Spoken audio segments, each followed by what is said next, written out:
Kingdom Building, I reborn as a red dragon and I established the Dragon Kingdom. Chapter 1. The vast and boundless grassland stretches as far as the eye can see, with beasts lurking beneath the tall grasses that reach human height. Powerful front paws crouch low, the bulging muscles of its hindquarters tense, ready to spring, as it creeps towards its prey. Not far away, a group of herbivorous giant antelopes are scattered, freely feeding. These antelopes are large, robust, and plump. A pair of slender, spiraling horns adorn their heads. They are the most numerous herbivorous animals in this grassland.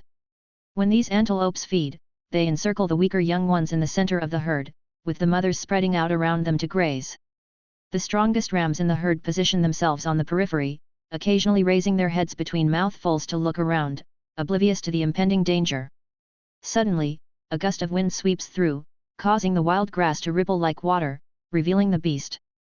The alert male giant antelope snorts and takes off, causing the herd to scatter in panic. The grayish-yellow beast roars softly, its powerful hind legs propelling it from the grass, lunging towards its prey. Generally, when predators hunt, they prioritize the old, young, weak, or disabled members of the prey group, as they are slower and easier to catch. Even their resistance is less than that of the stronger members of the group, so the predator is less likely to be injured. In the wild, injury means the possibility of death. However, this grayish-yellow beast is focused on the strongest and fattest of the giant antelopes. Its 7-meter-long body indicates that it has begun to exceed the limitations of its species, entering the ranks of ferocious beasts. Its eyes contain not only the wildness of a beast and the cruelty of a predator, but also a glint of intelligence. Its powerful physique and strength, the instincts of a beast, and its nascent intelligence have created the most powerful predator in this area, the ferocious saber-toothed lion. The ferocious saber-toothed lion keeps its eyes fixed on the running giant antelope, which stands 2 meters tall at the shoulder. Its sharp horns are straight, and its long, sturdy legs run like the wind. It is one of the fastest animals on this grassland, yet the giant antelope, a behemoth to humans, is merely a plaything fleeing for its life. The giant antelope zigzags, but it cannot shake off the predator behind it. The rapid running begins to deplete the giant antelope's stamina, but the beast behind it remains at ease. The distance between them closes. Several times, the ferocious saber-toothed lion's claws nearly catch the giant antelope, but only graze its rear, leaving a dozen deep claw marks. This is the predator's macabre sense of humor, the playfulness of the powerful towards the weak. Finally, the strong giant antelope's front legs buckle, and it collapses to the ground, sliding several meters before stopping. The ferocious saber-toothed lion circles the fallen and helpless giant antelope triumphantly, contemplating where to start its meal, the sweet innards or the chewy ribs. Suddenly, a shadow rapidly expands overhead, and the whistling wind is faster than its full sprint. It raises its head warily, and with a roar, it begins to run for its life, faster than before, revealing its true full speed. But before it can run even a few dozen meters, a pair of giant claws descends from the sky, piercing its body, seizing its back, and carrying it into the air, ascending steadily. It howls miserably, its desperate struggles like those of a toy in the hands of a giant. It is the apex predator of this region, but it faces the apex predator of the entire biological food chain. One of the most powerful creatures in the world of Achaea, one of the closest to perfect, the dragon. So it becomes prey, struggling helplessly. At the border between the vast, boundless grassland and the endless giant tree forest lies a mountain range. The mountains are not high. The highest peak is about 1,000 meters, but the mountain range is continuous, forming a watershed between the grassland and the forest. In this mountain range, there is a tall peak that was once a volcano.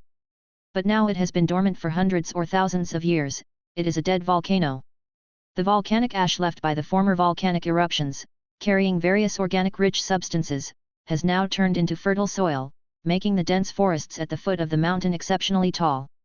The once wide crater at the summit is covered with hard volcanic rock, half of which has now been excavated, forming a dome-like cave. Half of the cave is in sunlight, and half is in shadow. The cave in the sunlight is clear and bright, with a thick layer of wild grass covering the uneven ground, scattered with several giant eggs of different colors. They reflect different colors of light in the sunlight: dark red, deep green, gray-black, dark blue, and opalescent white.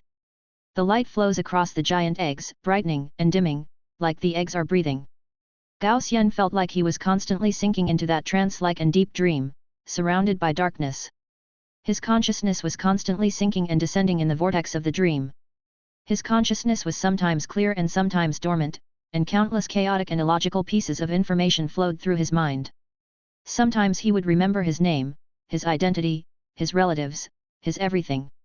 But he was soon submerged in the massive flow of information, and then fantasy covered his memories. He became another creature, with another name, with another language.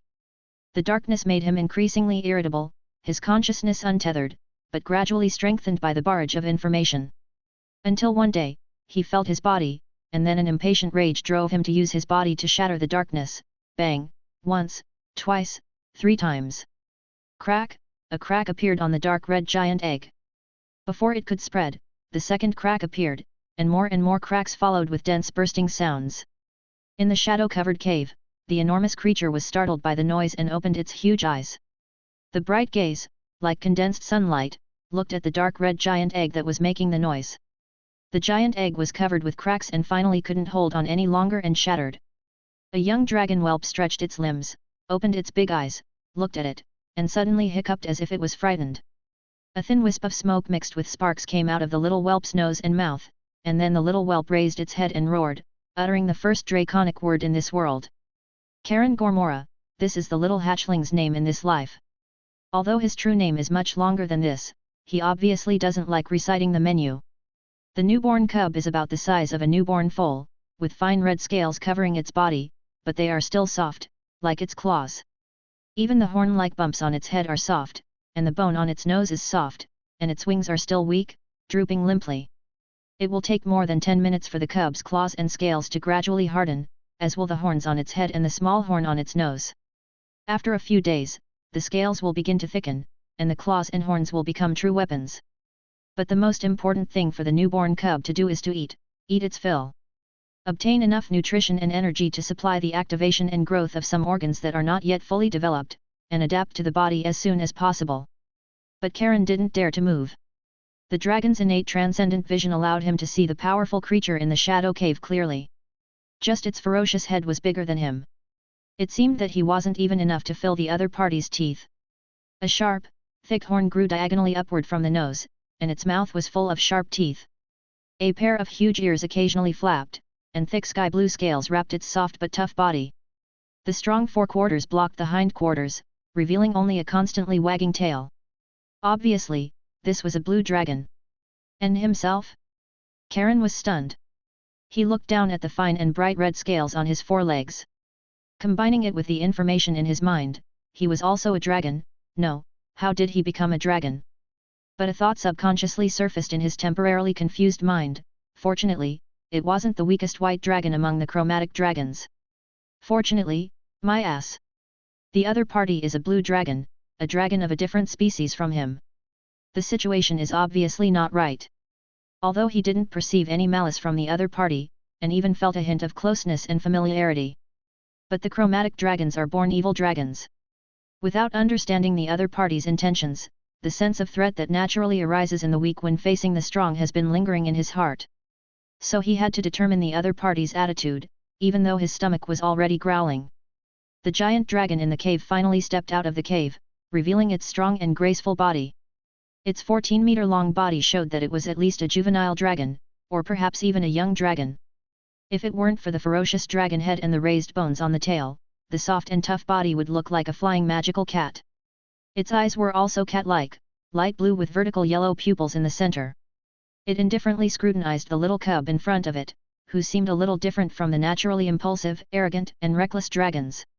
Its gradually indifferent gaze gradually turned into a smug one. The blue dragon lowered its high head, and Karen felt a little unsteady from the breath between its nostrils.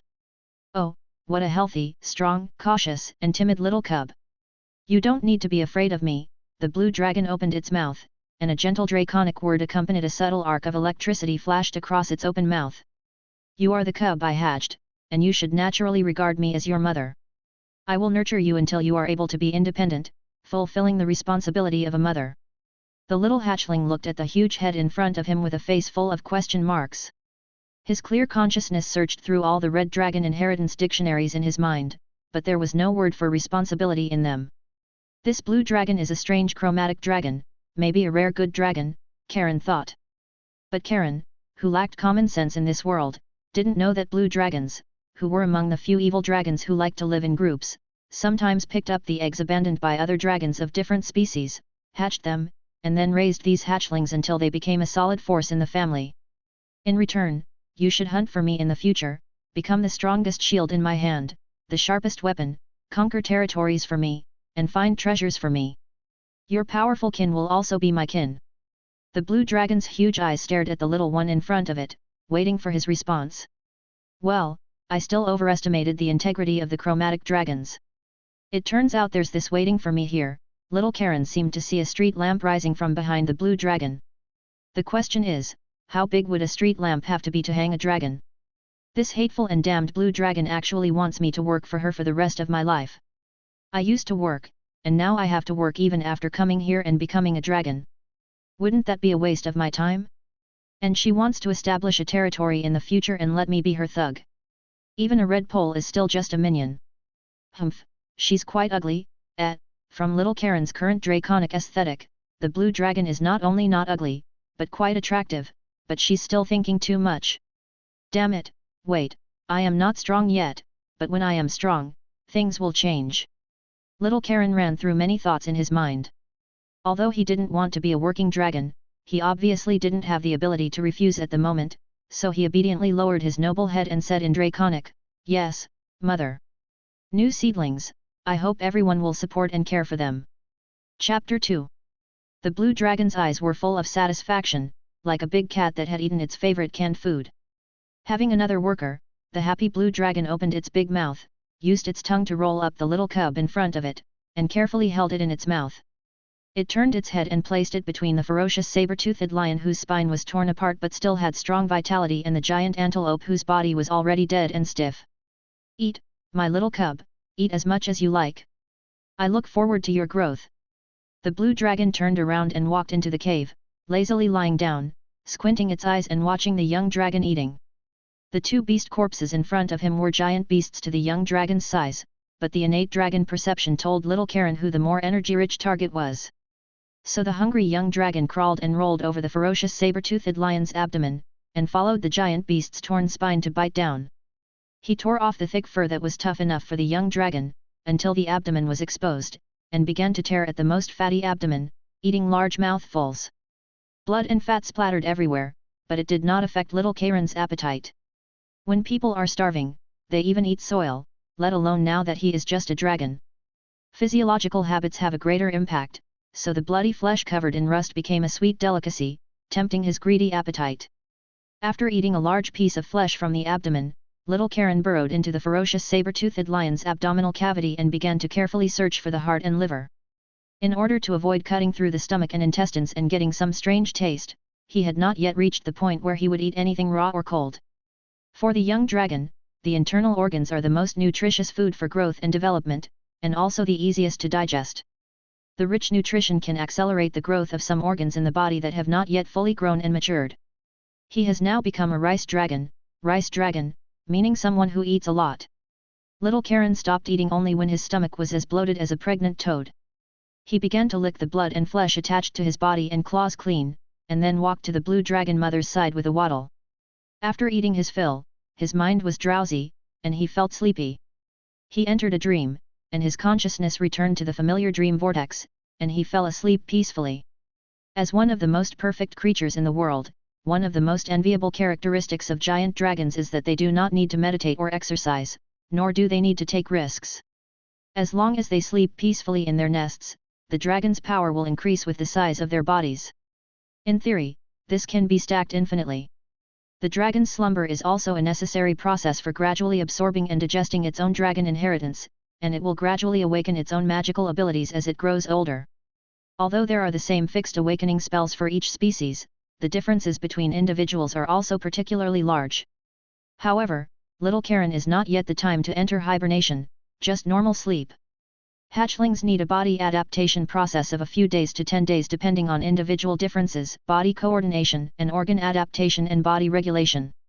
Generally speaking, when the claws on the hatchling's horns and wings have completed normal hardening, and the scales have also completed adaptation, it is time for the hatchling to enter its first hibernation.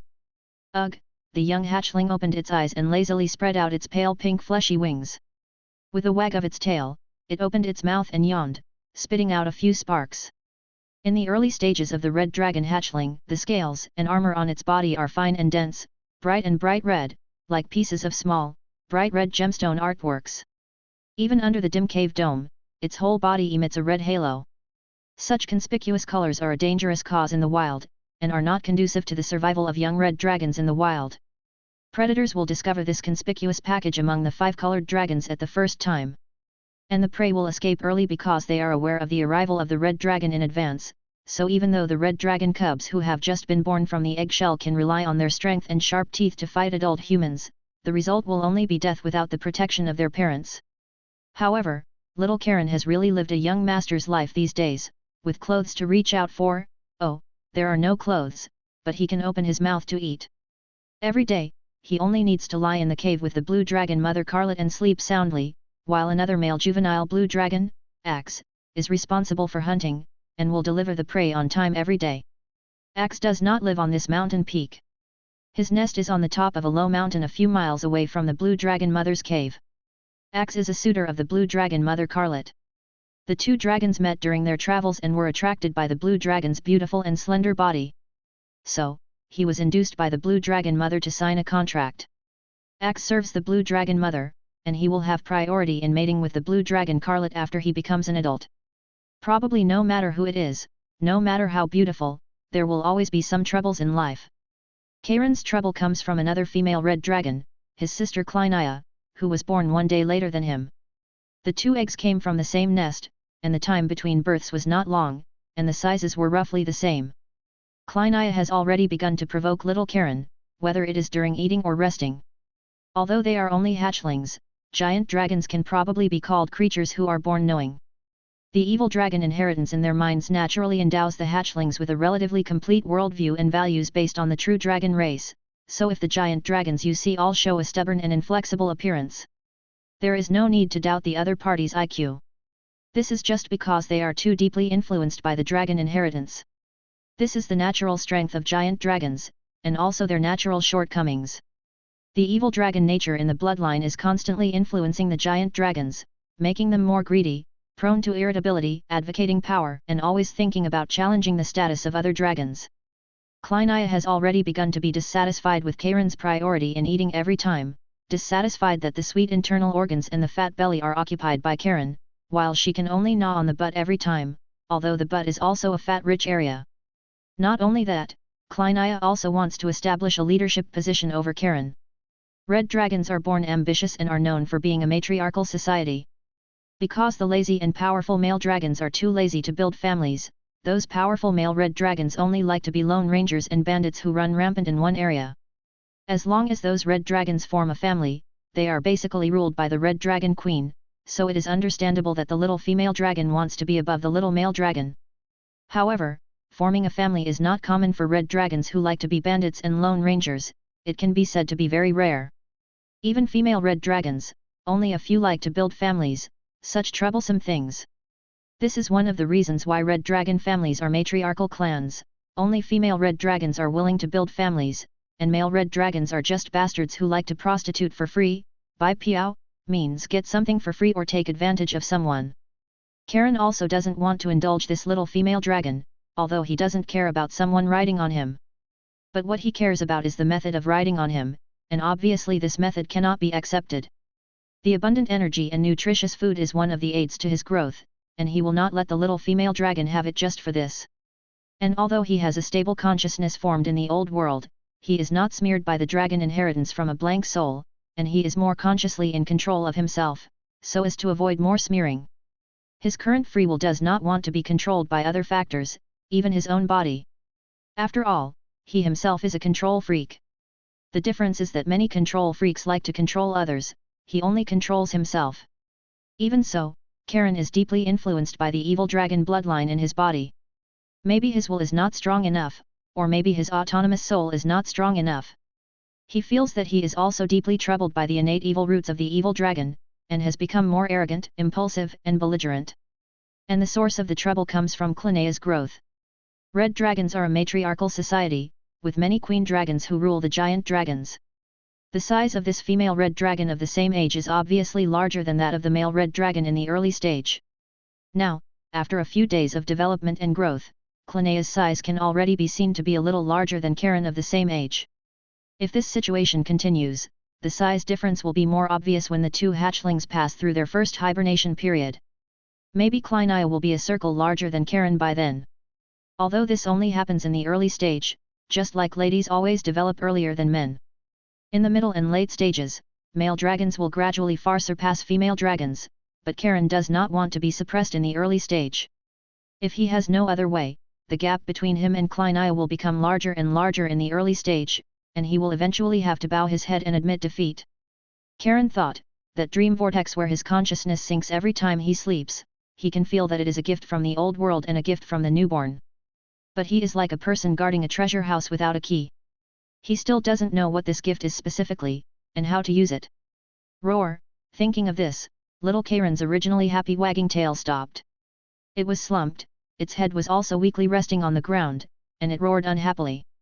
The blue dragon mother, who was still squinting and sleeping, was awakened by the low roar.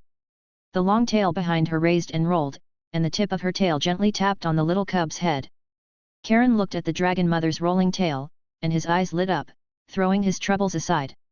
He pounced on it with open teeth and claws, bit the tip of its tail, kicked with all four limbs, and shook his head and brain to tear it. Chapter 3. Thank you, diligent and powerful Lord Ake.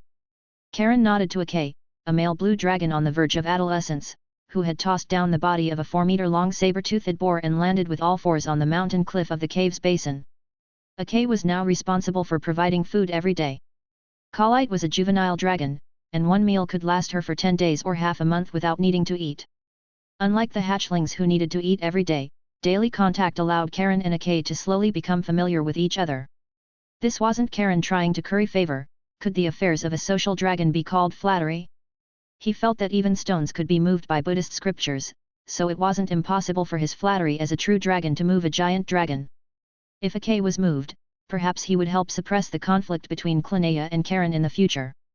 Obviously, Karen's 5-colored evil dragon nature wasn't pure enough, and he misjudged the nature of giant dragons.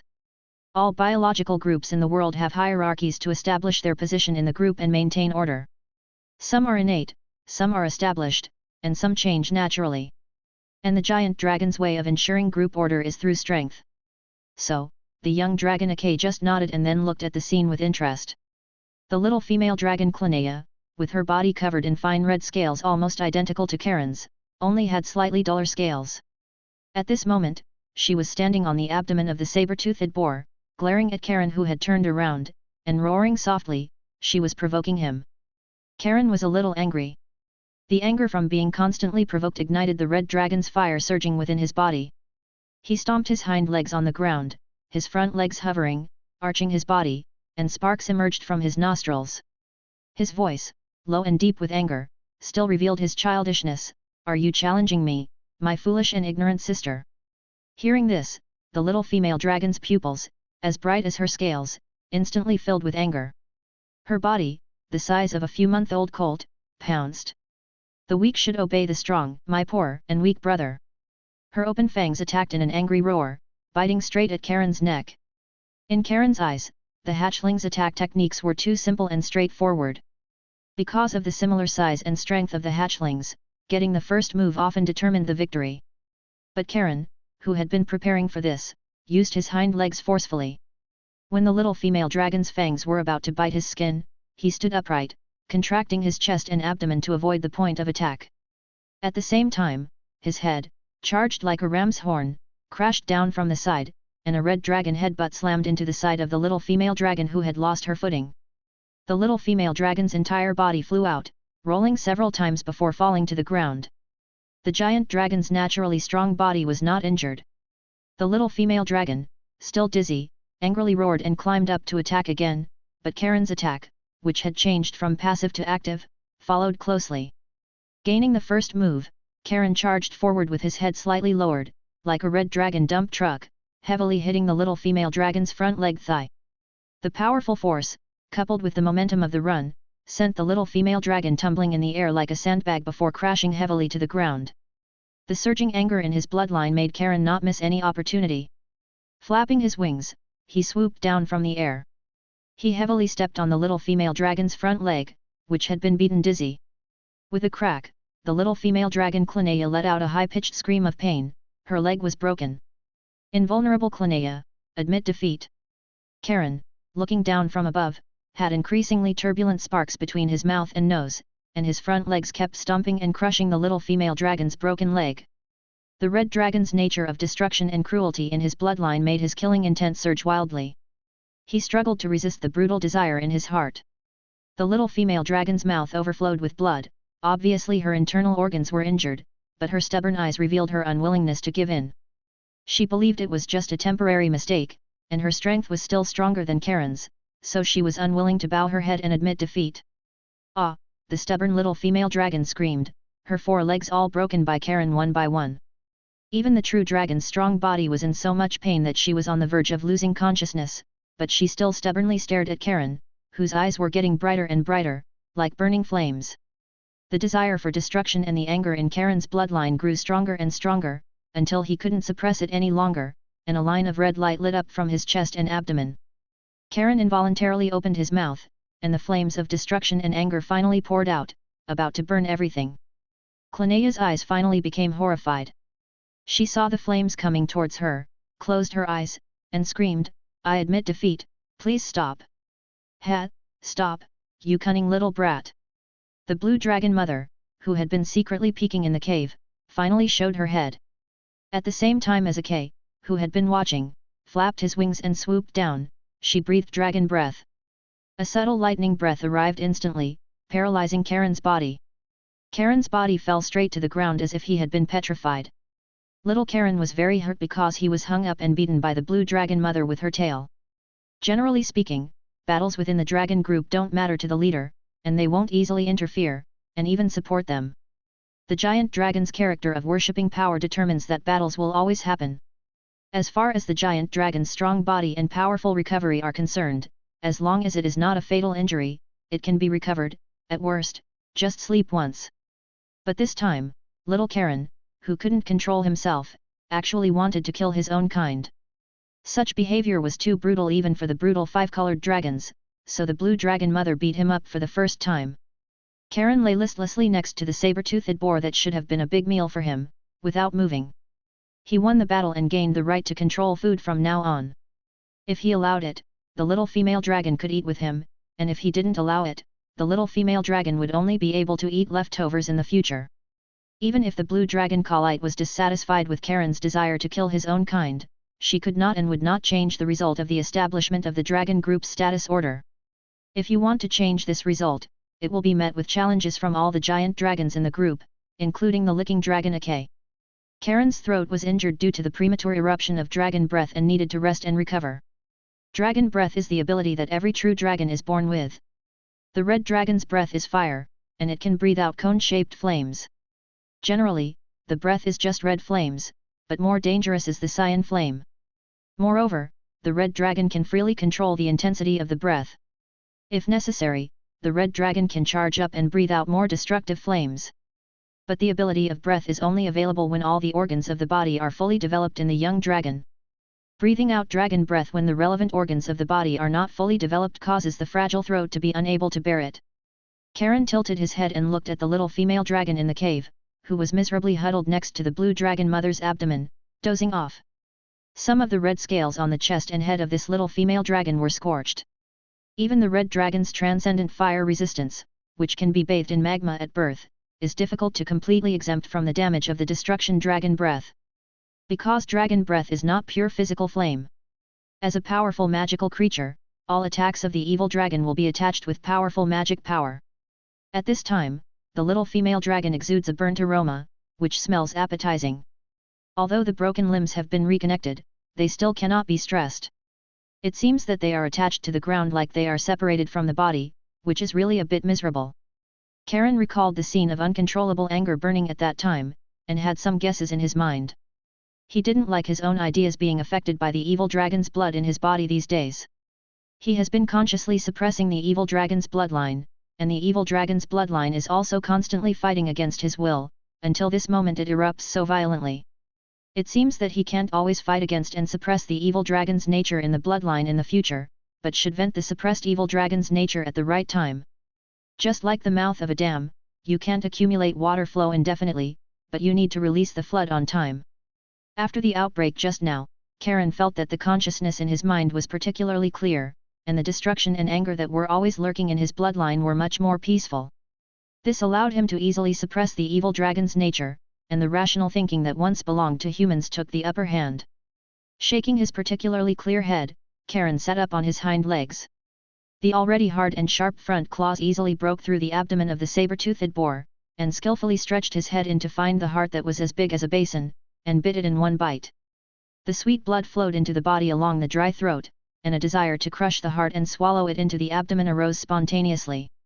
Karen restrained the body's desire, holding the dripping heart, and walked to the little female dragon Clinea, who was resting with her eyes closed, gently put it down, and then slapped the little female dragon Clinea on the head, who was closing her eyes to rest. The angry and helpless Clinea glared at Karen with her big vertical pupils, and the still childish dragon language roar mixed with too obvious anger. I admit your status, do you still want to come and demonstrate? Karen Gagamora. Like an angry human female calling out the target's full name, the little female dragon also gritted her teeth and shouted Karen's full name. Bang! Karen's dragon claw was clenched into a fist and hammered on the head of the little female dragon, who was too stubborn. Don't use your simple and barren brain to guess my behavior. He scattered the claws that had been squeezed into a ball and pushed the huge heart in front of Clinea, who could only angrily raise her head because she couldn't move temporarily. Ignoring the vertical pupils that were brightened by anger, he said, "Eat it, you idiot, don't let the injury affect your upcoming first sleep." The stubborn and headstrong little female dragon wanted to refuse, but the words of refusal turned into a pool of saliva when they reached her mouth, dripping on the heart below, making a sizzling sound. The stubborn little female dragon could only glare at the hateful guy in front of her, and snorted. She raised her head and pretended to be arrogant and said, "I accept your flattery," and then turned her grief and anger into appetite, biting on the delicious heart in one bite and devouring it. Chapter 4. In days of delicious food and laziness, the first slumber of the hatchlings arrived quickly. Hatchlings under protection didn't need to prepare anything, they only needed to eat enough food. At least 3 times their own weight in food, to supply the consumption of growth and development during sleep. Clinea's injuries had long since recovered with the abundant food. Karen allowed her to eat with him, but not to snatch food. Those most succulent, energy-rich, and good-tasting parts had to be Karen's priority. So she was currently buried headfirst in the butt of a white-haired wild bull, greedily chewing and swallowing even the hard bones. Karen, as usual, first ate the energy-rich heart, then the smooth and chewy chest muscles, and finally the delicious ribs. These were all Karen's favorites. He didn't stop eating until he couldn't swallow any more, and even his breath smelled of grease. With difficulty, he moved his steps, slid to a corner of the cave, and lay down, his tail curled around his head. Relaxed wings spread out, covering his eyes, leaving only a pair of flapping ears and winding red horns on top of his head exposed. No dragon can autonomously determine its own sleep time, and the sleep time also increases with age. The first sleep of a hatchling is about 10 to 15 days, because the not yet fully developed body can only supply this much consumption. The second sleep is a month, and so on, until the young dragon stage, when the dragon's sleep time will be measured in years. Today is Karen's first sleep. He will sleep for 10 days to half a month, which is an extremely important sleep for the hatchling. During sleep, the hatchlings begin to truly digest the dragon's inheritance, and they will awaken and generate a natural aura, dragon might. Moreover, the body during sleep will autonomously adjust development according to the development of the body's bloodline, generating new organs, and the individual differences of the hatchlings will become more and more obvious.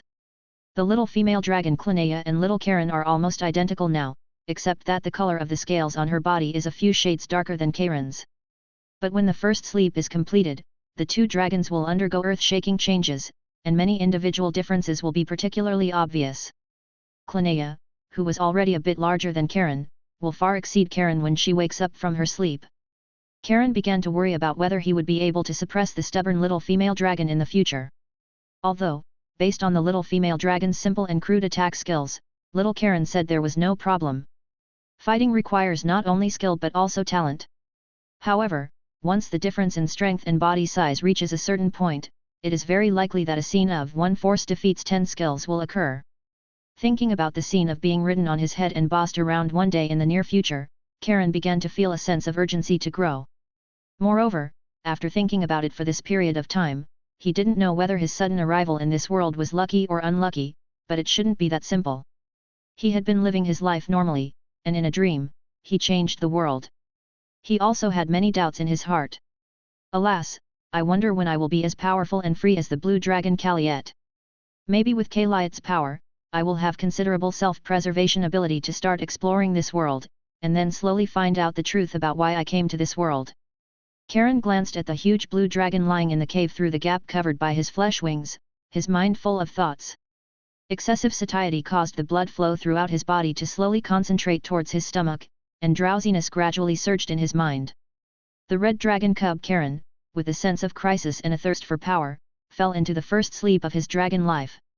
Karen's consciousness came to a familiar scene again. When he saw the mysterious colorless and formless vortex in his dream, a strange feeling was born. All the consciousness of a sleeping dragon will sink into the dragon's inheritance in the bloodline, doing its best to digest it, just like a mortal who has fallen asleep. Ordinary movements will not wake the dragon at all. At this time, even if someone quietly sneaks up to the dragon, they will not be discovered. By the time the dragon can react, it will be several knives later. Often, the dragon's sleep period is when many dragon-slaying teams make their achievements. This is also one of the reasons why most dragons like to enslave many followers. Karen's consciousness sank into a vast, boundless, and turbulent blood river that seemed to have no end, along with the body's sleep. This is the personification of the red dragon bloodline in the dragon's body, and also the hidden place of the red dragon inheritance, the place where Karen's consciousness sleeps. However, Karen, whose entire consciousness was immersed in sleep, could still sense or see the vortex hidden in the dream, as if a part of his consciousness was above the high heavens, overlooking the vortex, which was like several circles of water ripples, from an all-knowing and all-seeing perspective. That part of consciousness was absolutely rational, indifferent, and existed without any fluctuations. It was not controlled by anything, not even Karen himself. But at a certain moment, this part of consciousness suddenly sensed the sense of crisis and desire in Karen's consciousness, so it spontaneously fluctuated. The power of the vortex, which was invisible, formless, colorless, silent, but existed in perception, was triggered, and this power, which could not be seen or touched but could only exist in the perception of the soul and consciousness, turned into strands of silk. It pierced through the barriers of space and deeply plunged into the blood river that personified the bloodline. The original spiraling vortex only had the most fundamental vortex center left. The inheritance and treasures scattered in the bloodline were lifted up bit by the mysterious power scattered by the vortex, and then bundled and woven into a ball, and finally solidified. The mysterious power also transformed into it, and all kinds of difficult to understand and difficult to explain principles and rules turned into a piece of information that Karen could understand and sank into the consciousness at the bottom of the river. And when Karen's consciousness absorbs this information, he will understand the changes that have taken place in him, the bloodline will appear, talent solidification, unrestricted growth. The manifested bloodline talent power took root in the blood river, turned into a source, and gradually affected the entire blood river. The talent power flowed through Karen's body along the blood river, nourishing and changing the sleeping hatchling. The power of the talent slowly infiltrated the bones, the dragon's bones became thicker in the process of growth and development, the skeleton of the body also increased with it, and the hatchling's body size was constantly growing, and the upper limit of growth size was also slowly increasing. His body size temporarily stopped growing after reaching the size of an adult yellow cattle, which does not mean that he has reached the current limit of growth.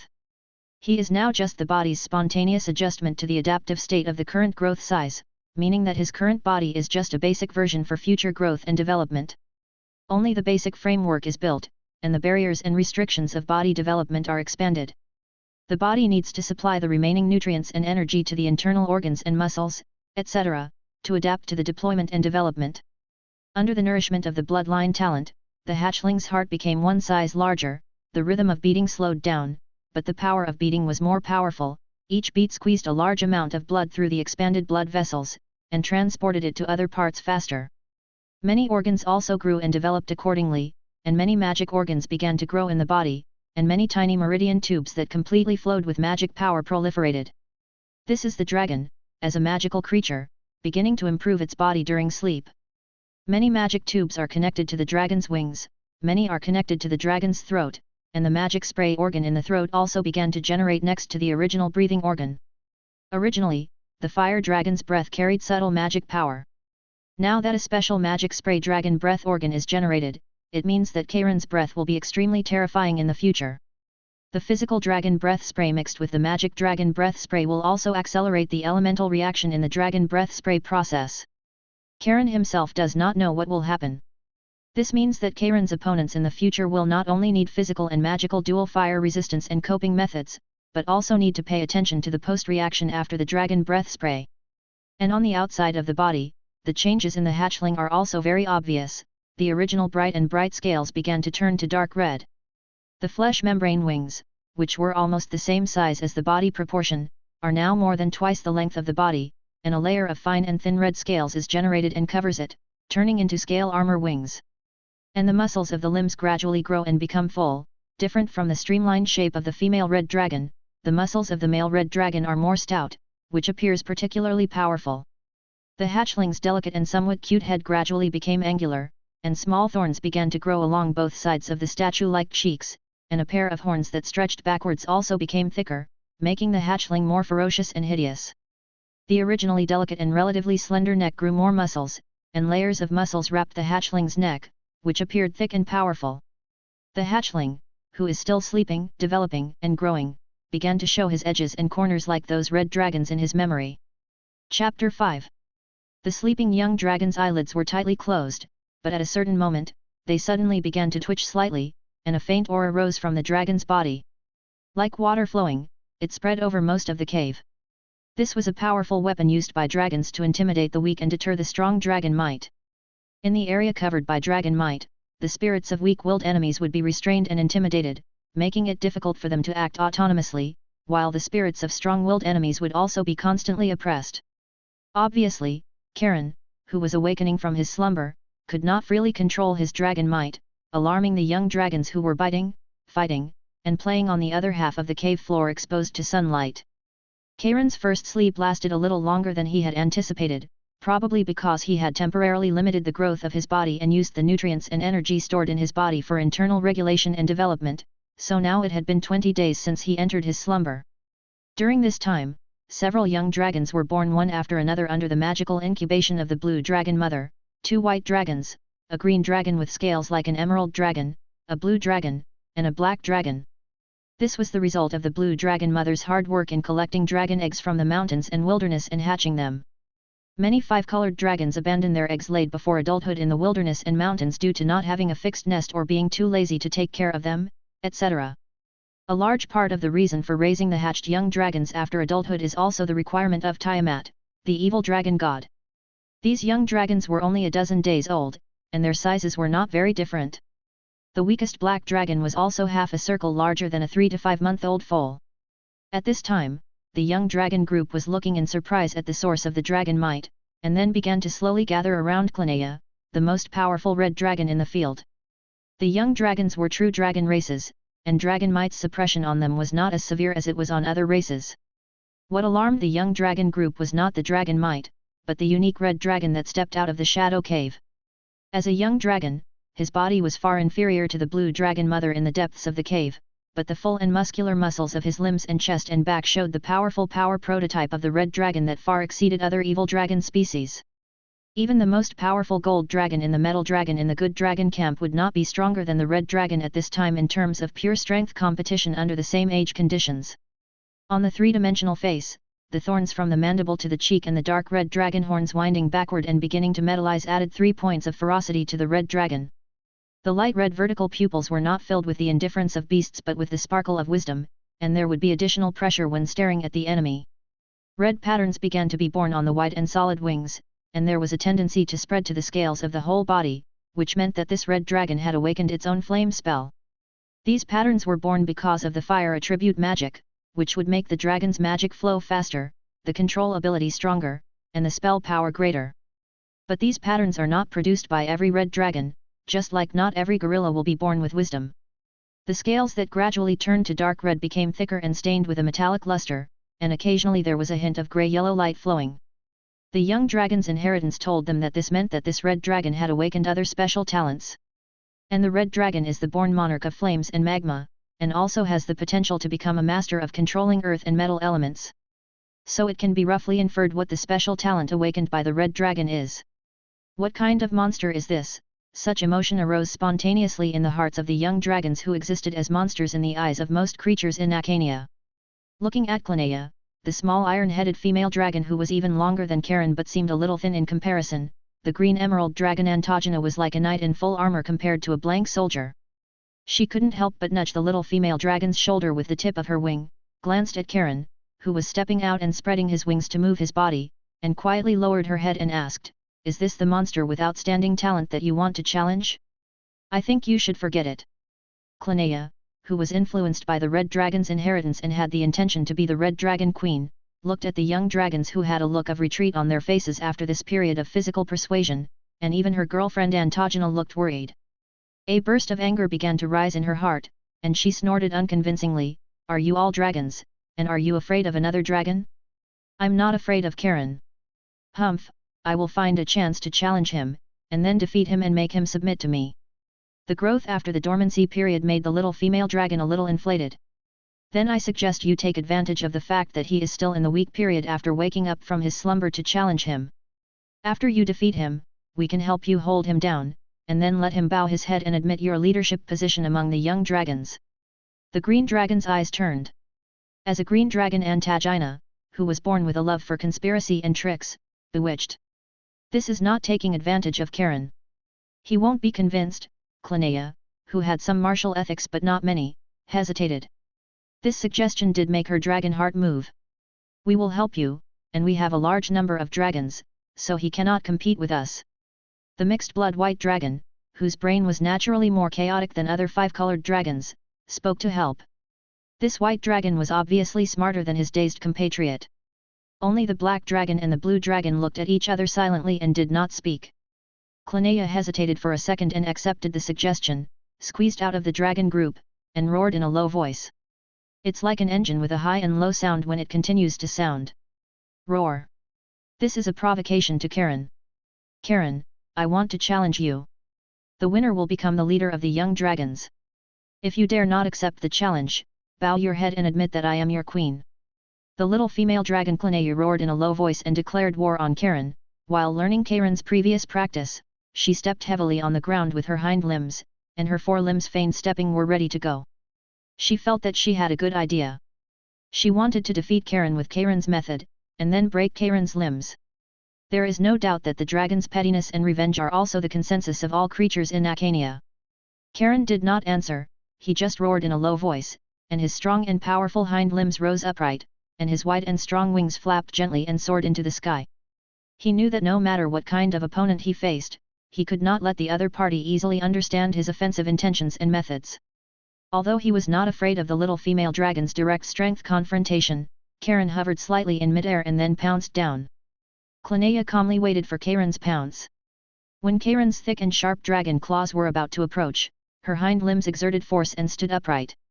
While her upper body contracted backward and twisted away from Karen's attack, the sharp claws of her forelimbs and the mouth full of small fangs were also ready to bite Karen who passed by, and tear him down. But when Clinaea roared and stood upright, what she waited for was not Karen's attacking claws, but Karen who had not fully exerted his strength and suddenly stopped at a weak distance outside his attack range. A cone-shaped flame with fluctuating magic mixed with burst destruction gushed out from Karen's open mouth. Clinaea subconsciously closed her eyes to avoid the dragon's breath burning her.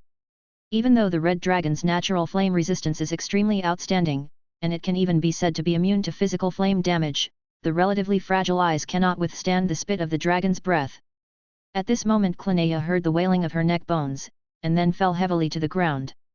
Karen's thick forelimb dragon claws firmly pressed down on Clinaea's neck, and one claw pressed down on the little female dragon's mouth, completely ignoring Clinaea's flapping wings of resistance and her desire to twist her body.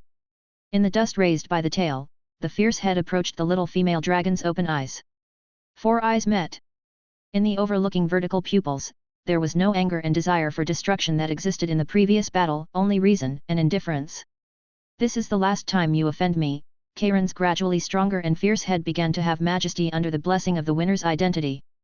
The sharp claws pressing on the mouth patted the little female dragon's cheeks one after another.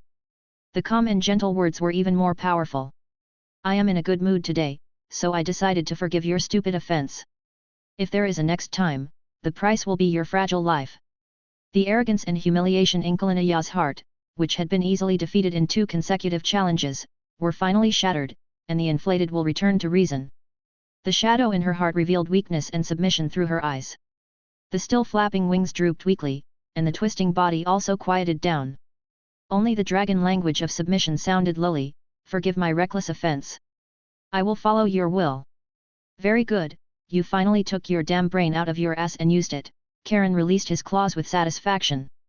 Turning around and watching covetously scanned the young dragons watching the battle around him, he said, so what about you, do you want to challenge me? I can give you a chance. Even Klinaya, the most powerful of the young dragons, was ravaged like a toy, and dragons with wisdom even more intelligent than humans would also size up the situation, not to mention that the damn red dragon's fist the size of a sandbag was obviously not satisfied. Wouldn't it be a waste of time to be beaten now? The proud dragons would not do this kind of business that was destined to lose money. The green dragon first simply lowered the proud head of the giant dragon, you are the leader of the young dragons, I will submit to you. The smart white dragon stretched out its hind legs and kicked the dazed compatriot next to it, and together they bowed their heads and echoed the green dragon's words, and the silent black dragon and blue dragon also lowered their heads, admitted Karen's leadership position among the young dragons. The smug Karen roared to the sky, declaring the position and majesty of the leader of the young dragons. A louder roar suppressed Karen's voice. The awakened blue dragon Khalite obviously had morning grouchiness. The huge dragon head stretched out from behind the thick stone pillars that supported the wide dome of the cave, and annoyed shouted loudly, "Get out, you annoying and noisy little cubs, get out of my nest." The blue dragon's huge pupils flickered with anger, and she opened her mouth and shouted, "Akaz, where did you, the damn lazy dragon, run off to again? Take these little cubs out, it's time for them to have their own separate nest." So the great young dragon leader Karen Gogmora was expelled on the first day of his tenure, expelled from this warm, comfortable and safe nest, with his weak and helpless dragon group. Chapter 6. Axe wasn't lazy, on the contrary, he was more diligent than the average chromatic dragon. Conversely, a certain mother dragon who spent her days in her cave eating, sleeping and watching her offspring fight was a pot calling the kettle black. This mother dragon was lazier than her slothful, pleasure-seeking kin, akin to an indolent forest sloth. Since they hadn't been in this mountain range for very long after following Kalet to establish their nest, and hadn't had time to find and subdue suitable familiars, most dragons would choose to have familiars after reaching adulthood. After establishing the nest, Kalet devoted herself to incubating dragon eggs and sleeping in the cave, so the task of hunting fell on Axe. Axe was responsible not only for Kalet's diet but also for the hatchling's diet.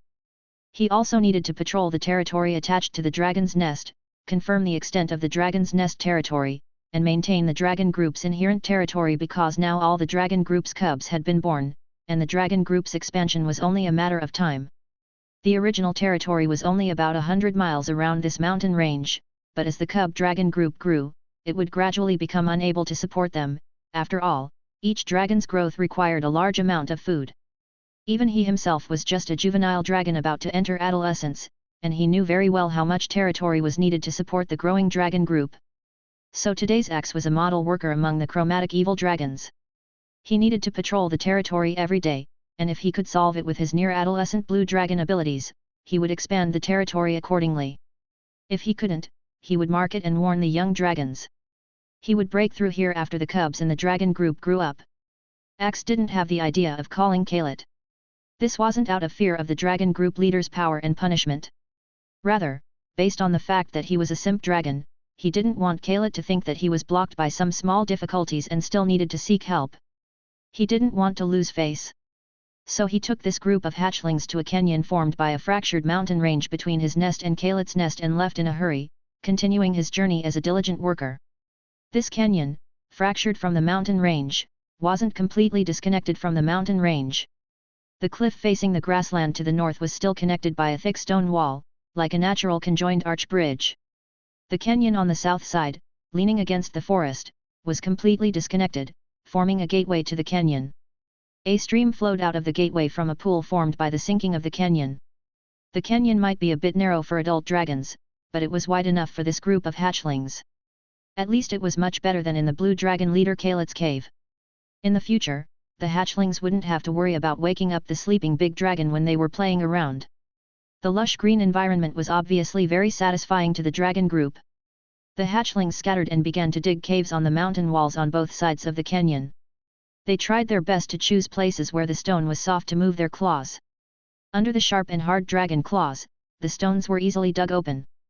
Blue dragons like to bury themselves in the ground, so the blue dragon, who was the best at digging, chose to dig his cave at the foot of the mountain wall, and his progress far exceeded the other hatchlings.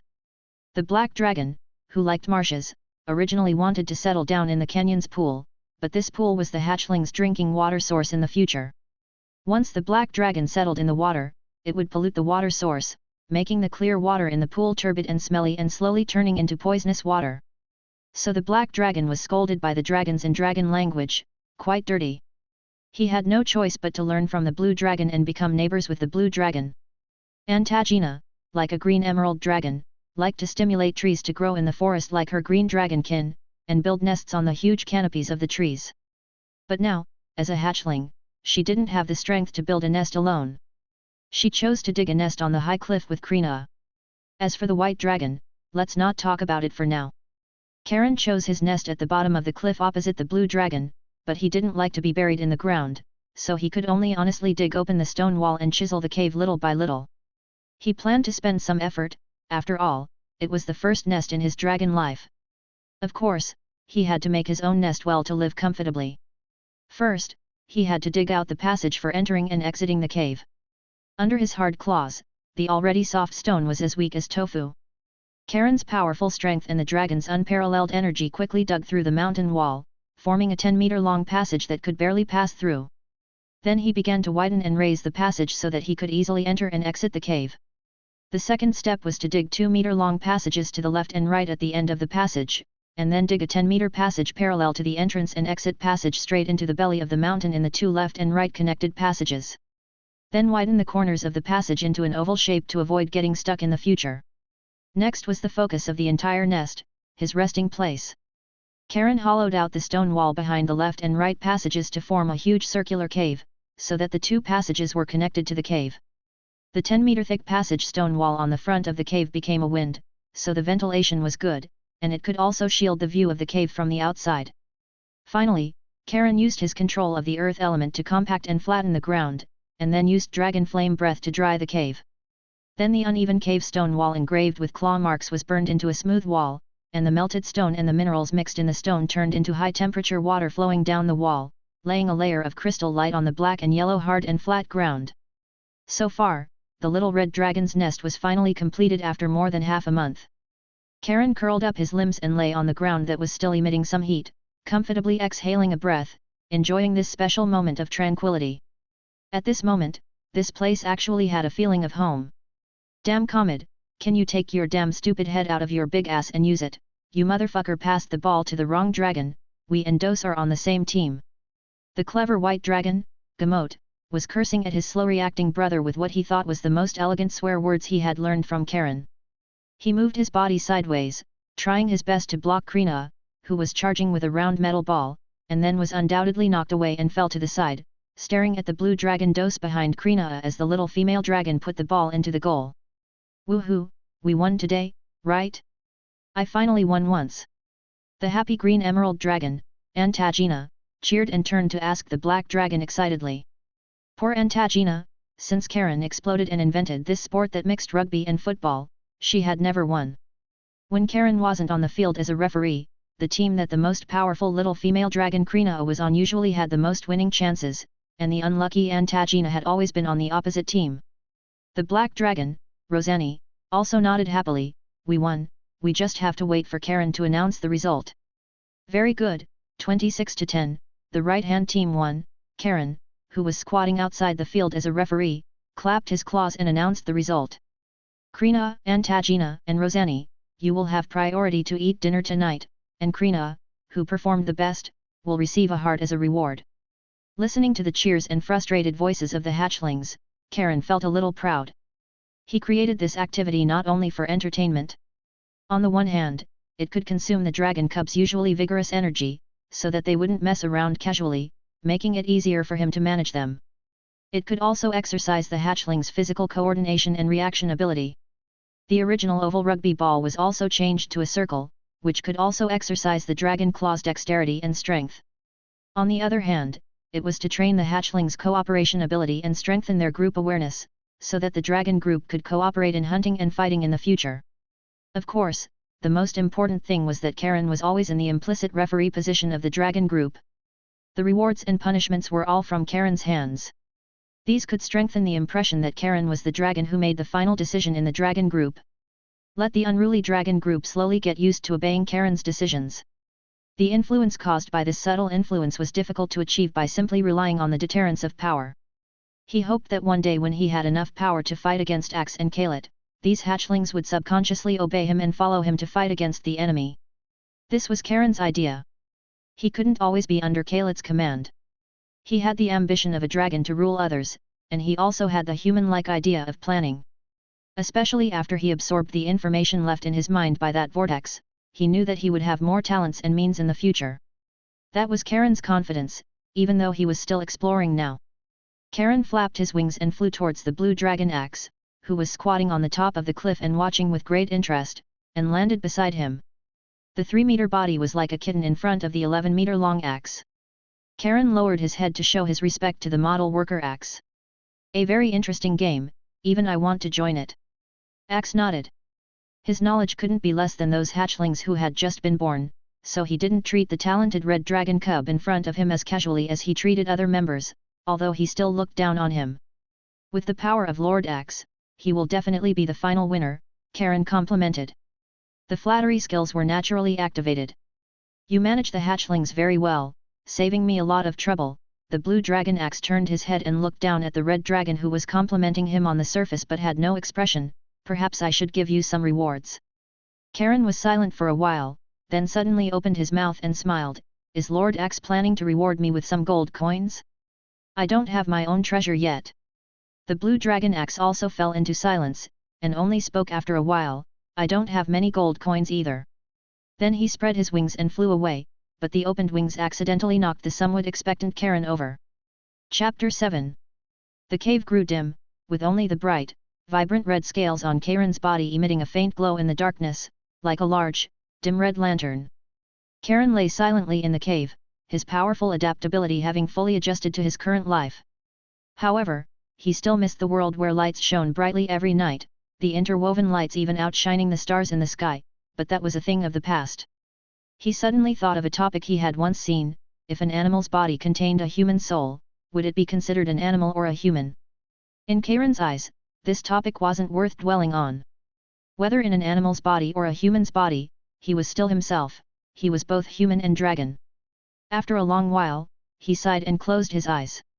In a world without electronic entertainment and exciting nightlife, time passed so slowly. Karen had good reason to suspect that the so-called young dragons spent most of their time asleep, not because they needed to sleep to grow, but because they were bored. After all, dragons only needed to enter a deep sleep when crossing age milestones to digest inheritances and awaken the talent treasures within their bloodline. At other times, they could move around and grow freely, just like humans. Young dragons couldn't roam around like adult dragons before they had enough ability to protect themselves, so they could only sleep to pass this long growth period. However, there was one thing Karen was very satisfied with: he didn't have to get up early anymore. Karen, who could sleep until late morning every day, lazily crawled out of his nest as usual, squinting as he looked at the sun, which was already high in the sky. Then, Karen waddled out, planning to take a stroll in the forest outside the dragon's nest. He had been cooped up in the dragon's nest for a while and was getting bored. Exploring a bit would also allow him to treat himself. The canyon was quiet now. The young dragons were obviously sleeping in their respective caves. The time when Axe would come to feed them in the evening was when the young dragons were active. Only 2 white dragons were lying beside the pond, sunbathing. When they saw Karen wanting to go out, Jermit quickly stopped him. Karen, Axe said it's not recommended for us to go out casually. Although we are dragons, there are still many wild animals that can harm us. The dense jungle can also obstruct a dragon's vision, and Axe can't guarantee that the forest is absolutely safe. It's okay, I'll just explore near the dragon's nest and won't go far. This area should be safe. Karen smiled. Although the blue dragon Khalid stayed in the nest and didn't randomly release the dragon's might, this place had long been an unapproachable forbidden zone for other powerful creatures when the dragons built their nest. Only weak animals remained as usual. The other white dragon, Kamid, got up. Karen, I'll go with you. Kamid's thin body looked somewhat malnourished in front of Karen. Maybe I can help. The two dragons walked out of the canyon one after the other, while the white dragon Jermit, unable to dissuade them, continued to lie down and sunbathe. As soon as he stepped into the forest, Karen clearly felt the difference in temperature.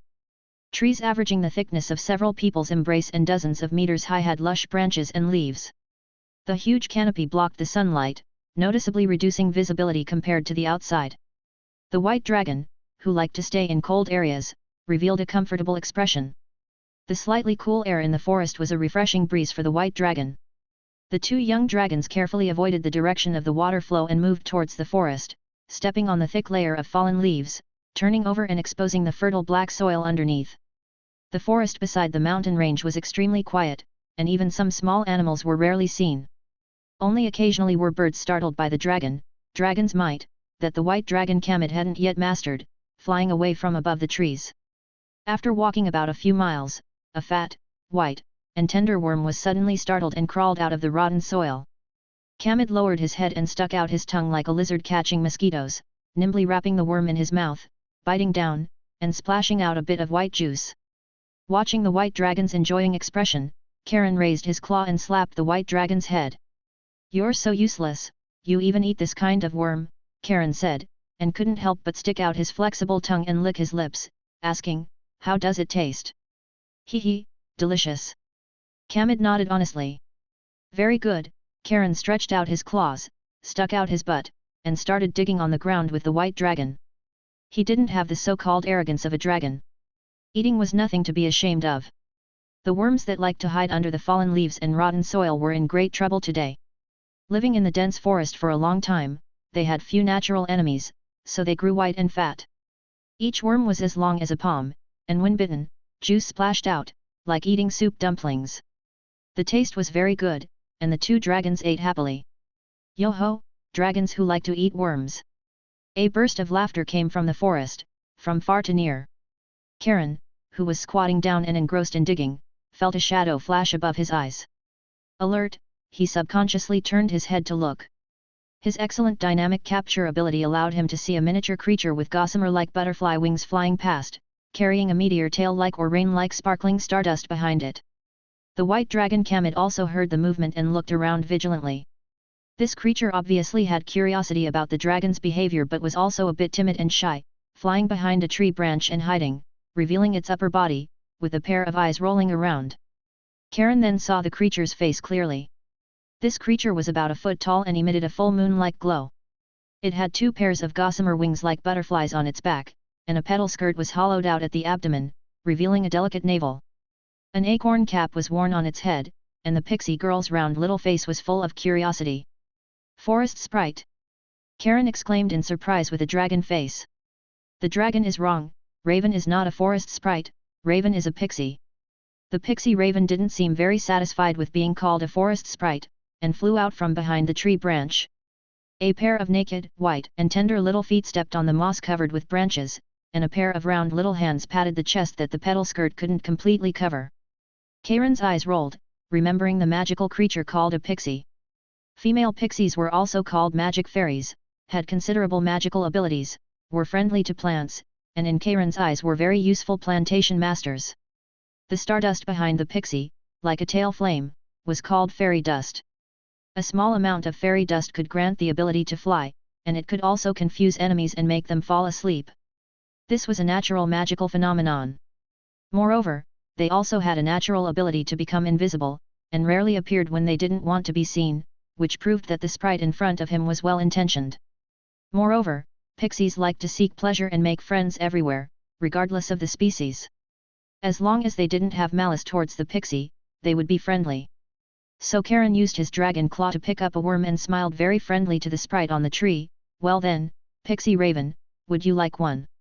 "Not really." Raven looked at the squirming worm that was almost a third of her size, and her delicate little face wrinkled into a ball. This thing is too scary, Raven doesn't eat this. Okay, Karen sighed, feigning regret, it seems I can't entertain my new friend. Do you want to be friends with Raven? The pixie's wrinkled little face suddenly became cheerful, and her little feet bounced on the branch. After a while, she stopped, leaned forward, put her hands behind her back, and said softly, but Raven doesn't know your name yet. Just call me Karen.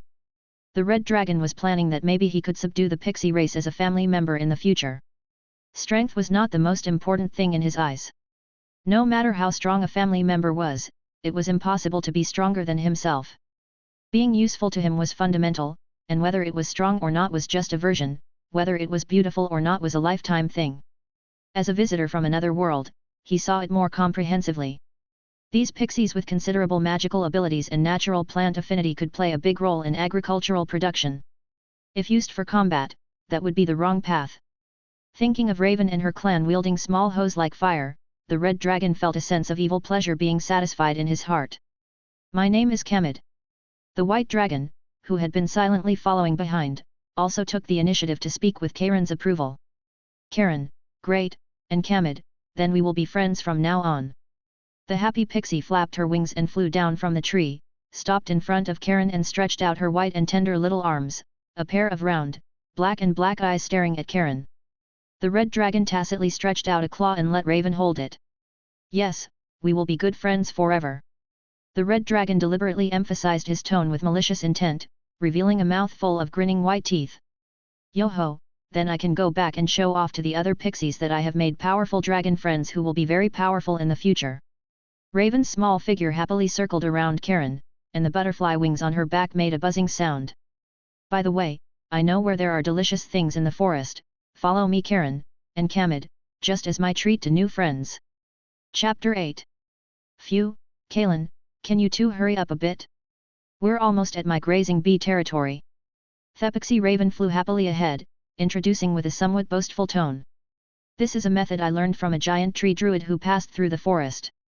The bee colonies I graze collect the sweetest flower nectar from the forest every day.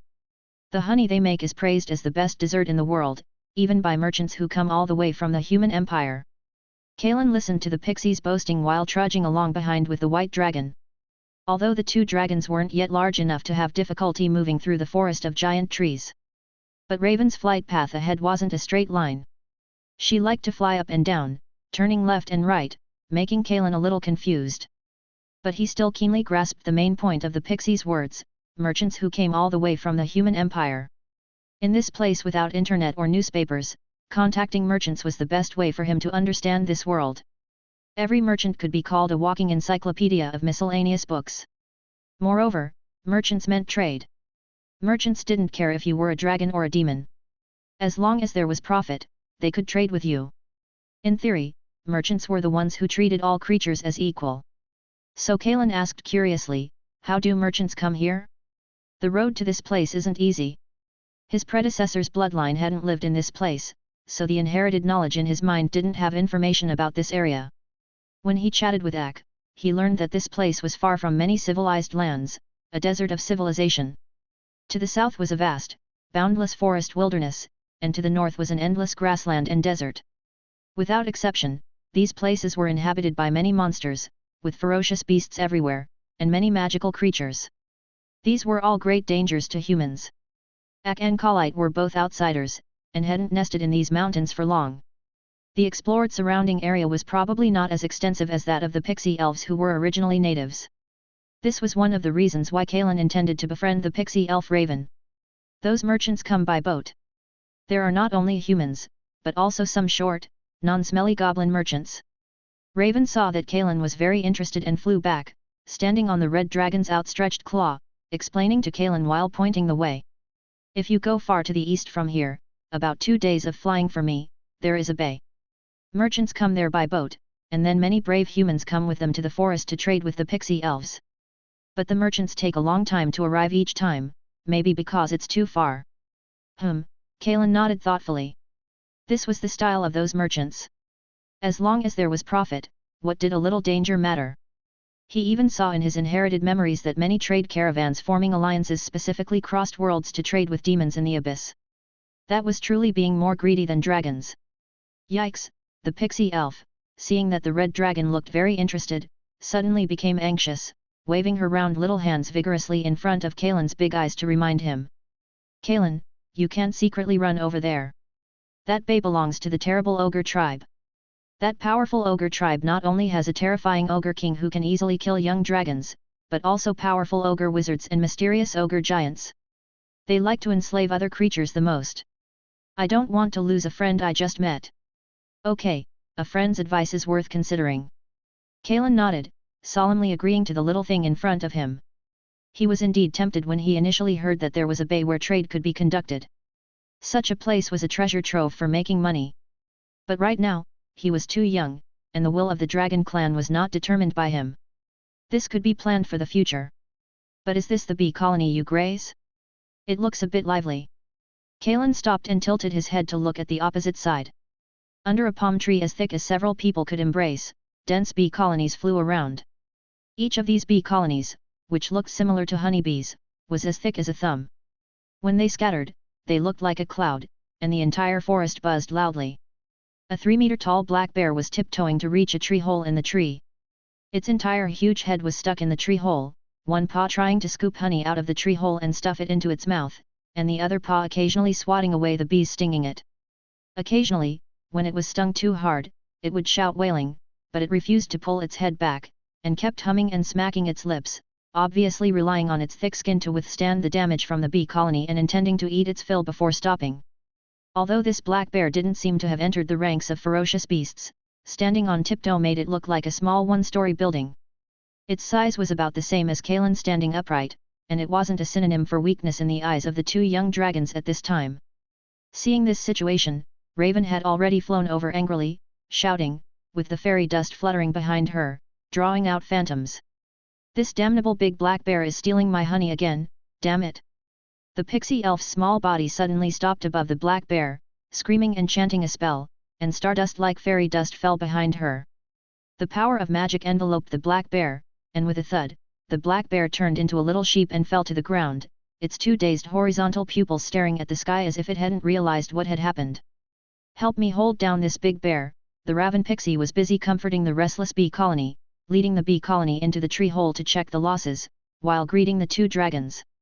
She was still young, and her magical power couldn't last long.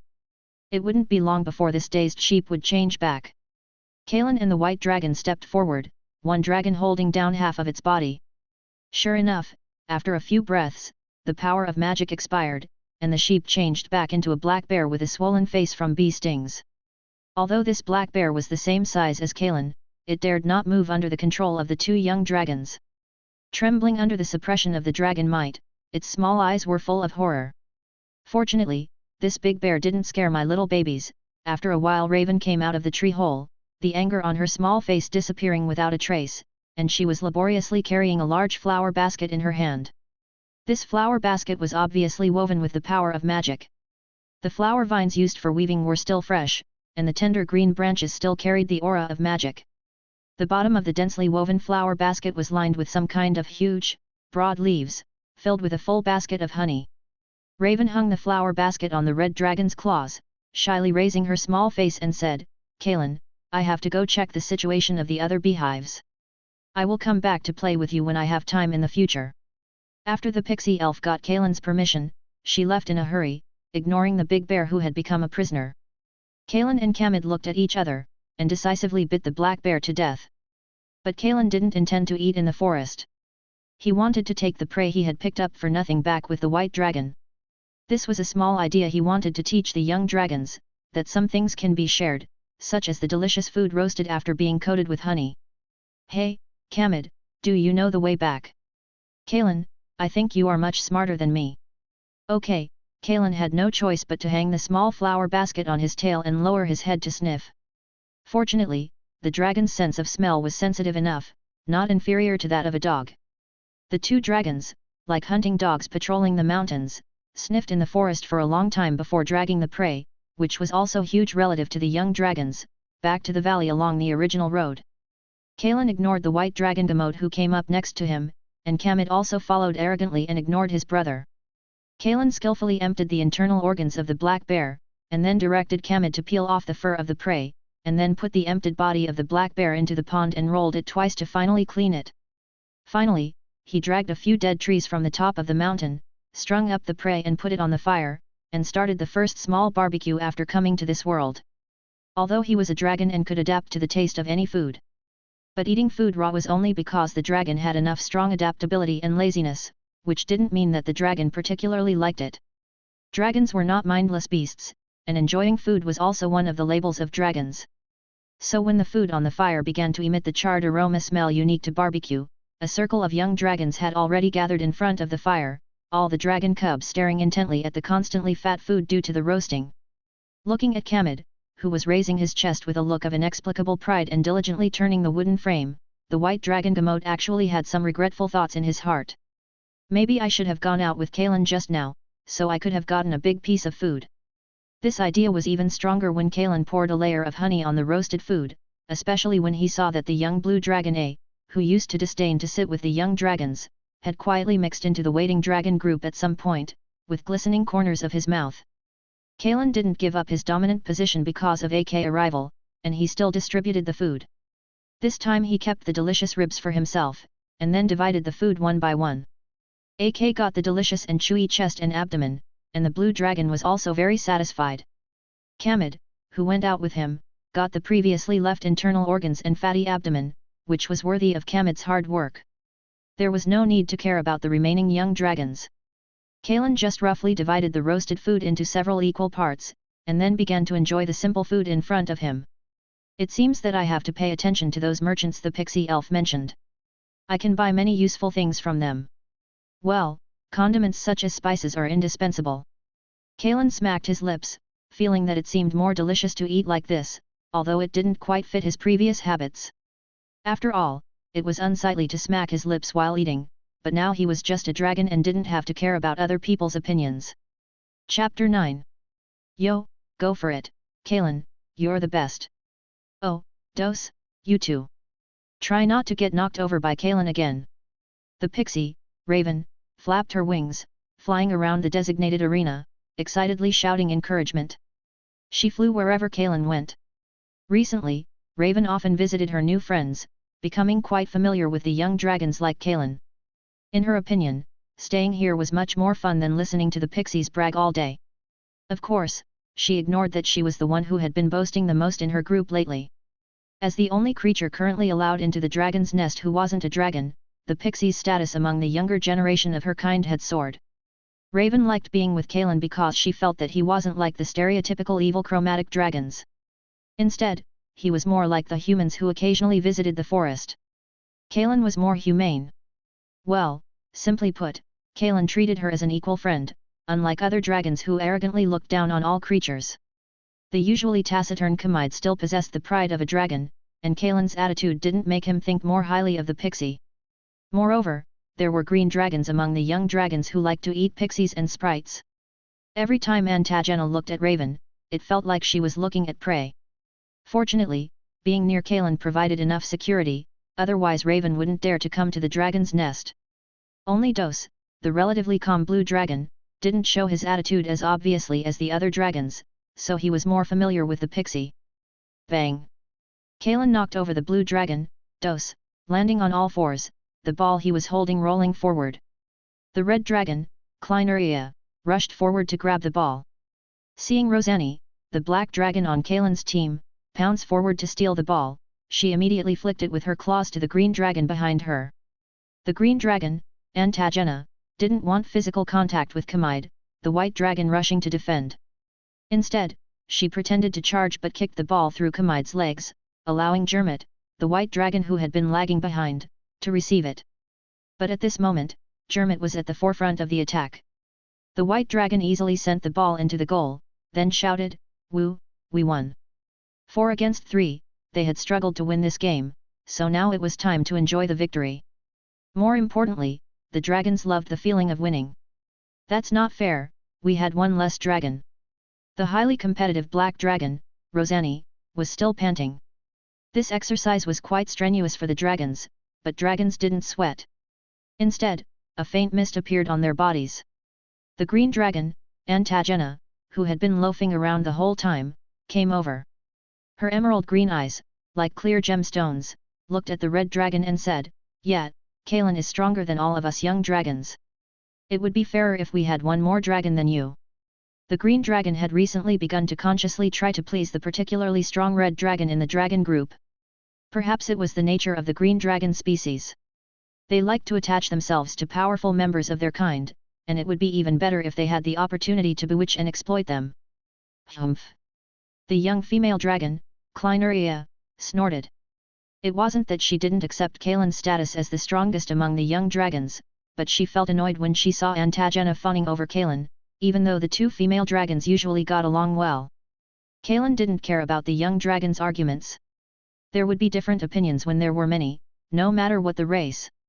He happily walked towards the pixie waiting on the sidelines, not because of Raven's arrival, but because he had discovered that this kind of exercise did improve his control over his body and his reaction speed.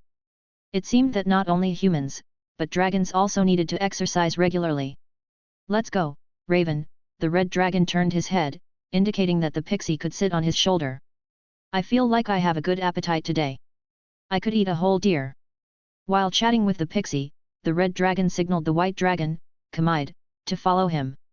Kaelin had recently discovered another use for the pixie, hunting for him. With her ability to turn invisible, Raven only needed to quietly approach her chosen prey, then use magic to put it to sleep. The immobilized prey would be easily killed by Kaelin, and then he would happily have a private feast. This was much more convenient than the red dragon hunting himself. The scales on a young red dragon's body were too flamboyant and were notoriously conspicuous. Weak creatures would run away, and he couldn't beat the strong ones. His hunting ability was not as good as those powerful, ferocious beasts, let alone the pixie who had a 100% success rate. Fortunately, pixies weren't like some elves who only ate vegetables. Raven also liked to eat meat, especially after tasting Kaelin's barbecue.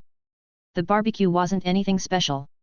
Pixies could also make it, but Kaelin was a red dragon, and his fire control ability could only be described as a born barbecue master. Crispy on the outside and tender on the inside, with even caramelization, were just the basics. After tasting the sweetness, the pixie would even take the initiative to help the red dragon hunt, and the price was a leg, no matter what the prey was. Yes, Raven liked to hug a leg and gnaw on it. She learned this from human merchants. She always felt that hugging a big leg and gnawing on it would be more delicious, and it would be even better with a glass of wine. Unfortunately, pixies didn't know how to brew wine.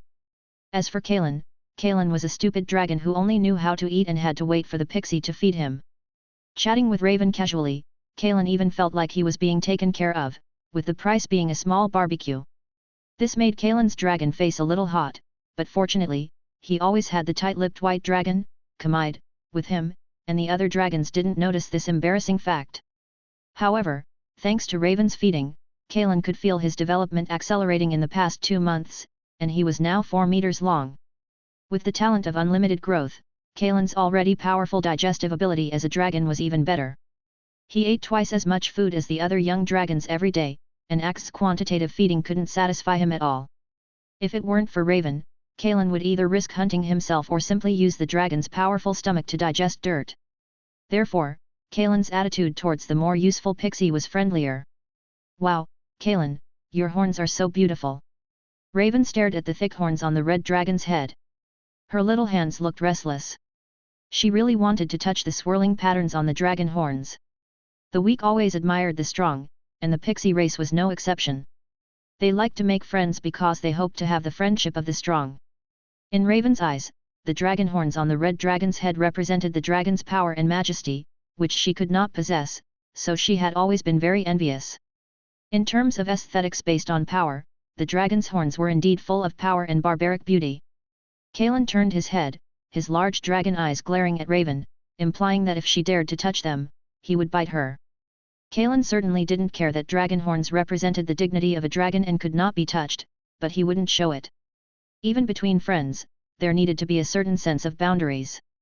"I can be very nice to you, but you can't climb the ladder to the roof."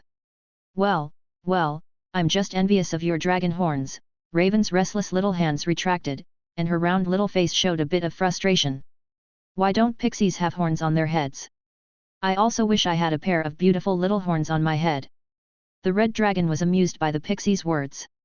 He had seen hand fetishists and foot fetishists, but he had never seen a horn fetishist. Kalen stopped, extended his left claw, indicating Raven to stand in front of him, then carefully used 2 claws to clip off 2 wild flowers at his feet, and inserted them on the left and right sides of Raven's acorn hat, then patted his hands and smiled perfunctorily, "That's good. Now Raven, you also have a pair of your own horns." Raven carefully touched the 2 fragile flower branches with a few green leaves on her head. The pixie dust behind her sprinkled down, and the dew on the nearby trees and flowers was moved by magic, slowly gathering and turning into a small, constantly fluctuating mirror. The pixie looked at herself in the mirror, who seemed to have become particularly different. The small face that Raven had been wearing was instantly covered with a blush of brilliance, and her delicate little face became radiant. She shouted, and her little hands held the flowers on her head, happily flying up and down around the red dragon. After flying around a few times, she suddenly remembered something and quickly flew away. The fairy dust behind the pixie also turned into a tail flame, and her happy shouts were left behind. "Kalen, hurry up and follow me. I found your favorite deer. There are a lot of them there, and I'm going to choose 2 of the fattest ones for you." Kalen smiled at the white dragon, who looked confused, and then followed unhurriedly. Chapter 10. Karen lay sprawled in his lair, languid and relaxed. He had recently emerged from another brief, month-long slumber, his body having grown to over 4 meters in length thanks to his over-limit growth talent. This size far exceeded the normal dimensions of chromatic dragon wormlings of his age, and there was no denying the vital role of Raven's feeding. The meager portions that Axe used to provide on a daily schedule were no longer sufficient for Karen's needs. His appetite, boosted by his over-limit growth talent, was far greater than that of a normal wormling, and his digestive abilities were terrifying. He needed to consume at least twice his own weight in food every day to fuel his growth and daily activities. If he didn't get enough food, his growth would be stunted, and he would have to reduce his activity. Then he would have to lie around listlessly like some wild beast, conserving energy. Relying on Raven's handouts wasn't a good long-term solution either. Raven didn't come every day, and sprites weren't dragon's servants, obligated to follow them around constantly. So, to avoid hindering his growth, he would have to find his own solutions. Karen had considered learning some magic from Raven. Raven's magic would undoubtedly be extremely useful for hunting. However, all of the pixie's abilities stemmed from their innate fairy dust, much like dragons relied on their own dragon blood, making them more akin to bloodline sorcerers, and these abilities couldn't be learned. But during his explorations, Karen discovered that although dragons were naturally powerful magical creatures, they didn't actually possess a magic core. Or rather, the magic core was the dragon's own dragon blood. Perhaps bloodline casters were the same. From the moment a dragon was born, the dragon blood constantly absorbed and accumulated magic to fuel the dragon's growth. As time passed, every vein in the dragon's body flowed with dragon blood and magic, with the heart serving as a transit point, trigger, and regulator for the magic throughout the body. While this made a dragon's magic as quick and efficient as a sorcerer's, a dragon's spells needed to be awakened during periods of slumber, and the number of spells awakened wasn't very high. Some unlucky dragons might only awaken a handful of spells in their entire lives, including seemingly useless spells like item location, which was undoubtedly a huge waste of a dragon's powerful magical abilities. In the eyes of most dragons, their naturally powerful bodies and sharp claws were strong enough, especially with the even more potent dragon breath. Dragons naturally grew stronger with age, so why bother torturing themselves when they could just get stronger by sleeping? Moreover, the restless dragon blood flowing through the veins of chromatic dragons constantly influenced them, making it difficult for them to quiet down and meditate to absorb magic, let alone learn spells. Karen was different. He had the self-awareness and clear reason of a human, which allowed him to suppress the influence of the dragon blood and quietly study magic knowledge. Now, the dragon blood's influence on him was probably only equivalent to the random thoughts that humans often had. Karen knew that although dragons were powerful creatures, there were many creatures even stronger than dragons, including some legendary species that preyed on dragons. And even the humans who were considered weak by dragons had many dragon hunters who targeted dragons, taking pride in slaying dragons, with the dragon's treasures as their motivation. Although as a red dragon and a male, he liked to crush his enemies and conquer his opponents with his bare flesh and strength. But Karen, who had a soul plagued by a fear of insufficient firepower, felt that he needed to prepare more methods. Magic was obviously a form of power. Moreover, Karen learned from the recently digested inheritance that legendary mages possessed the knowledge and ability to open up demi-planes unique to mages in the void. Even if the mage died, unless the demi-plane's coordinates were exposed, the demi-plane would not fall into enemy hands but would instead plummet into the void until the plane was destroyed. This made Karen very envious. Perhaps dragons, as powerful magical creatures, could open up their own demi-planes without even reaching the legendary level.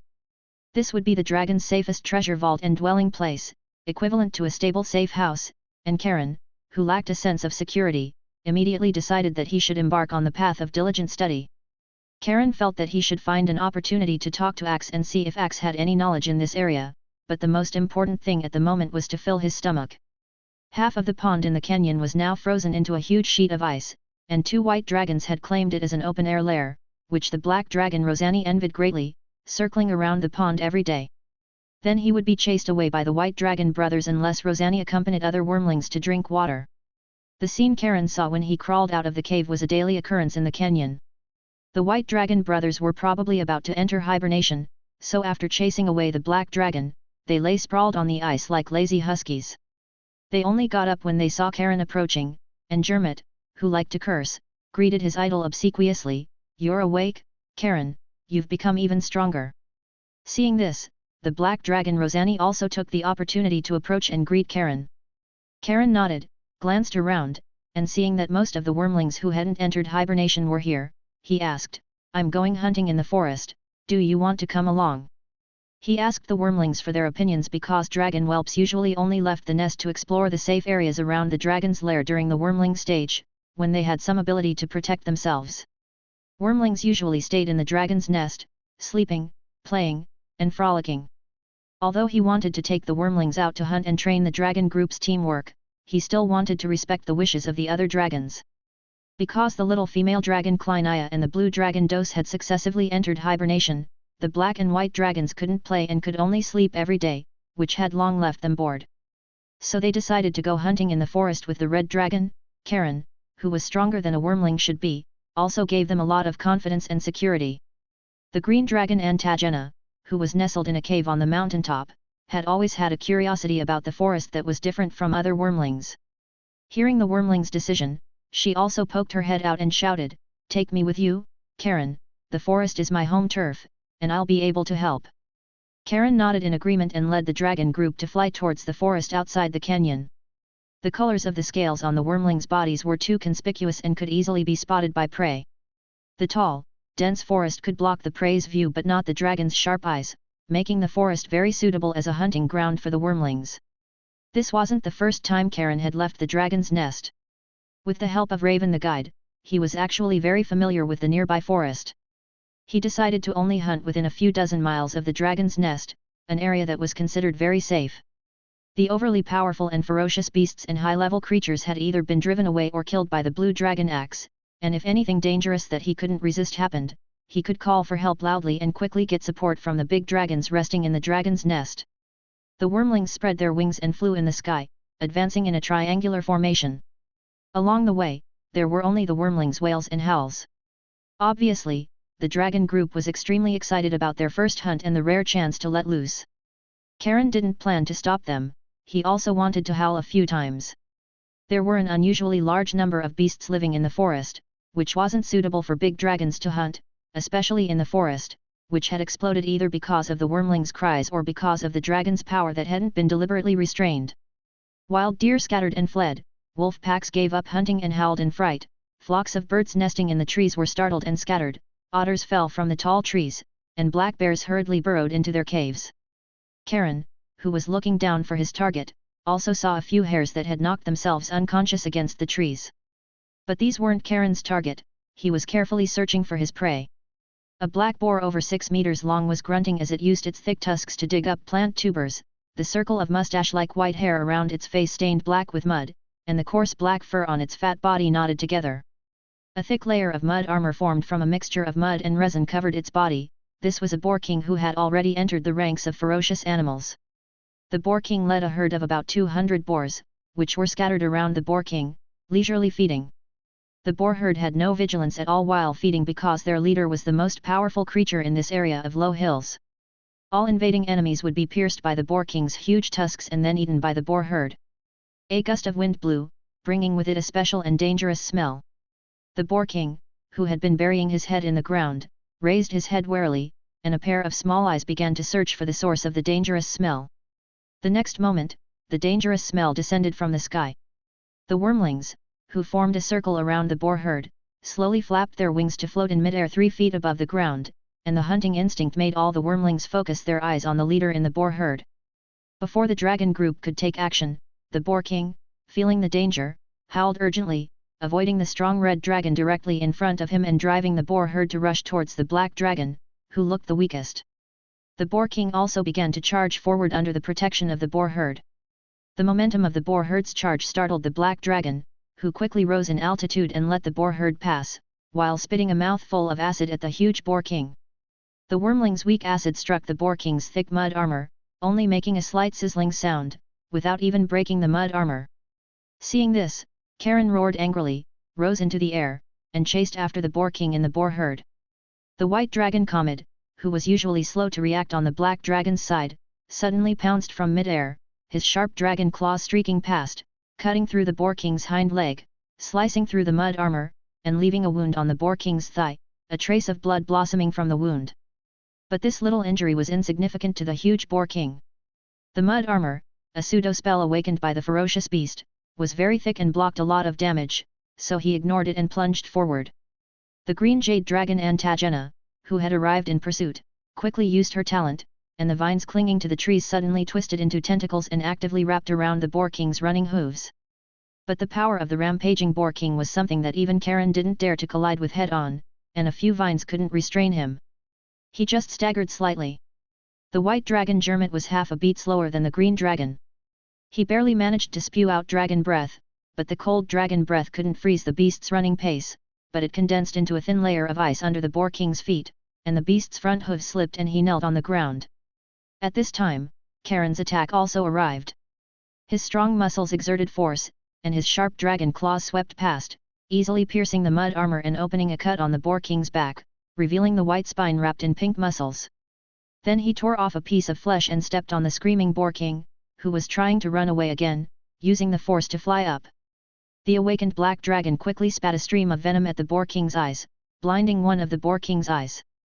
The boar king, who was running around in a panic, ran left and right, but the cooperation between the wormlings gradually became tacit, and ice and vines hindered his escape.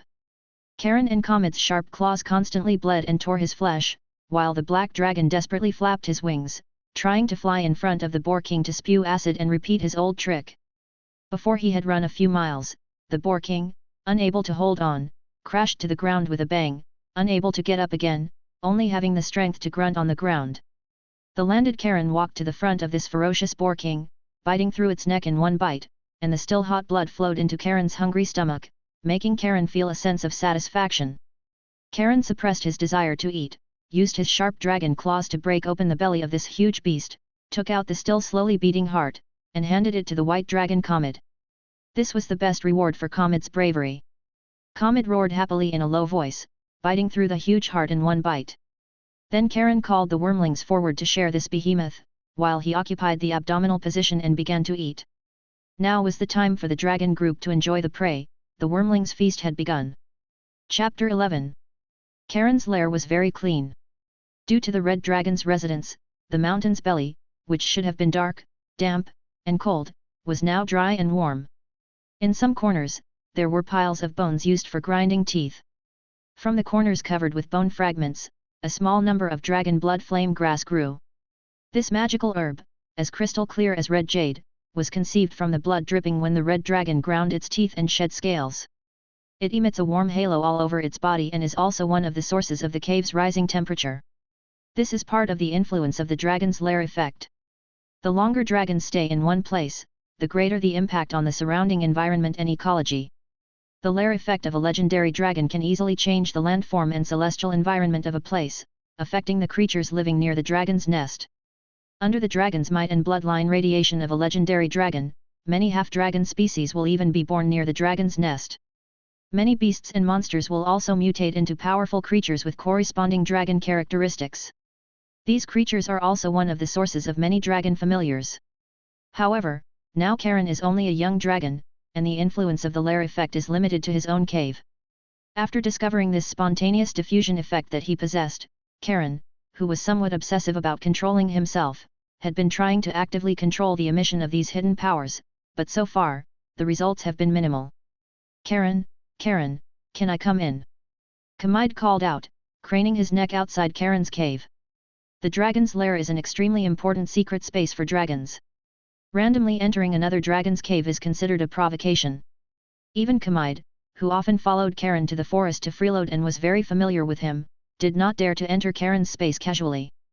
Come in, Kamide, the red dragon's voice spread through the long passage, creating an echo-like feeling, making the white dragon Kamide a little hesitant to enter the red dragon's nest. However, he still shook his head and stepped into the passage. Having been with the red dragon for a long time, Kamide knew that the red dragon was usually very easy to get along with. Unlike Kleineria, who has a very bad temper and wants to punch dragons at every turn. Karen stayed honestly in the cave. When he was not hunting or playing with the young dragons, the red dragon was particularly quiet. And quietness is what the restless red dragon bloodline hates, but it is also what Karen needs to do. What's the matter, Kamide? You don't seem like the type of dragon to wander around my nest out of curiosity. The red dragon did not get up. The interaction between these young dragons was very casual, so he asked while boredly swinging his flexible tail, trying to tie different knots. The white dragon Kamide first observed the environment around the red dragon with a curious expression. Compared to the other young dragons who just dug a hole casually, Karen's carefully excavated spacious and clean cave made him have the idea of emulating it. Such a nest is comfortable to live in. Then Kamide chuckled and said, Karen, do you know? Antagena got beaten up. There was no expression on Karen's face. He lazily said, is this kind of trivial matter worth you coming to me specifically? It's just fighting between young dragons. Kamide, you often get beaten up too. It wasn't by other dragons. Antagena was beaten up by 2 Kenku outside.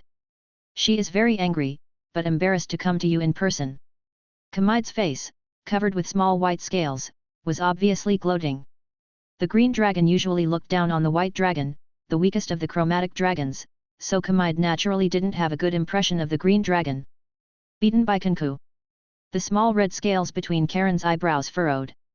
Since Karen first took the young dragons hunting, the activity range of these young dragons was no longer limited to the Dragon Nest Canyon, and began to spread to the forest.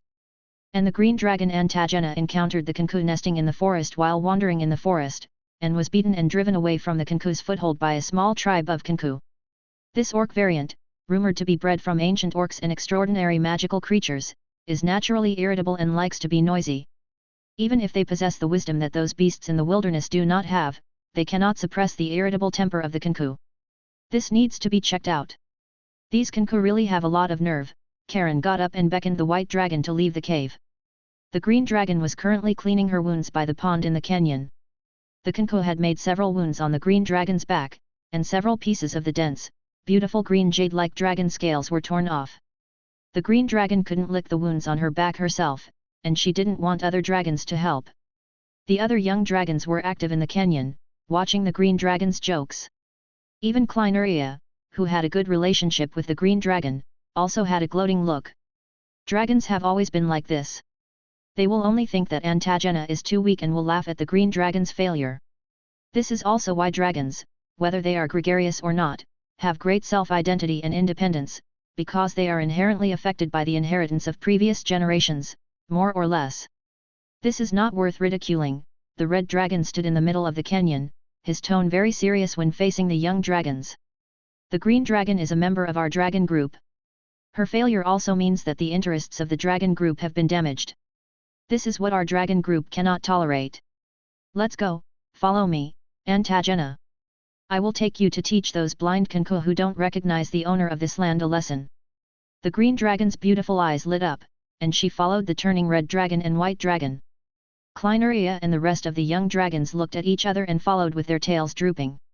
The Kenku's tree nest is not very far from the dragon's nest, a few dozen miles to the west, but currently the dragon's tentacles of activity have not actually extended there.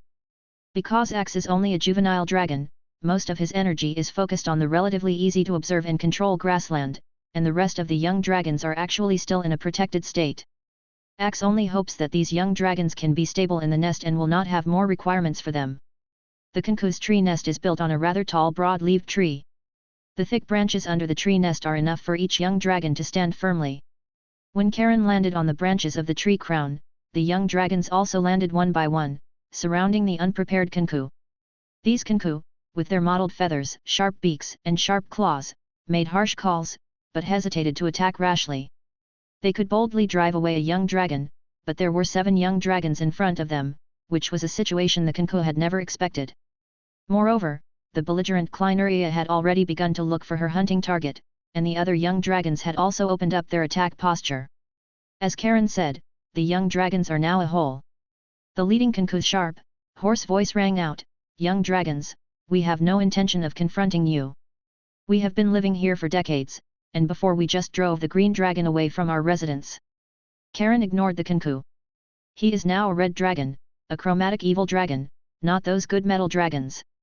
What's more, even the good metal dragons would not have the slightest room for negotiation when facing the territory they were destined to conquer. "Antagena, go, cut off the wings of the Kenku who hurt you, and tear their claws apart." Karen raised his head, at this moment resembling the famous painting "Go give him 2 slaps." JPG. The green dragon asked puzzledly, "Karen, why not just kill all these Kenku?" Not only did the green dragon want to kill these Kenku, but the red dragon's blood in Karen's body was also eager to try. The flames of destruction did not need to go through Karen's thinking and were already brewing. But Karen felt that even his body's instinctive impulse should obey his will, rather than influence his thoughts. He wanted every decision and action to be based on his own thinking and will. He needed absolute control of his will over his body. So he restrained the red dragon's evil thoughts of destruction and dissipated the dragon's violent dragon fire. He glanced at the expectant green dragon and said righteously, "If the dragon group wants to rule the earth, it should not bring destruction casually, but I hope that after you have enough power, you will come here and take a look. If there are still creatures who do not obey the dragons, then I hope to see their heads in your spoils." The green dragon Antagena's slender eyes narrowed, revealing a dangerous light. Chapter 12. Karen lay sprawled lazily on the riverbank, squinting, his long tail dangling the bones with the last scraps of flesh from his prey into the water. The tip of his tail twitched occasionally, luring a tiger-striped ferocious fish that tentatively circled in the deep water. But this tiger-striped ferocious fish warily eyed the tempting bait without taking it, and even drove away the originally dense school of fish around it. At this time, the red dragon, after 2 years of growth and development, had reached a body length of 5 meters, already a veritable red behemoth. It exceeded the size of many young dragons, and only the most powerful red dragons and metallic dragon younglings could compare to Karen in size. However, recently, the red dragon's growth had begun to slow and stagnate, and it was clear that even with the talent of hyper-limited growth, the mediocre evil dragon blood flowing through his veins was not enough to support him to become even stronger. He could think of several ways to solve this predicament. The first was the upcoming slumber. By passing through the crucial slumber period from hatchling to young dragon, he would break the current limitations and usher in a new growth period. The second was to learn magic. Perhaps becoming a dragon mage could break this predicament with the power of magic. However, Karen had already consulted Axe, but Axe did not have this knowledge. Obviously, his predecessor was as arrogant and lazy as most dragons. The blue dragon Khalite was the same, but Khalite said that she could teach Karen the dragon transformation spell. When dragons grow to the stage of young dragons, they will naturally learn the dragon polymorph spell, which can control the overall enlargement and reduction of the body.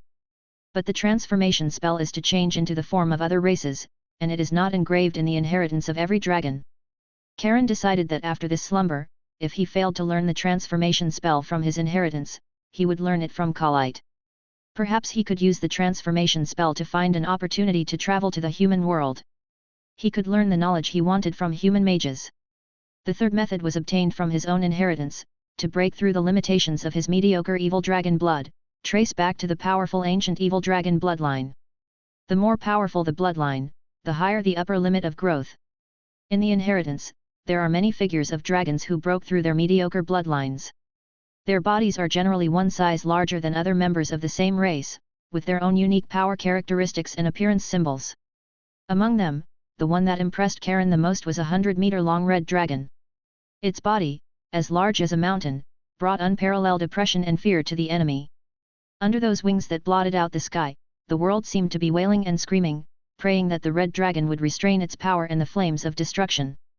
Unfortunately, he only knew that this method existed. There was no specific method for tracing the bloodline in the inheritance. Presumably, the predecessor who left his dragon inheritance should have had it innately. Moreover, although it is closer to the ancient bloodline than the evil dragon blood in his body, it is estimated that it is only limited in strength. After all, he did not find the figure of his predecessor Red Dragon among those dragons with powerful names, something like Little Calamity, Karen speculated maliciously, somewhat inflated. The last method is also the fundamental reliance that Karen is now far superior to other hatchlings of the same age.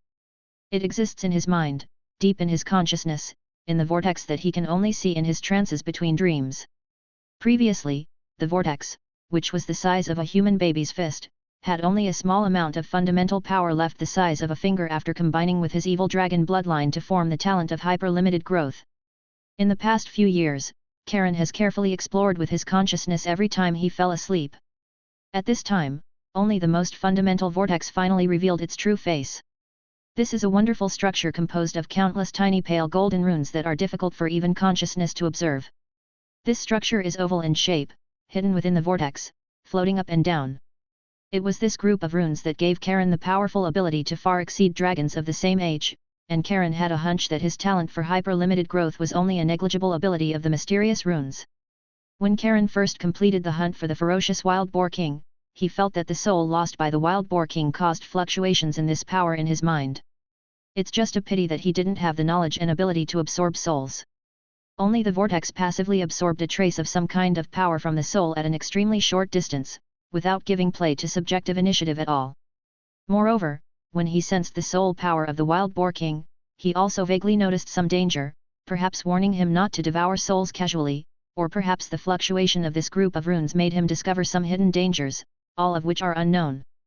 However, after several years of exploration and research, Karen found that absorbing magic power could also strengthen the power of the vortex in his mind. But what that group of runes needs is not pure magic power. Over the years, the massive magic power that the dragon spontaneously absorbed has only added a trace of volume to the dream vortex. Obviously, this vortex is a kind of energy produced by the runes filtering from the magic power, perhaps absorbing only a certain essence contained in the magic power. The essence of the soul and magic power that can cause rune fluctuations should have the same point, so what exactly is this same point? Red Dragon had many guesses in his heart, and some ideas were born. But none of these methods can be used immediately at the moment. Thinking of this, the Red Dragon sighed. The Air Force guy, who had been fishing for a long time without a fish biting, vented his anger on Kleinaya, the little female dragon who was lying beside him with her head facing him and resting with her eyes closed, and flicked his tail on the little female dragon's particularly hard head. "It's all your fault, Kleinaya, for not restraining your dragon might, which caused me to not catch any fish again." Ever since the little female dragon knew that she was not taken on the dragon group's first hunt, she had been brooding about it. As long as Karen left the dragon's nest, she would follow behind him. During this period, it could be said that Ka was inseparable from K, and K was inseparable from Ka. Having long been accustomed to this situation, Karen opened his eyes and laughed loudly at the red dragon. "Karen, if you want to eat fish, you can let the black dragon go into the water to catch it, otherwise, with your fishing skills that are worse than the inferior monkeys in the forest, the dragons will starve to death." Enraged, Karen roared loudly, "Rosanny, Rosanny, come out quickly, go block the upper and lower reaches of this river, I'm going to drain the water from this river today, and I have to get this cunning ferocious fish." Rosanny, who was playing in the water dozens of meters upstream, poked his head out of the water. He knew that this was just Karen's joke. Karen usually didn't look down on his companions because of his strength, and he wouldn't order him around at will.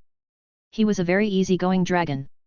So, the black dragon Rosanny ignored the red dragon's unreasonable request and said with a smile, squeezing his scales and winking, "Forget it, Karen, otherwise I'll catch that damn ferocious fish and hang it on your tail, that's much faster than draining the water." Tch, Karen stood up on all fours, spread his wide wings, and spat out a mouthful of saliva full of sparks, cursing, "Kleinaya, go back and gather the dragon group, it's time for the hunt." This vast and fertile grassland may be deeply loved by the world of Icania. The many rivers that cover the grassland will not dry up even in the driest seasons. The river originating from the far north always flows on this grassland, nurturing the plants and many beast groups on this grassland. The dragon group flew forward in the sky in a triangular wedge shape. At the forefront was the red dragon, the largest of the hatchlings, the leader of the hatchlings, Karen Gagamora, as the most powerful attack point in the formation. At the tips of the two wings were the second largest, nearly 4-meter-long female red dragon Kleinaya and the blue dragon Dose, who controlled the storms and lightning in the sky. The other hatchlings, who were the size of adult horses and 3 meters long, connected the wings and the tip of the formation as triangular lines, and could support the wings and the front end at any time. Above the hatchlings' formation, the nanny dragon Axe, who was 11 meters in size, soared with her wings. The autonomously adjustable pupils had already turned into vertical pupils, and her sharp eyes looked far ahead, searching for places that might pose a danger to the hatchlings. Since Karen consciously trained the hatchlings' group consciousness and cooperative combat ability, every hunt would summon the hatchlings to come out in full force. On the one hand, to satisfy the hatchlings' desire for combat and slaughter, and on the other hand, it was also an opportunity for the dragon group to explore the environment around the territory. Therefore, each hatchling hunt would be farther away from the dragon's nest, a little beyond the range of the dragon's nest radiation area, slowly and methodically expanding the scope of activity. The dragon group swept across the already familiar territory and set its sights on a group of wild horses with more than 300 members. These wild horses were tall, strong, and plump, with shiny fur all over their bodies, and they looked very fat. Moreover, the wild horse group ran on the grassland every day, and the meat on their bodies must be very chewy under a lot of exercise. The hatchlings began to lock on to their targets, all of which were strong stallions in the horse group. This came from Karen's influence. Karen generally does not prey on mothers and young, nor does he kill and hunt near water sources. The hatchlings know that this is called sustainable development, and they cannot drain the pond to catch all the fish. The top-down influence is fast and obvious. The hatchlings still advocate strength, but they have gradually become accustomed to using wisdom. The hatchlings' formation began to dive down with Karen. The red dragon leader's wide and powerful wings broke the wind in front, and the dragon group's diving speed became faster and faster. When the horse group realized that something was wrong and ran away on all fours, the dragon group's attack had already arrived. The hatchlings who swept over the horse group's heads all grabbed their respective targets with their claws. Karen's powerful fore and hind claws firmly grabbed the leader of the wild horses, and then led the dragon group to rise into the air and release the wild horses under their claws, and slammed them in the grassland. The other hatchlings did not have Karen's powerful strength, but they all left wounds on their respective targets that were enough to lose their ability to move. The remaining wild horses scattered in a panic, leaving only those wild horses that could not move lying on the ground and wailing in despair. The dragon group landed, and Axe also landed in front of his prey, and like the red dragon, spit out his breath to burn the fur of the wild horse into ashes. He also dug open his abdomen and discarded dirty internal organs such as the stomach and intestines, and ate other energy-rich and nutritious internal organs. Finally, he signaled Karen to spit out dragon breath to scorch his prey, and used the red dragon's superb flame control ability to bake the wild horse to a tender and charred degree before opening his mouth to enjoy the meal. The other hatchlings were the same. The only difference was that the white dragon liked to freeze the cleaned prey into ice cubes, and the sound of crunching and crunching made the dragon's teeth ache. Many black dragons like to eat carrion, using their acid to corrode their prey and then eat it. Rosanni said that it was the inferior taste of other inferior members of the same race. A true male dragon should be as clean and tasteful as the powerful Karen. So every time he licked his face, either asked the red dragon Kleinaya for help like the green dragon Antagina, or dragged his prey and looked at Karen with pleading eyes, so that Karen couldn't stand it and took the initiative to help. These influences from the unique red dragon are changing the dragon group little by little. Although weak, they add up. When there are more such things, quantitative changes will cause qualitative changes. This is true for anyone and anything. Chapter 13. Compared to the grasslands, which have now become the focus of the dragon clan's territorial expansion, the forests have become recreational rest stops for the young dragons. The dragon clan only returns to the Kenyan dragon nests to sleep at night, spending most of the rest of their time in the nearby forests. After discovering that fishing could easily quiet his heart and more easily suppress the evil dragon blood that was constantly resisting within him, Karen became a fishing enthusiast in the world of Icania, sitting firmly on the fishing platform every day without fail, although in the end, he would get angry because of the fact that there were no fish. Karen regarded this as a tempering of his will. The sun is just right today, making him drowsy. Perhaps because his dormancy period is approaching, he is lazy every day now and has a bit of a grumpy temper, and he likes to directly kill his prey with a dragon breath when hunting. The blue dragon dose turned out from behind a tall tree and walked towards Karen, who was lying on the shore. The blue dragon, which is more stable than the other young dragons, like the former model worker dragon Axie, takes on the responsibility of patrolling the resting place among the young dragons. Karen, I've caught this damn guy again. He took advantage of my inattention and emptied the honey in 3 nearby bee colonies, and then moved the honey back to his nest and hid it. If I hadn't discovered it early, the remaining beehives would probably be in danger. The blue dragon dose was very angry about this, and dangerous tiny lightning flashed in his light blue eyes. The red dragon opened his eyes and found a trembling black bear with frightened eyes lying on the ground behind the blue dragon dose. The body, more than 2 meters long, looked like a pitiful and helpless lamb next to the giant dragon's size. Giant dragons have a particularly strong possessive desire, and now the young dragons regard everything in the forest as the dragon clan's private property. Even though these beehives were left to Karen by Raven before she followed her parents to visit her elders, the real owner is the pixie raven and not the dragon clan. And the reason why the pixie raven handed the bee colony over to Karen was because she was afraid that the elves of the same clan would steal her honey while she was away, but she didn't expect that once the things entered the hands of the dragon clan, there would be no chance of getting them back. And after learning from Karen how to coat scorched food with a thick layer of honey, the young dragon's greed for desserts and delicacies made them pay more attention to the bee colonies in the forest. The young dragons restrained their greed according to their developed habits, and each time they only took a fixed amount of honey from the beehive, accumulating little by little for the dragon clan's consumption. But this damn black bear is even greedier than the giant dragon. It empties all the accumulated honey in the beehive, which makes the blue dragon dose very angry. However, the black bear's talent for searching for beehives is like the red dragon's talent for controlling flames. Beehives hidden in any corner of the forest cannot escape the black bear's clutches. Even the giant dragons with their excellent sense of smell are not as talented as the black bear in this regard. If the young dragons didn't need the black bear's talent for finding wild beehives, it would have been torn to pieces by Dose long ago. Karen also had a headache. This black bear is not a ferocious animal and does not have enough intelligence to communicate. Giant dragons are born with the ability to learn many languages, even beast language, but proud giant dragons will not learn the meaningless howling of this kind of unintelligent creature. The red dragon sighed, "Forget it, just beat it up as usual, then confiscate the honey in its nest, and leave a little for it." Karen was also very helpless. This black bear is caught and beaten every time it empties a beehive, but it just doesn't learn its lesson.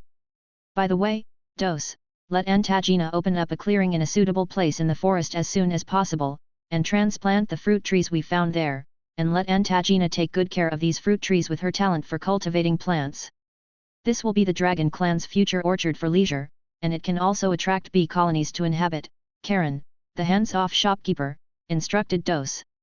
When we get through this dormancy period and the dragon clan's strength grows, perhaps we can start trying to subdue useful familiars' subordinates, and let the familiar subordinates manage the orchard and graze the bee colonies for the dragon clan, so that we will have a steady stream of honey and desserts to enjoy. The blue dragon Dose lowered his head and replied, "As you wish, Karen, who possesses wisdom." The red dragon's dormancy period arrived as scheduled, and the remaining young dragons will also enter dormancy one by one in the near future, undergoing the key transformation from young dragons to juvenile dragons, which is extremely important.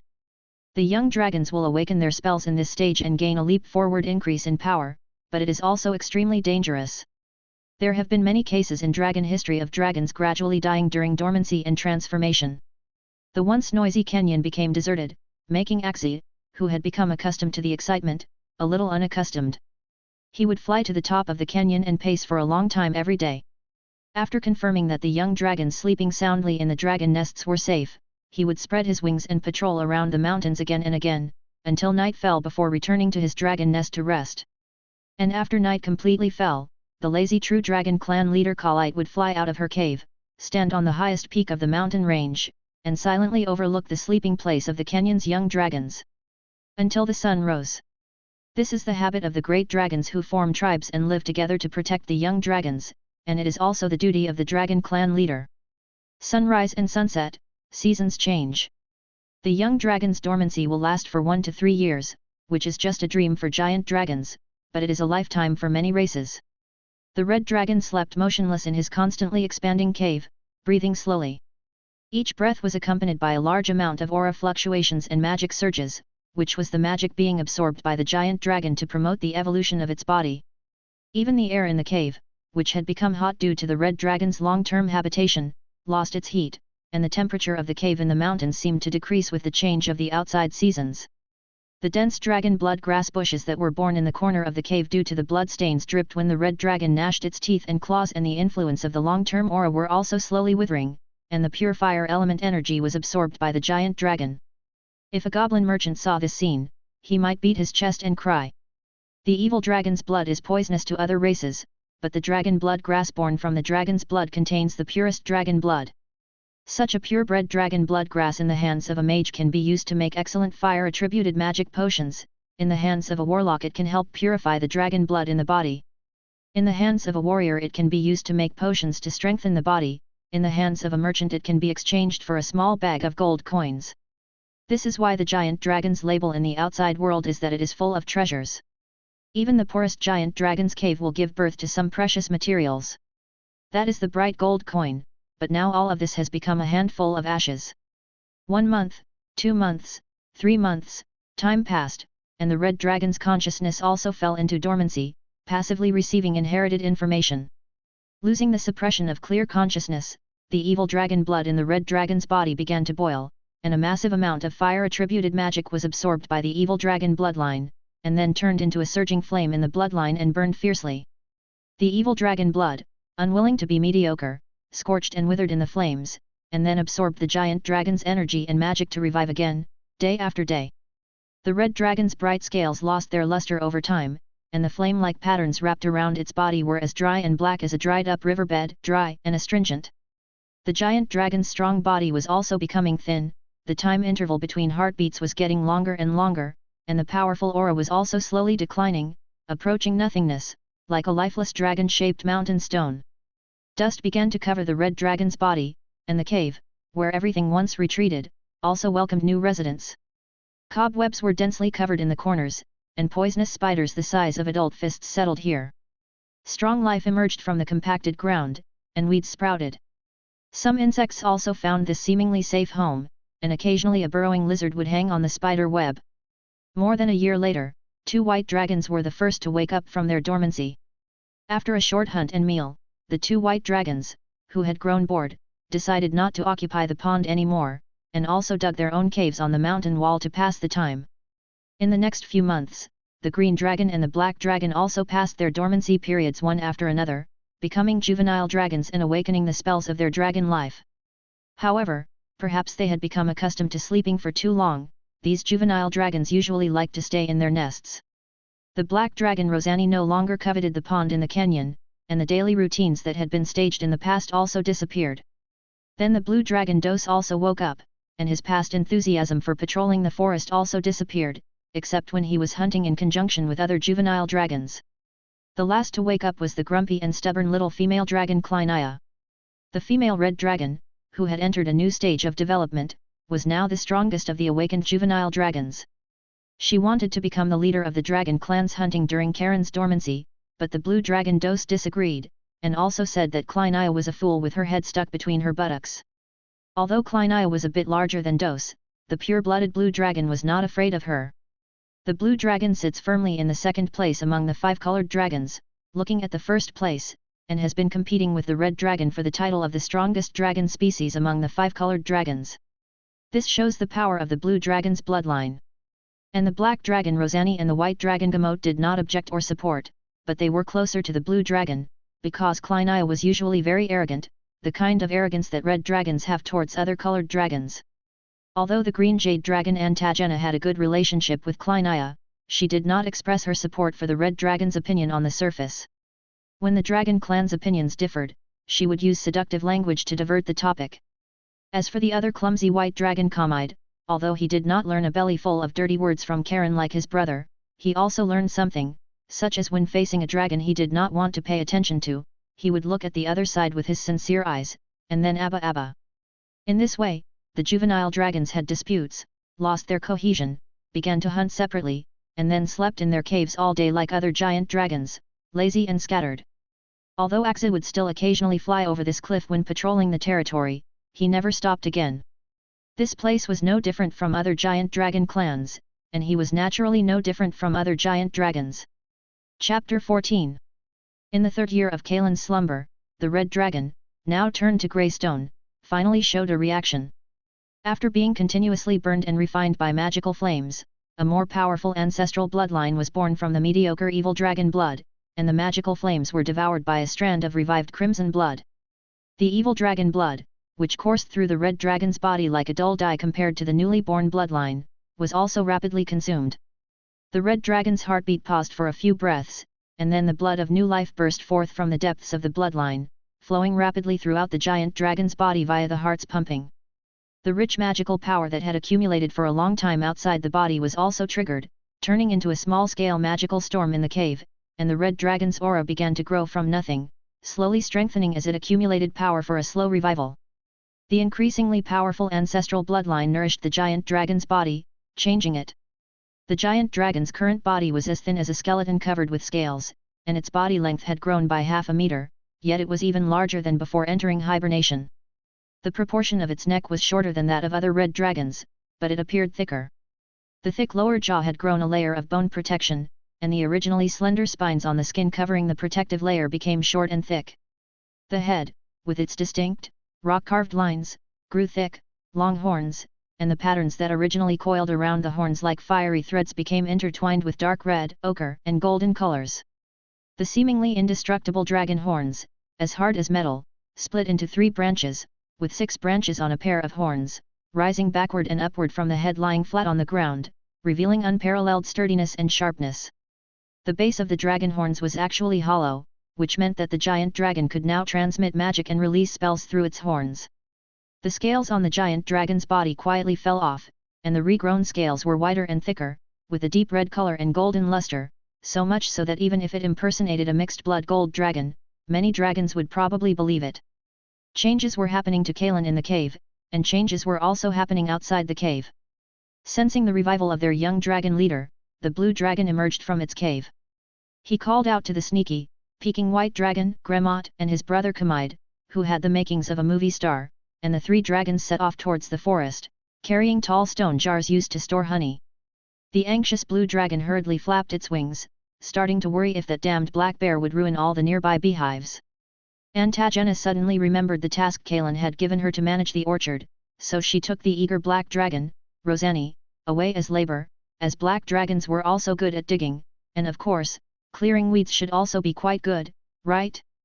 Clenia suddenly found herself seemingly isolated by the dragon group, but a brain more developed than humans did not mean more wisdom than humans, and the proud red dragon had no concept of self-reflection.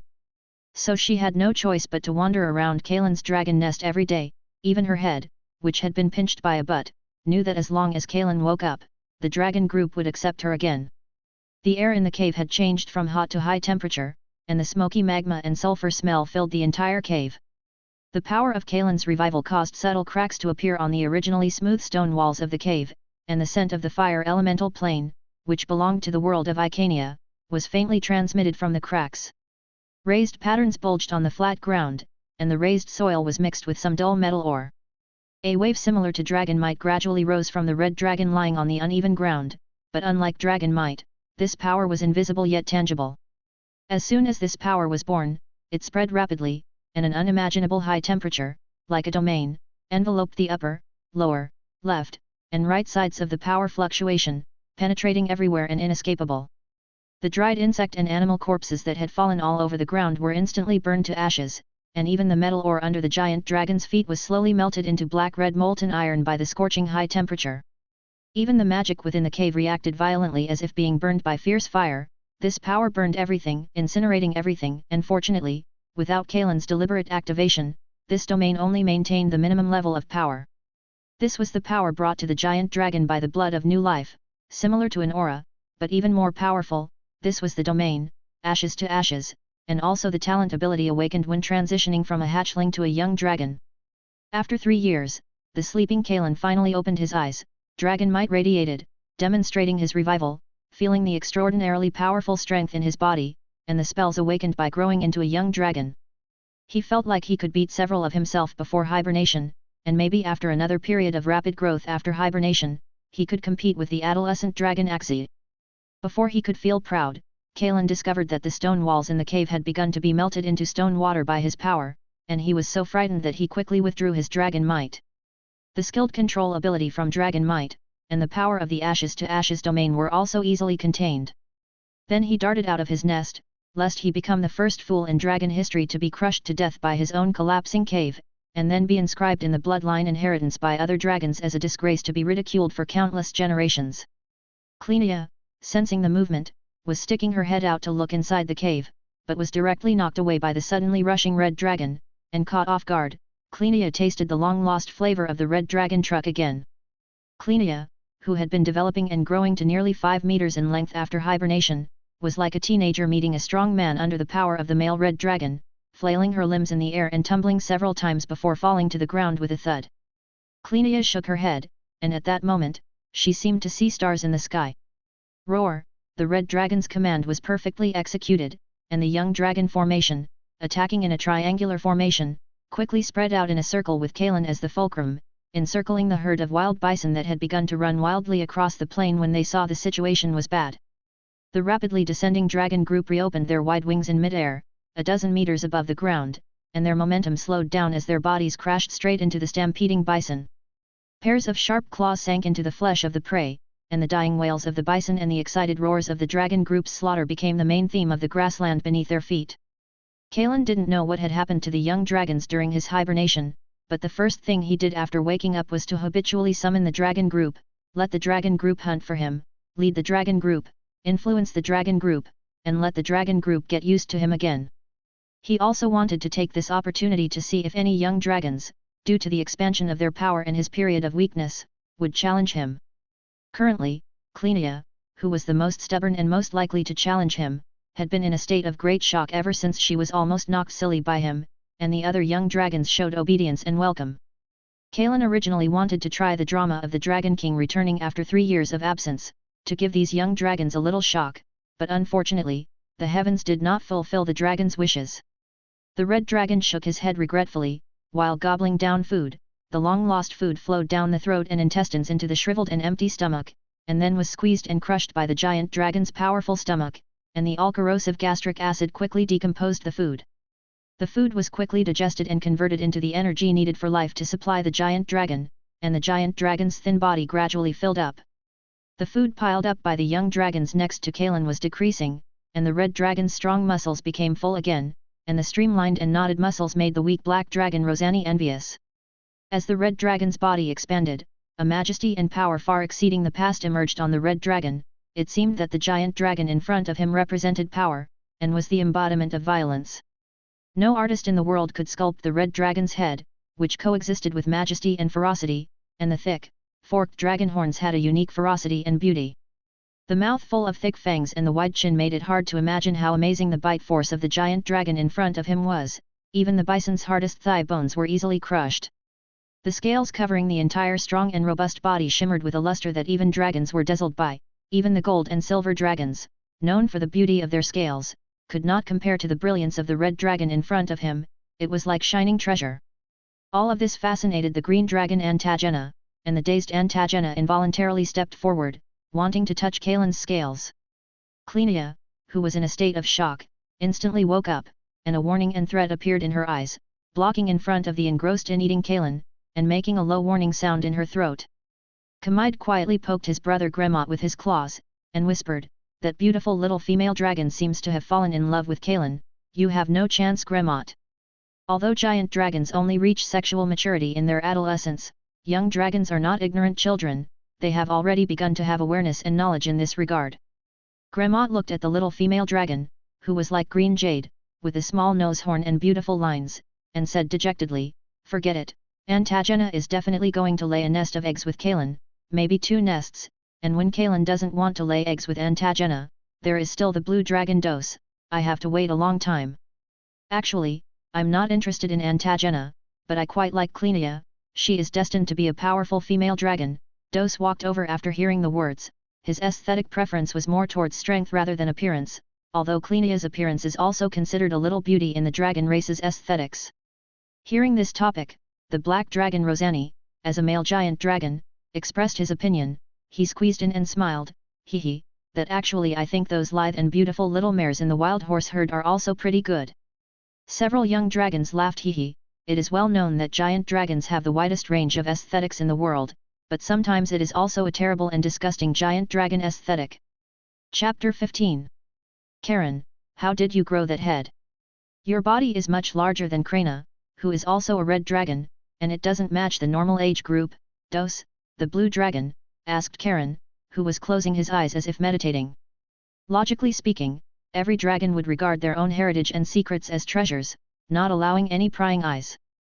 However, the young dragons have now become accustomed to communication and sharing, so Dos asked this question with a tentative attitude. Karen's red body is more than 7 meters long, and at this time he is lying under a few apple trees with pink and white flowers, exploring the secrets in his mind. He always feels that as he gets along with these young dragons, he gradually establishes a mysterious one-way connection that only he can detect, but this connection is vague and he has been unable to figure it out. Hearing the blue dragon's inquiry, he opened his eyes, wondering how to answer this question, only to find that the surrounding young dragons had pricked up their ears and quietly approached. Obviously these young dragons were also very curious about this question. Under Antagina's careful care, the dragon's orchard not only has the transplanted fruit trees growing vigorously, but recently, as summer approaches, some fruit trees have begun to bloom. This is the first industry of the young dragons, and they all attach great importance to it and come to check it out. Moreover, because the young dragons have always been in a group, their actions are always closely linked, unlike those dragons who are driven out of the dragon's nest by their parents and live alone. In addition to the innate stubborn nature, the influence of the acquired living environment is extremely important, so the young dragons in this family mostly like to gather together like human children. Karen pondered for a long time. He was thinking that his difference certainly has an irreplaceable part, but there should also be a replicable part, so he organized his words and decided to inform these young dragons. Well, I awakened the bloodline of the previous generation of red dragons. The revival of the previous generation's bloodline has given me a higher upper limit and potential than other dragons. Karen told these young dragons the part of the truth that could be replicated. In his eyes, if the young dragons could become stronger because of this, he would be very happy. Because these young dragons grow up with him, no matter what he does in the future, they will be his capable helpers, as long as he can lead them. Awakened the previous generation's bloodline of the giant dragon? The young dragons are no strangers to this concept. They are all pure-blooded dragons, and their heritage also contains knowledge in this area. There are many ways for giant dragons to become powerful, and the most ancient and orthodox one is to trace the source of the bloodline. Reviving the particularly powerful blood of the previous generation from the parents, followed by the more ancient bloodline of the ancestors and the bloodline source at the time of the dragon's birth, the blood of the first dragon. In the history of the 5-colored giant dragons, there have been many dragons who awakened the blood of their ancestors, but those have gradually become history, and there is no relevant information on how to pursue this powerful path. What's more, in the giant dragon's heritage, only the 5-colored evil dragon goddess Tiamat possesses such magical power to bestow the great bloodline to the dragons favored by her.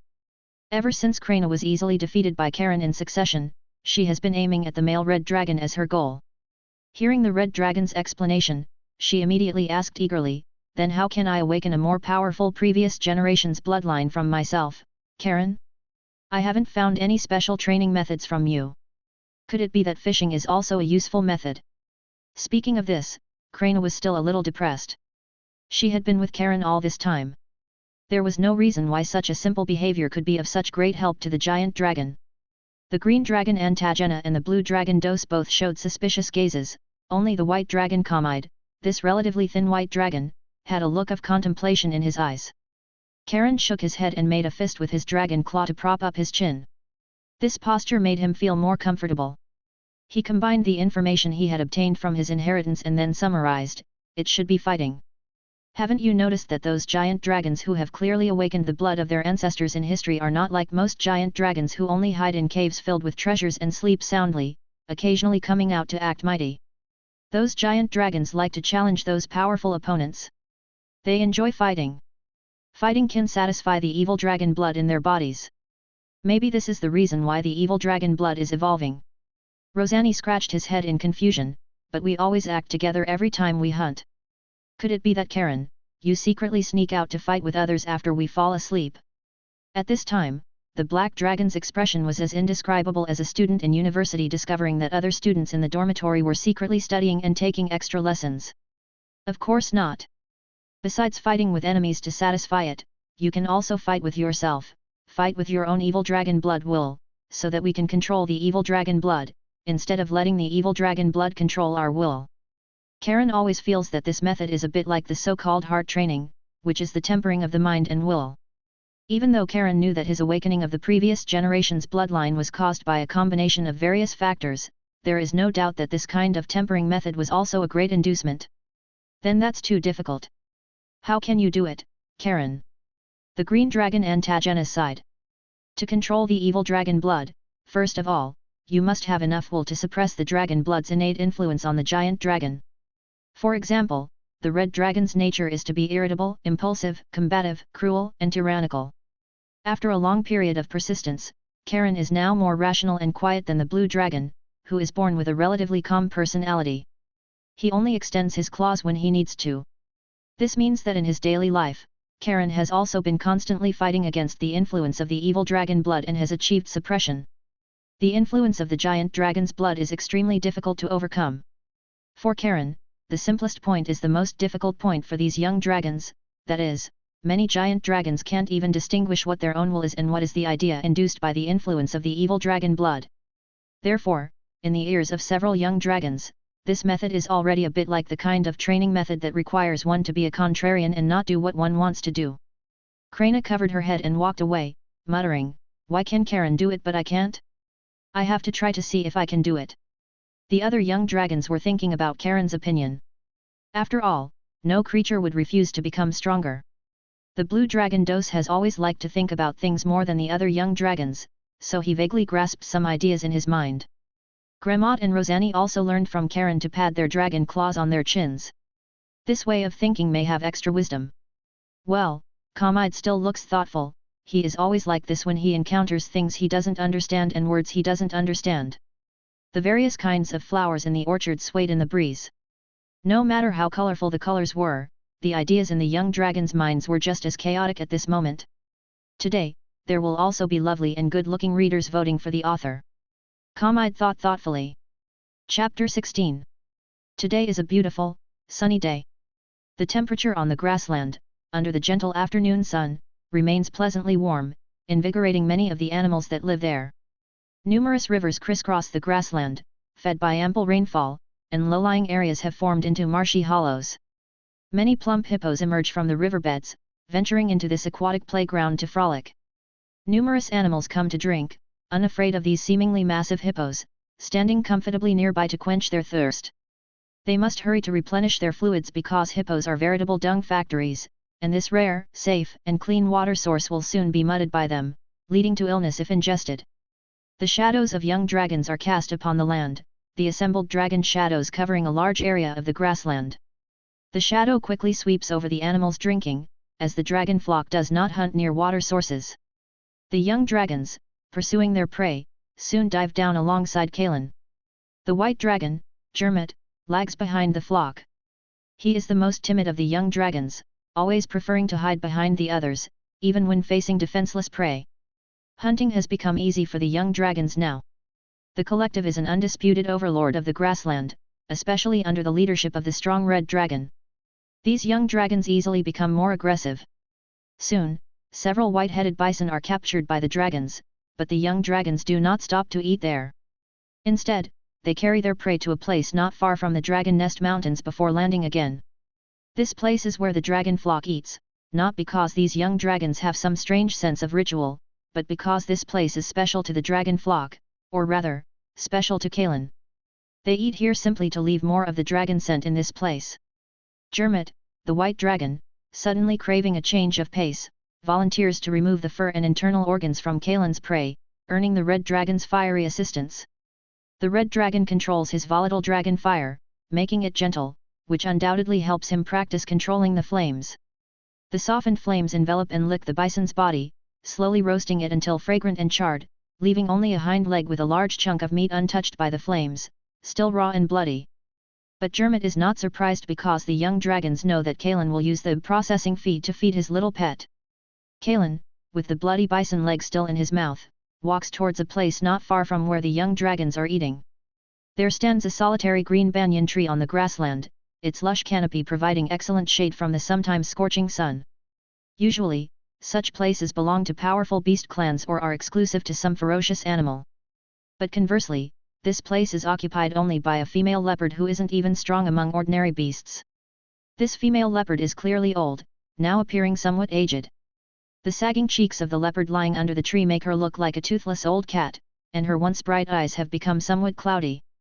But when she sees Kaelin approaching, this female leopard does not run away.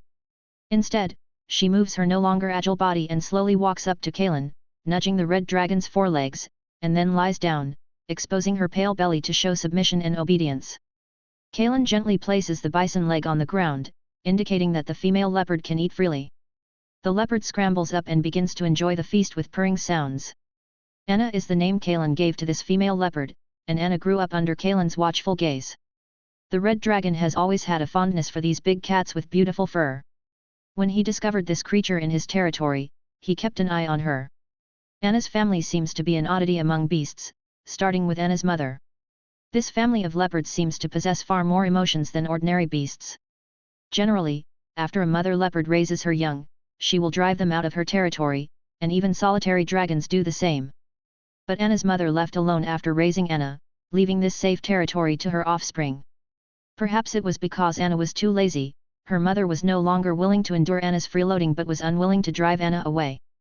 Because of her laziness, Anna, who only cared about sleeping all day, did not even learn hunting skills. Forced to live alone, Anna could only start learning hunting skills on her own. But many times, she still had to go hungry, only able to scavenge what was left by other animals.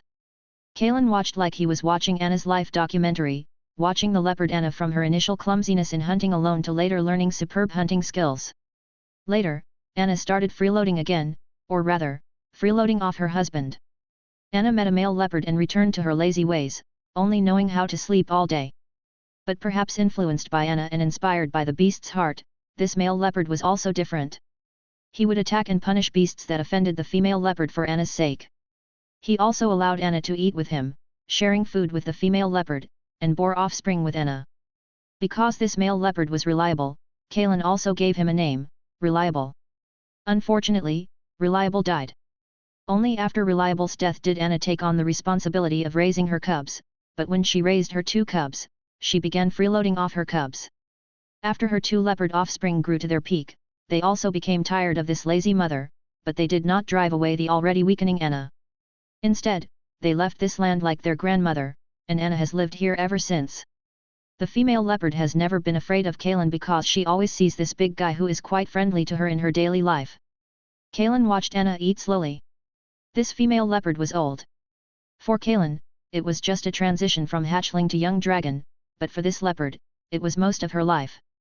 The no longer strong leopard's claws and teeth are no longer sharp, making it difficult to catch prey, so Kaelin now brings some prey over every day. At this time, 2 young leopards sleeping under the tree woke up. They ran over happily, playing and frolicking at Kaelin's feet without any fear. These are the cubs Anna had with another male leopard. Anna once carried them, wanting to give them to Kaelin. Perhaps Anna also sensed Kaelin's companionship and loneliness. The female leopard, about to step into death, chose to give birth to a final litter of cubs to give to Kaelin. Kaelin refused. The red dragon looked at the gradually setting sun, thinking that he and the dragon flock would rule this land for a long time and that he would watch over and protect Anna's family for a long, long time. The black dragon, Rosanni, looked at the red dragon draped in twilight, and asked, puzzled, why does Kaelin love these beasts so much, weak and short-lived as they are? Perhaps it is because these beasts, like humans, possess complex and rich emotions for family and blood relatives, the blue dragon, Dos, said, looking like a wise man, although he felt that using the words family and relatives for beasts was too anthropomorphic, but the blue dragon thought it was appropriate to use them on Anna. These young dragons also often followed Kaelin to watch documentaries, and several male dragons were even called by Kaelin to pee under that big tree. Why does Kaelin like these emotional beasts? Rosanni always seemed to get caught up in details. The psychology of many dragons is always closer to that of beasts. That's because Kaelin also has complex and rich emotions, you idiot, the red dragon, Kleinia, scolded impatiently. She raised her dragon claws high, intending to drop her claws on the black dragon's stupid head to enlighten him if Rosanni asked another question. Rosani shrank his head and muttered in confusion, emotions. Chapter 17. Flying south from here, it would take a young dragon 13 or 14 days of full power flight to cross this forest. Beyond the forest lies endless mountains and hills. Even a dragon would need to fly continuously for at least half a month to cross this mountain range. That is a place favored by the gods, the promised land of humanity's gods. Although it lacks the wide, flat land of the grasslands, the plains between the mountains and hills are far more fertile than here, thus nurturing many races. Carlette squatted on the platform carved out at the highest peak of this mountain range, explaining to Karen the knowledge and experiences she had. Karen had not received any knowledge about transformation magic during his slumber, so now, every few days after Carlette had enough sleep, he would ask her about transformation magic. After learning about transformation magic and its application, he would also ask Carlette to explain some knowledge about the world. After all, the world is constantly changing, and the inheritance in his mind is not all-knowing. Seeing that the red dragon used his metal element control master talent to dig out rare minerals, Carlette reluctantly agreed to the red dragon's request. But Carlette no longer allows the red dragon to step into her cave, because Carlette has begun to feel a bit of a threat from the red dragon. It's hard to believe, but the juvenile blue dragon actually feels a threat from a young dragon, although not much, but it exists, and Carlette chooses to trust her instincts. And Karen sitting next to Carlette is no longer the little one that could be overturned by a breath. The talent of this red dragon in front of him may unexpectedly make him the most powerful dragon in this dragon family. With the amicable relationship between Carlette and the red dragon, the blue dragon leader has expectations for this. She hopes that the dragon group she has built will continue to be strong and be able to avoid being forced to disperse around the world like the blue dragon family she came from. Thinking of this, Carlette tilted her head and looked at Karen, emphatically reminding him, "Little Karen, if you want to go to the land where humans live through that mountain range in the future, you can sneak through according to the route I came from, and you cannot fly directly over the mountain range. Because there are many monsters hidden in that mountain range that even dragons cannot match." "I will be extra careful," Karen nodded, then curiously asked, "What kind of monsters are there that can make dragons so cautious?" "Actually, I don't know much about it. Although the blue dragon family I came from established nests on the edge of the southern mountain range, no dragon dared to easily cross the territory to explore the mountains, even if the blue dragon family had 3 adult dragons." A look of horror appeared in Carlette's eyes, but one day, I don't know why, an adult spine-tail mountain cat appeared in the territory of the blue dragon family. Maybe it strayed out from the depths of the mountains, or maybe it came from a lower plane. This spine-tail easily killed the leader of the blue dragon, and then began to hunt the remaining dragons. I was lucky, and escaped separately from the dragons in the family, and I succeeded. Spine-tail mountain cat, Karen knows this kind of creature, a supernatural super hunter whose appearance is a huge black 3-headed mountain cat. This kind of creature naturally becomes a legendary creature when it becomes an adult. Except for not knowing magic, it is a more powerful and perfect creature than a dragon. This creature has the ability to move silently, and is also proficient in hiding and lurking. Its unparalleled agility allows this creature to always be in a preemptive position. There are too many powerful points. It can be said that it is an all-round enhanced version of a dragon except for flying and magic. The body that the dragon is proud of is like paper in front of this creature. The venom from the spikes on the spine-tail mountain cat's tail can also easily knock down a dragon. If the inheritance in the dragon's mind is turned into a piece of paper, then the race of spine-tail mountain cat is a capital red pen with bold letters indicating the 2 words high risk. The closest to the west of the blue dragon family's territory is a nest of hill giants. It is said that many giant bloodlines are scattered in this mountain range. There are storm giants in the east of the mountain range near the sea, and powerful cyclops lords in the depths of the mountain range. Moreover, the legendary celestial creature, the supreme heaven titan, has also been exiled here, sleeping in it, Carlette said, roughly describing the situation she knew. Hiss, Karen took a deep breath, and his recently inflated heart quietly calmed down. No wonder Carlette sleeps in the cave all day long and has no interest in expanding the dragon group's territory. It seems that she was frightened. Now she probably just wants to accumulate strength. Karen also began to think about whether his decision to travel to the human settlement to study magic was too hasty. Maybe he should patiently wait for merchant ships to appear in the bay where the ogre tribe is located, and then make a decision. Creak creak, Karen lay on a small mound on the grassland. He threw a refined metal block into his mouth, and his sharp, thick fangs crushed the metal block.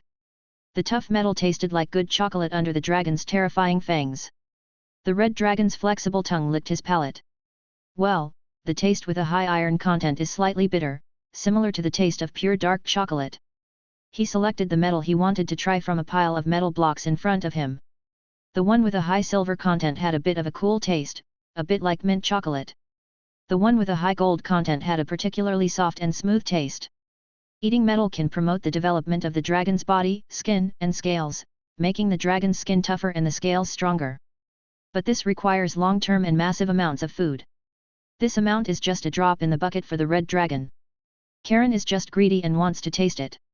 Karen's talent in controlling metal and earth elements allowed him to perceive many things that other dragons could not discover when he patrolled the grassland.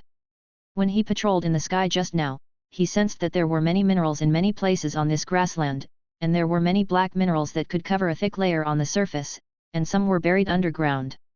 If the places he sensed are connected together, it is obviously a large open pit mining area, and even the red dragon's current perception is difficult to explore the size of this mining area underground.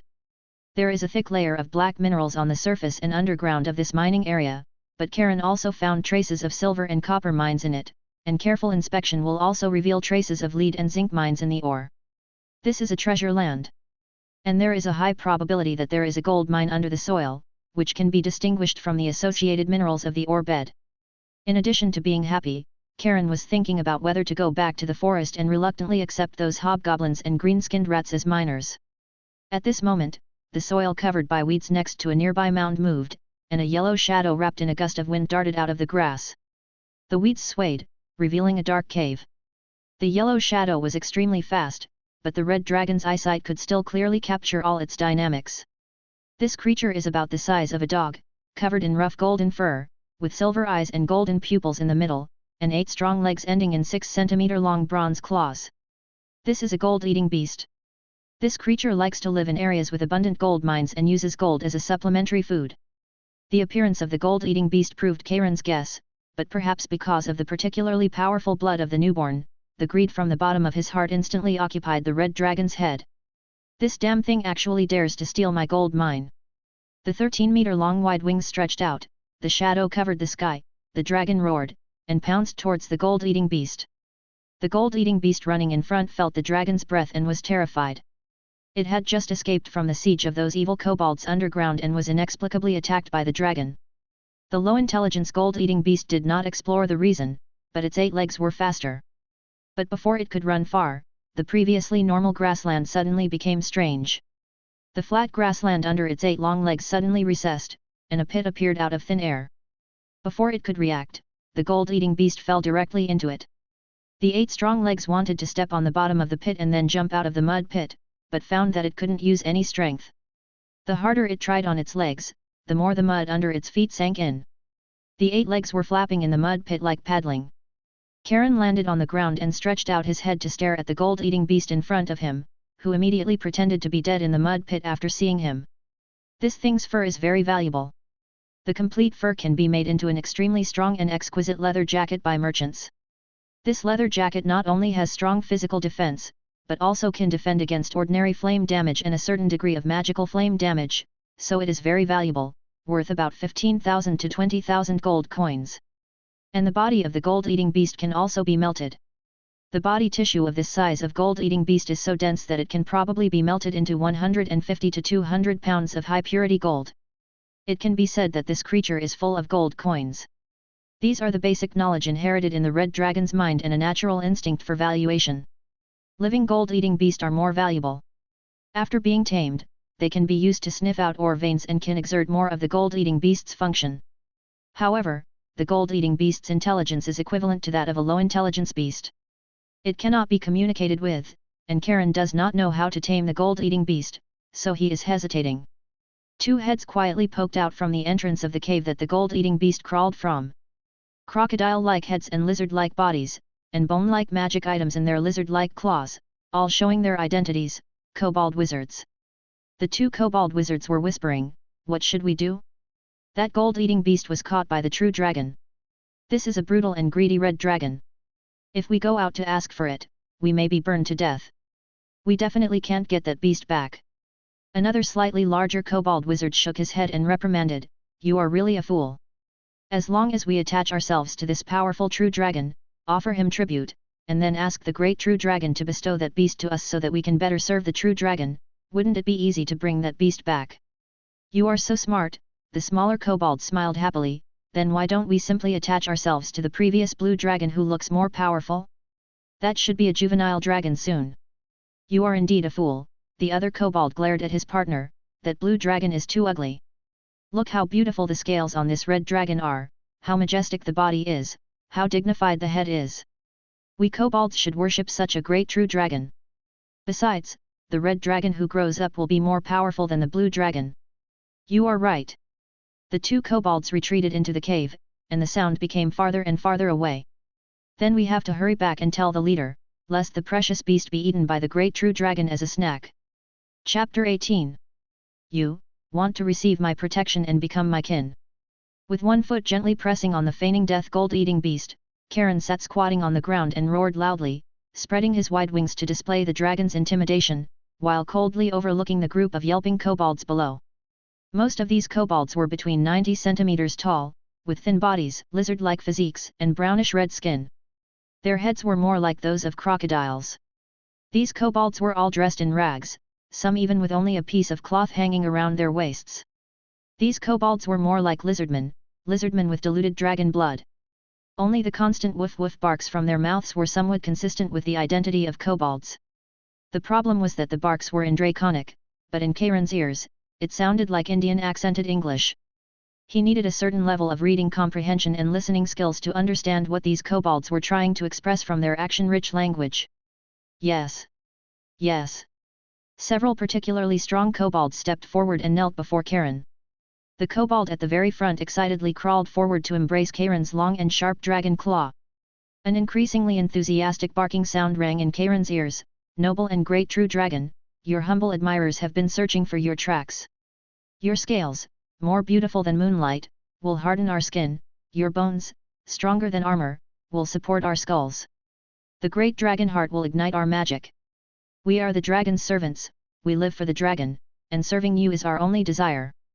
The kobolds, still huddled in a group, knelt down following their leader, echoing the kobold leader's words, and praising the cold-eyed red dragon. Although he found the flattery somewhat awkward and noisy, Karen still enjoyed listening to the kobold's words. No wonder many dragons like to take kobolds, a race with weak combat abilities, as their kin. Just based on this skill of flattery, Karen felt that these kobolds could occupy a position under his command.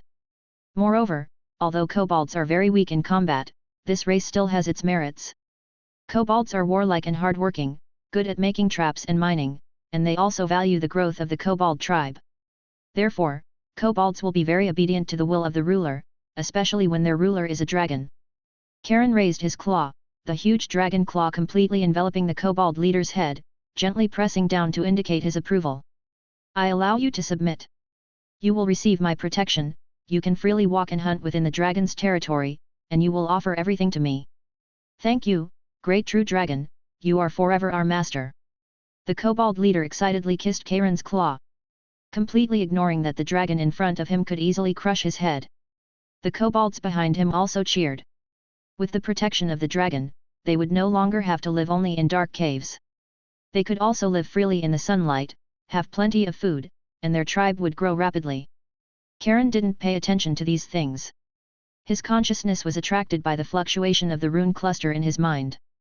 A faint wisp of power intermittently connected the strange runes in the dragon's mind with the kobolds kneeling below. This wasn't the so-called power of faith, Karen's inheritance told him, but this power was similar to the thoughts of intelligent creatures. The rune cluster hidden in the vortex could obviously use the power of intelligent creatures' thoughts as food. The pure energy spat out revolved around the runes, slowly strengthening the power of the vortex. Most importantly, this extraction of the power of thoughts was not a one-time thing, but a continuous one. A strange smile bloomed on Karen's dragon face. He felt that he was one step closer to mastering this power. Although he was still far from fully understanding it, at least now he roughly knew how to use it. If he worked hard enough, perhaps when he entered the next age of hibernation, that vortex could accumulate enough energy, and he would be further strengthened. The kobold warlock, who had stood up, saw the smile on the dragon's face that he couldn't hide, and couldn't help but boldly request to Karen, "Great Master, majestic true dragon, can you bestow the gold-eating beast under your feet to us? We can use this beast to better serve you." The red beast was silent. Originally, he didn't have a way to tame the gold-eating beast. Giving this beast to the kobolds to let it explore mineral deposits for the kobolds was also a good choice. Anyway, it was working for him. But he wanted these kobolds to understand one thing, that grace and power both came from him, and were not influenced by others at all. He suddenly opened his mouth and roared loudly, "You actually dare to covet the possessions of a dragon? Ha, how interesting and bold!" A hot and condensed dragon breath accompanied by the sound of draconic fell and spewed out, burning the kobold warlock who made the request to the dragon. The inextinguishable dragon breath burned fiercely on the kobold's body. The kobold rolled and wailed in the flames, and the remaining kobolds hurriedly knelt down in its wailing, begging for the dragon's forgiveness. The kobold leader and the remaining kobold warlock knocked their heads on the ground like pounding garlic, not even daring to utter a bark. "If you want me to spare you, then please me. Go back and open your tribe's treasure vault and offer all the treasures to me. I will come with the dragon group and wait for your offerings." The evil red dragon made up his mind, grabbed the motionless gold-eating beast feigning death under his feet, flapped his wings and flew away, gradually moving away, leaving behind the kobold tribe still kneeling. Originally, after listening to the blue dragon leader Khalite's words, Karen planned to temporarily maintain the current territory of the dragon group. After all, the dragon group's power was not yet strong. And in the past few years, the territory expanded by the dragon group in a steady manner was about 150 li in radius with the mountains as the center, and the forest area was only half of the grassland area. Li, approximately 500 meters. Perhaps some people think that the land occupied by the dragon group is a bit small, but taking Karen's previous life's Kyoto as an example, Kyoto, including the suburbs, is 160 kilometers long from east to west and 176 kilometers long from north to south. That is to say, the land currently occupied by the dragon group is about half the size of Kyoto, and the entire country is only about 3,500 li in radius when converted. In fact, the current territory is completely enough to support the dragon group, which is still in its infancy, and Khalite. But Karen, who had a new direction, decided to change his strategy. The dragon group will gradually sweep away all intelligent races within the territory in the following time. Then, when the dragon group passes the next hibernation period and its power increases again, he will lead the dragon group to start a journey of conquest. But the most important thing at the moment is that Karen wants to become the actual leader of the dragon group, and no longer just the verbal obedience in the mouths of these young dragons and the most powerful playmate in the eyes of the young dragons. He also needs to start now, before everything is formed, to set some rules for the future development of the dragon group. Strong and powerful wings stirred up a gale.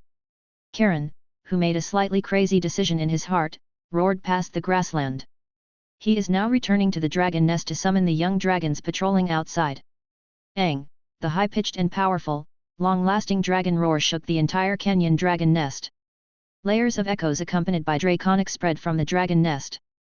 The red dragon, treading on the mountain top with his wings spread and his chest bulging, roared with all his might. This was his call to the dragon group, and also the leaders' gathering of the young dragons. He stopped and waited for the young dragon's response. The black dragon Rosani, who was fishing in the river not far from the forest, was the first to hear Karen's call. Rosani swallowed the crucian carp he was playing with in his claws, came out of the water, and then flapped his wings and roared wildly, flying into the sky. Antagina, who was stealing food in the orchard, and the white dragon brothers also responded, flying towards the dragon nest. Then there was the blue dragon Dos, the red dragon Kleineria. These young dragons were all rushing to the dragon nest. Akay, in principle, did not have to pay attention to Karen's call. He was the big dragon of the family, and his status and authority were only above Karen, but out of curiosity, he still rushed to the dragon nest. When he landed on the cliff top of the dragon nest, he found that all the dragons except Khalite had arrived.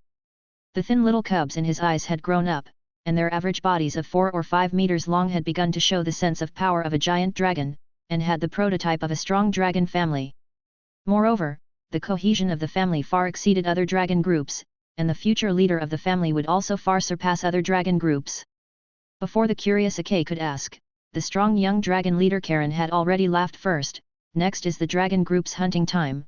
Lord Akay, please come with us.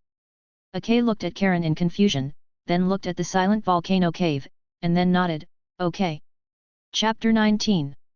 I wonder what Karen is hunting this time, so mysterious, the white dragon Gamot muttered towards the black dragon Rosani's rear while nestled in the dragon pack. Maybe he found some powerful monster and wants to take us to kill it together. The black dragon Rosani waved his wings dismissively. Ever since he missed his chance during the first wild boar king hunt, he had been enthusiastic about this, not wanting the dragon pack to think he was a weak dragon. What are so many kobolds doing down there? Rosani saw the kobold tribe gathered in the distance. Karen doesn't want the dragon pack to destroy these weak kobolds, does he? I could accomplish that on my own. That's right. Oh, glittering gold mine. I smell a strong scent of treasure. Karen, did you bring us here to kill these stinky kobolds and retrieve the treasure? The greedy Antagina's keen eyes spotted the small mountain of gold and various ores.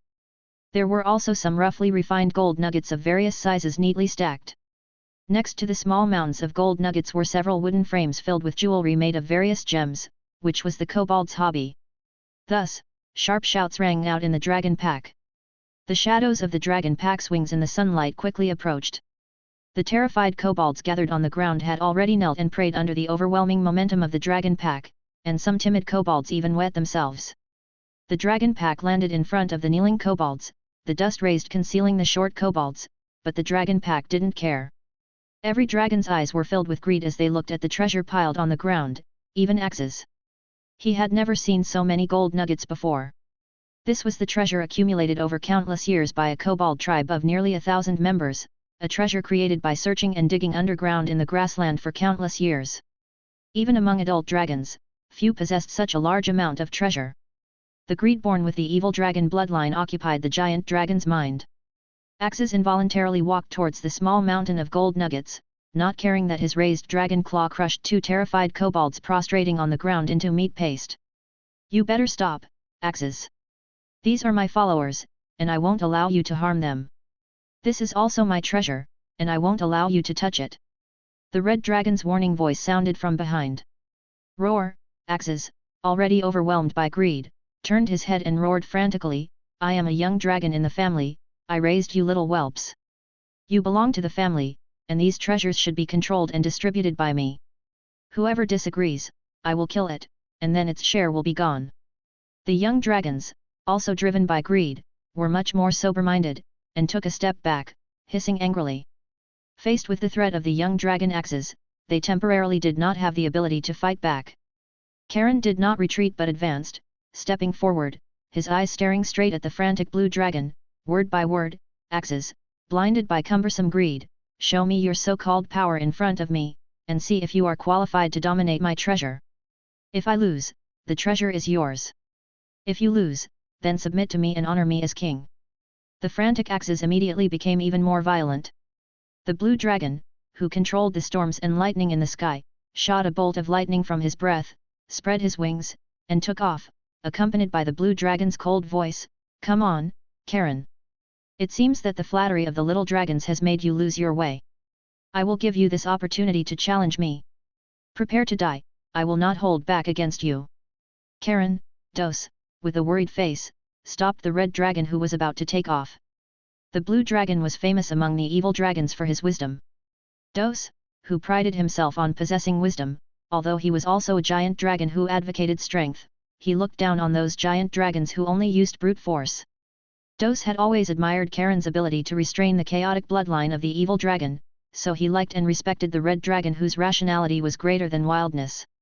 Time is on your side, Karen. We can temporarily put the treasure in Axes' place, and we can take it back when we grow up and have enough power. The blue dragon knew that the red dragon's power far exceeded his own, and no battle had ever allowed him to do his best, but in his eyes, he still couldn't compete with Axes. Yes, time is on our side. The other young dragons also shed the agitation of greed and helped out. Although giant dragons would become stronger as time went on, and Axes would become stronger when they grew strong enough, they were a small group. There were many dragons and they had great power, and no young dragon thought that they would be weaker than Axes in the future. Only the stubborn little female dragon Kleinia snorted, her warlike red dragon bloodline driving her to take a heavy step. Why don't we rush up and kill him now? Karen, as long as you give an order, I will follow in your footsteps and fight, never retreating. Karen laughed loudly, his 13-meter wingspan spread out and he stood upright, looking down at the few young dragons who surrounded him and said happily, "Do you know, I am very happy today, and I also want to know what level I will be at when I go all out. Your mission is to take care of my treasure." The red giant dragon's loud laughter gradually became manic. The evil dragon's newborn blood was no longer suppressed, and the uncontrollable rage and desire for destruction surged with the bloodline. The giant dragon's deep red and golden scales shone with dazzling light, and the heat emanating from the gaps in the scales turned into a magma aura covering the giant beast. The rapidly surging magic power in the patterns turned the giant dragon's wide wings into a pair of scarlet branding irons. With a manic laugh, the red dragon smashed the ground under his feet and soared into the sky. In this battle, Karen chose to abandon all skills and consciousness. He handed his body over to the madly roaring evil dragon blood. He wanted to defeat the enemy with pure power and flesh, and then step on him. Karen didn't care about axes, who occupied the favorable terrain, and rushed directly to the blue dragon who was already waiting in the high sky. He expected the blue dragon to swoop down as well. Even if the red dragon was strong, it was impossible for him to overpower the blue dragon at the end of his juvenile stage in terms of strength during the young dragon stage. Such a physical collision might cause the red dragon to dodge and fall rapidly, or he might be seriously injured. But he would also take the opportunity to tear off the blue dragon who controlled the storm and was more flexible in the sky, and then tear him apart with his claws and body. But the blue dragon, who was high in the sky, saw the giant dragon with mad eyes, wings turned into fire wings, and covered in magma, like a demon, and an involuntary hesitation and wavering arose in his heart. This was not a deterrent from the dragon's might, but the momentum blooming from the bottom of his heart overwhelmed the blue dragon's mind. Just hesitated for a moment, Axes, who missed the opportunity to fight, had to shake his body and avoid the red dragon's impact. At the same time, the blue dragon opened his mouth, and a long brewing lightning breath passed through the air, rushing away with the ozone smell of scorching air. The lightning breath was like real lightning, and it approached the rushing red dragon in the next second. This was a speed that was difficult to react to with the naked eye. But the red dragon's eyes had been locked on Axes' figure. When Axes opened his mouth, the red dragon had already reacted. Swish, an extremely condensed flame turned into a fist-sized beam of fire and shot out from Karen's mouth. The rapid beam of fire made a sharp whistling sound in the air. The young blue dragon's lightning breath was much stronger than the young red dragon's flame breath, but the red dragon in front of him was not comparable to ordinary young dragons. The magic flame attached to the condensed beam of fire was also constantly burning the power of the lightning breath.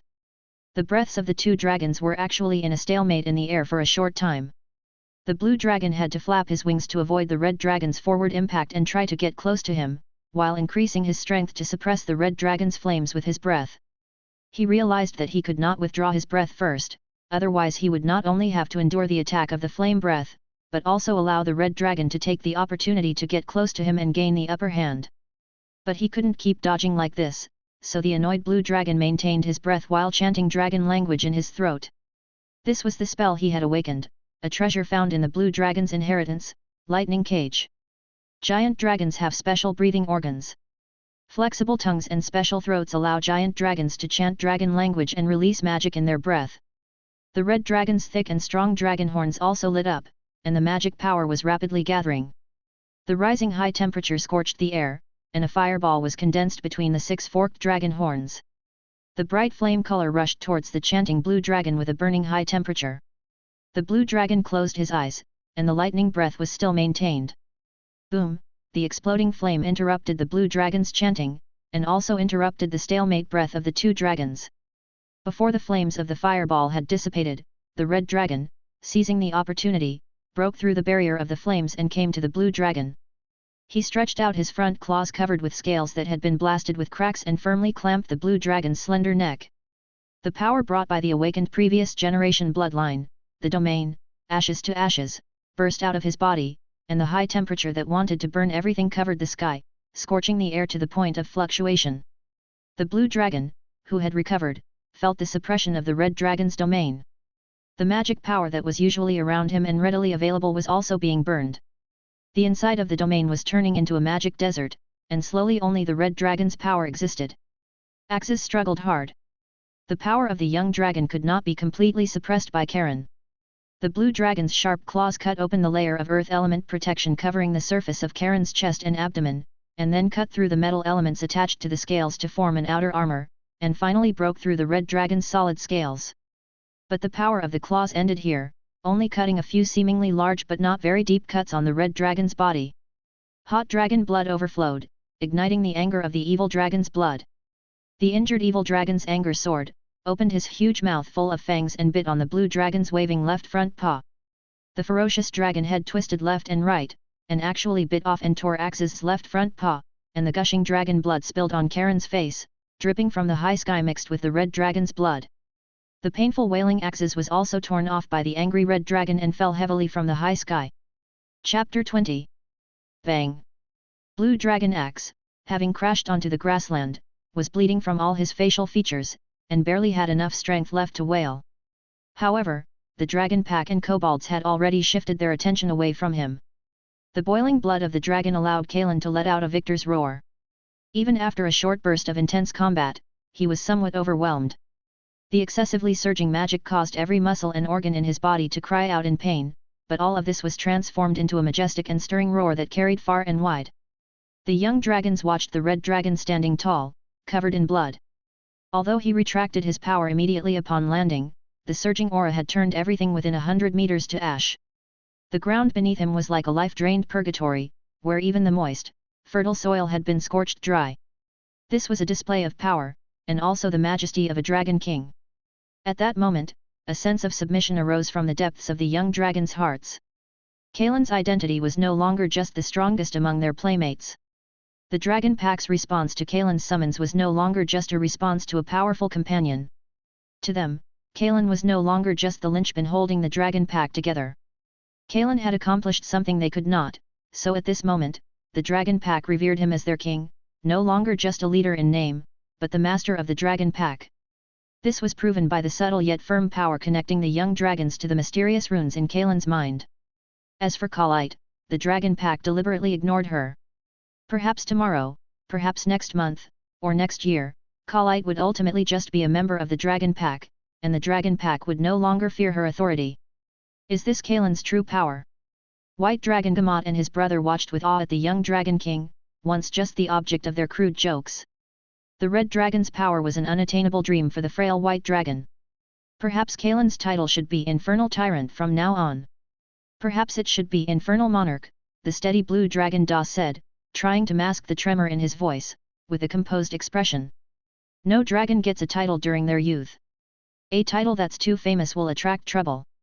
Our dragon pack isn't strong enough to deal with those troublesome treasure hunters and dragon slayers, Black Dragon Rosani, who often followed Kalen and was instilled with the idea of accumulating resources and biding your time, said hoarsely, pursing his lips. It's more appropriate to have that title after Kalen becomes a young dragon. The two female dragons with shining eyes did not express their opinions, but they showed it through their actions. Kleinia and Antagina stepped forward, lowered their limbs, and bowed their proud heads. This was a posture of complete submission from a dragon. Blue Dragon Axe was in a miserable state. His left forelimb was torn off, and he suffered internal bleeding from the fall. Many of the scales on his body had also been torn off during the fight. However, these injuries were not very serious for a dragon. Most of the injuries would recover after a period of rest, and the severed forelimb would regrow during the next sleep, but he would have to be a crippled dragon for a while.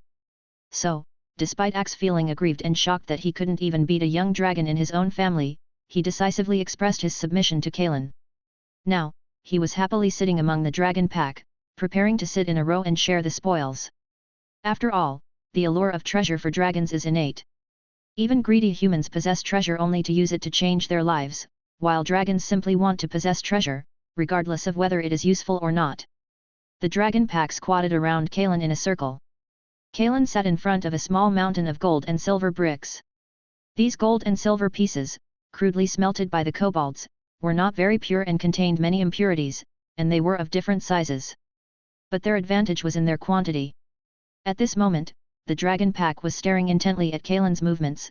The dazzling scales on the red dragon were not overshadowed by the light emanating from the gold and silver. Kalen arched his back and used his huge dragon claws to divide the collected gold, silver, and jewels into two piles, leaving the other ores and unsmelted gold and silver aside. One pile was larger, and the other was smaller. Even so, the volume of both piles of treasure was enormous.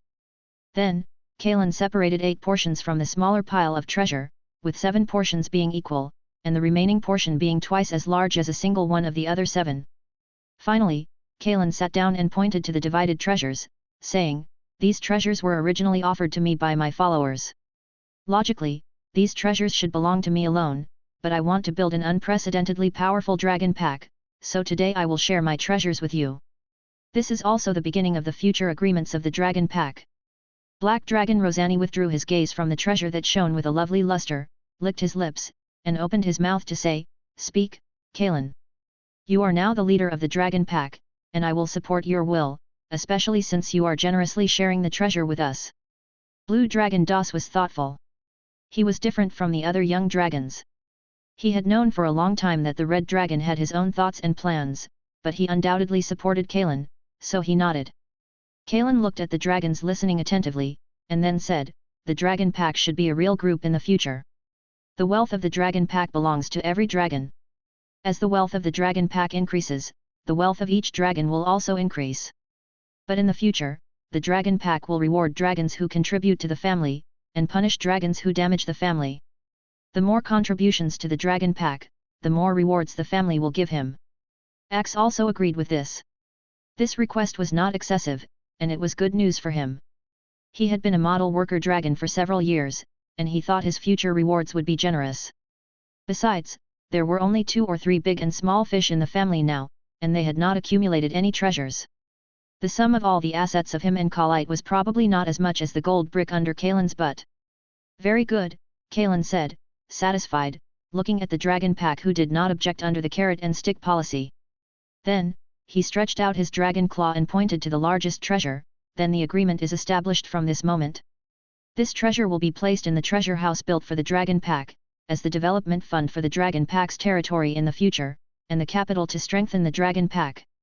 In the future, all the income generated from the dragon pack's territory, in addition to supplying the dragon pack's daily consumption, the rest will be converted into wealth and put into the treasure house, and then distributed on this day every year.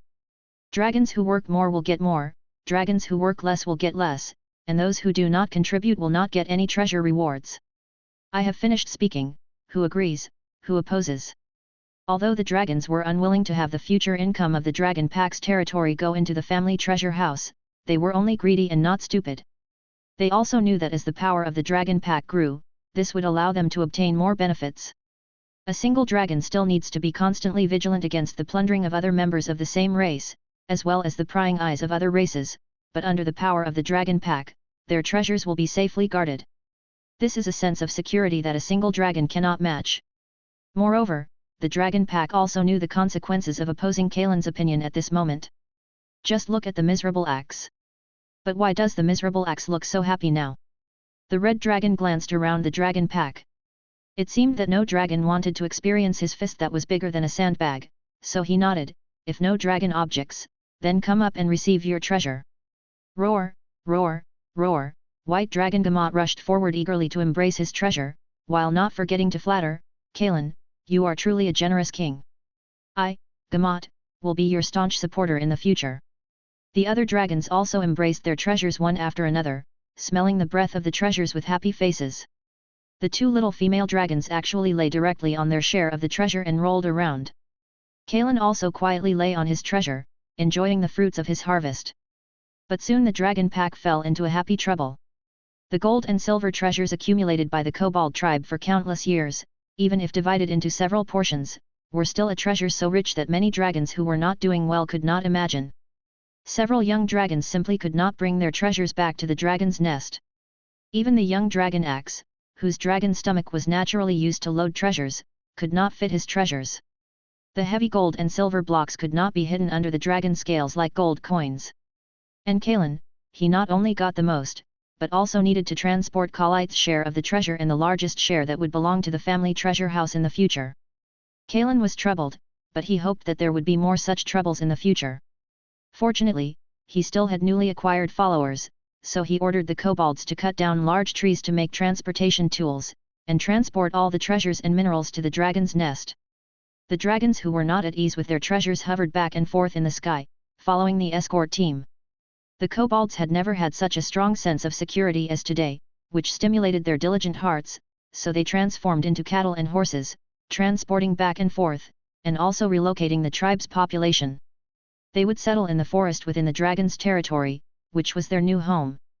Chapter 21. The sun rises, and a new day begins.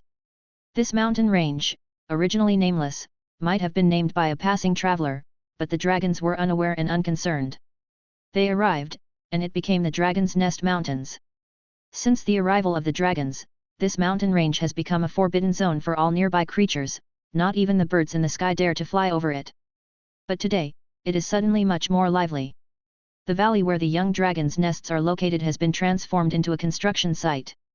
The black dragon Rosani, the white dragon Gormoth, and Kamit are expanding this valley, which now seems somewhat narrow. Once expanded, this nearly 1,000-meter high and several-mile wide valley will become the exclusive dragon nest for the juvenile dragons within the dragon family. The 3 dragons only need to carve out one side of the cliff. They climb on the same side of the hundreds of meters high cliff, their hard and sharp dragon claws digging deep into the rock wall, cutting the rock wall into regularly shaped stones. Chunks of rock constantly fall from the cliff onto the ground. During the dragon's rest periods, many waiting kobold servants push carts made of giant trees felled from the forest, carrying the stones away to the settlement that Kalin has designated for the kobold tribe in the forest. These stones will be used to build the kobolds' dwellings and low walls. Another group of kobolds transports refined gold, silver, and many gems in carts to the cave that originally belonged to Kalin. Kalin's current size makes this deep mountain cave feel cramped. He could simply tear down the rock wall that serves as a screen, but Kalin thinks his cave is perfect as a treasure vault. His cave has been specially renovated by the Red Dragon. The tall and wide cave walls have been melted by the Red Dragon's flames into smooth and hard marble-like surfaces. The flat ground is even more solid than if it had been compacted by a soil compactor. The solidified crystals from the melting cover the ground, making it smooth and bright enough to be used as a mirror. The rock wall that originally served as a screen can also effectively block the view. As long as a door is installed at the cave entrance, it can become a relatively simple treasure vault. As for security, if a treasure vault surrounded by dragon nests becomes unsafe one day, it means that the dragon group has also lost its ability to resist. It must be said that the treasures accumulated by the kobold tribe over countless years exceeded Kalin's imagination. Due to time constraints, many treasures in the kobold tribe's underground treasure vault had not been moved at that time. Now, they are being sent to the treasure vault cart after cart, piling up into small mountains in the wide and deep cave. Clinea and the blue dragon Das, who were assigned to protect the kobold tribe's relocation and transportation team, watched the massive amounts of treasure flow past them. They regretted not asking Kalin for more treasure. The dragon's greed has no end, but the 2 dragons only thought about it for a moment, and then they thought of the lame axe, so they dared not think about it anymore. The forest is no longer as quiet as it used to be. Nearly 1,000 kobolds in total are divided into 3 groups, not only working like beasts of burden, but also leaving more than 300 kobolds to build a camp near the riverbank for the tribe to live in the future. As servants of the dragon group, the kobolds, who used to be weak and could only live in underground cave dwellings, are now qualified to occupy a piece of land on the ground. Giant trees that have grown in the forest for countless years are being felled one by one. The giant trees, averaging several people in circumference and dozens of meters in height, appear particularly tough in the face of the kobolds' crude tools. Fortunately, one giant tree can build several simple dwellings for the short kobolds. Many strong kobold warriors use crudely crafted iron and copper axes, mixed with many stone axes, to cut the fallen giant trees into wooden strips and columns. Under the leadership of the kobold warlocks and chiefs, they build small wooden houses one after another. Kalin and the green dragon Antagina squat on an open space cleared in the forest, watching the busy kobold camp, and begin to feel a sense of orderly development in the territory. The green dragon Antagina will choose to build her nest in the forest in the future, which is the green dragon's natural preference, so Kalin plans to hand over the supervision of the kobold camp to the green dragon Antagina. But the green dragon Antagina obviously does not understand why Kalin attaches so much importance to the kobold tribe. In the eyes of the dragons, the weak kobolds are just dispensable servants. Their combat power is not very strong. They only swarm up when fighting. The weak power of the kobold warlocks can only tickle the dragons. Seduced by inertia, Antagina tilted her head and looked at the absent-minded Kalin, asking this question. Kalin, why bother managing these weak kobolds? Although the kobolds have excellent mining skills, the dragons only need to demand them regularly. There is no need to spend time and effort managing these weak kobolds. Although Kalen is now the actual speaker of the current dragon group, the young king of the dragon family, Kalen has not deliberately put on any airs of majesty, and is still the same as usual, so the young dragons are straightforward with Kalen. Of course, Kalen would not tell the green dragon the truth. He values these kobolds because they can accumulate energy for him. He needs to settle them as soon as possible so that they can sincerely submit to him and gain more power of thought. So Kalen thought for a moment, and then made up a reason to explain, the kobold tribe is just our first batch of servants. As the young dragons grow up over time, they will accept more servants in the future. If we show our friendly attitude towards our servants from now on, then it will be much easier for us to subdue other servants in the future, and we can reduce unnecessary battles. Moreover, a stable order will allow the servants to create more wealth and benefits for us. Look at those human countries, the more powerful and wealthy countries pay more attention to the stability of order. Only when life and life are guaranteed will the members of the territory focus on creating wealth, so that the dragon group will be more wealthy. Kalen imperceptibly drew a big pie for the green dragon next to him. What's more, humans with weak power can create countries, why can't dragons with more powerful power have civilization and their own empire? These servants are our wealth, and we should value these servants as we cherish our own wealth. The taste of this pie obviously attracted the green dragon. Antagina's emerald pupils glowed with green light as she looked at the red dragon beside her, and her tone became eager. Do you really have such a grand goal? Kalen, you are indeed the most powerful and smartest dragon in the dragon group. Why not? The red dragon's tone became seductive, and with a wave of his dragon claw, he pointed to the land under his feet and said, the land covered with fallen leaves under your feet is the most fertile humus soil, the most suitable land for planting in the world, and the beloved land of the goddess of harvest. This will be a farm to support the dragon group, and this farm is boundless. And that pleasant climate, fertile and rich grassland, lives countless running beasts, there will be the dragon group's pasture, this pasture, boundless.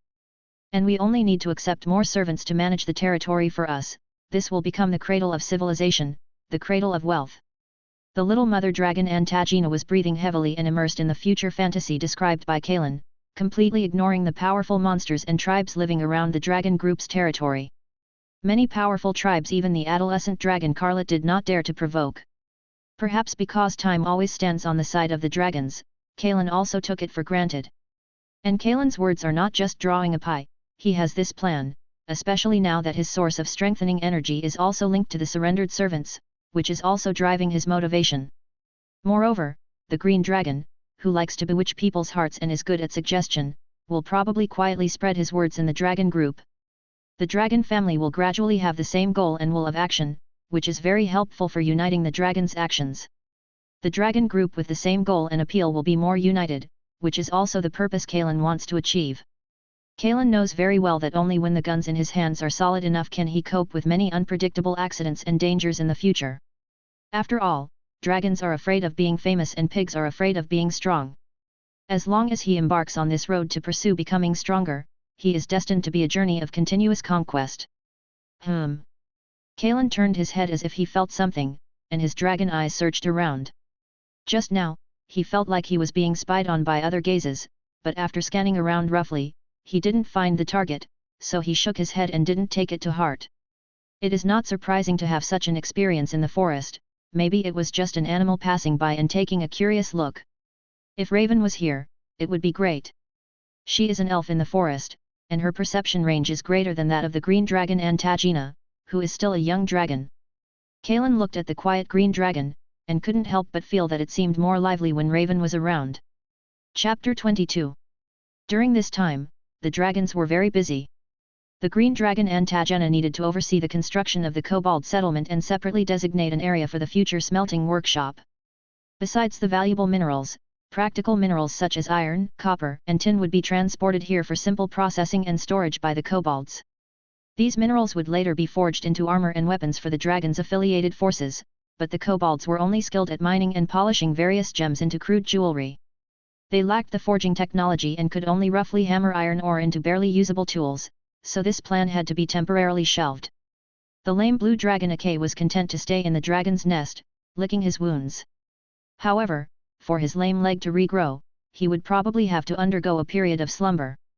Fortunately, the young dragons in the family had begun to learn to take on the responsibility of maintaining the dragon's territory. The united dragons were not worried about the safety of their territory.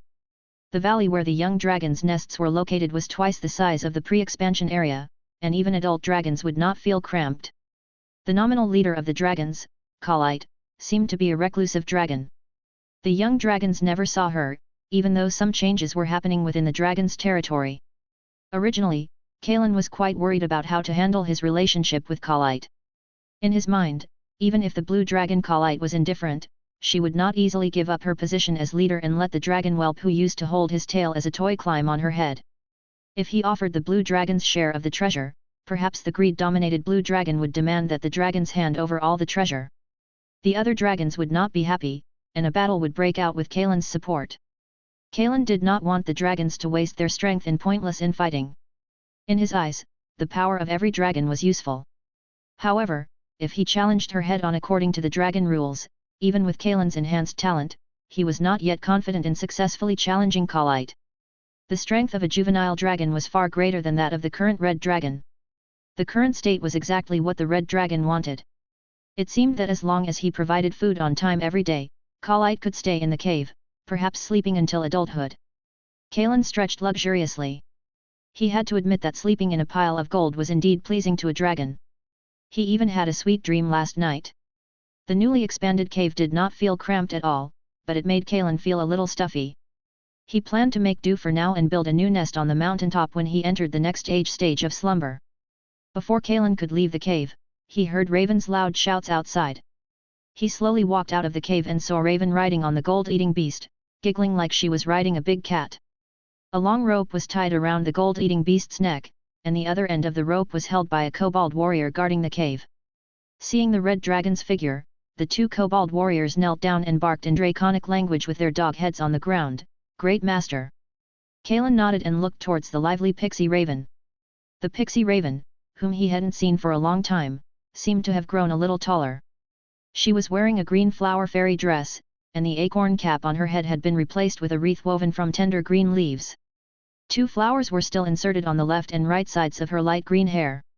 Kalen then realized that there was also a connection of mental power between the pixie raven and himself, but the connection between them was too weak and intermittent, which was why Kalen hadn't noticed it before. Raven also noticed Kalen at this time. She quickly grabbed the big cat she was riding and ran towards him, stopping in front of Kalen, who had a smile in his eyes. The unruly big cat whimpered and lay on the ground to show its obedience. Raven flew up and stopped in front of Kalen's face, raising her delicate face and giggling at Kalen. "Long time no see, Kalen. This time I'm back not only to bring you gifts, but also to bring you good news. The merchants are coming with big ships." About 200 or 300 miles away from the Dragon Nest Mountains, in the eastern part near the sea, there is a rich bay. This is a lush rainforest with abundant species resources. The rainforest has endless wild animals to hunt, and the sea has endless fish to catch. The casually sown grain can ripen 4 times a year. The resources are so abundant that they would be tempting to any country. Moreover, it also has a natural harbor.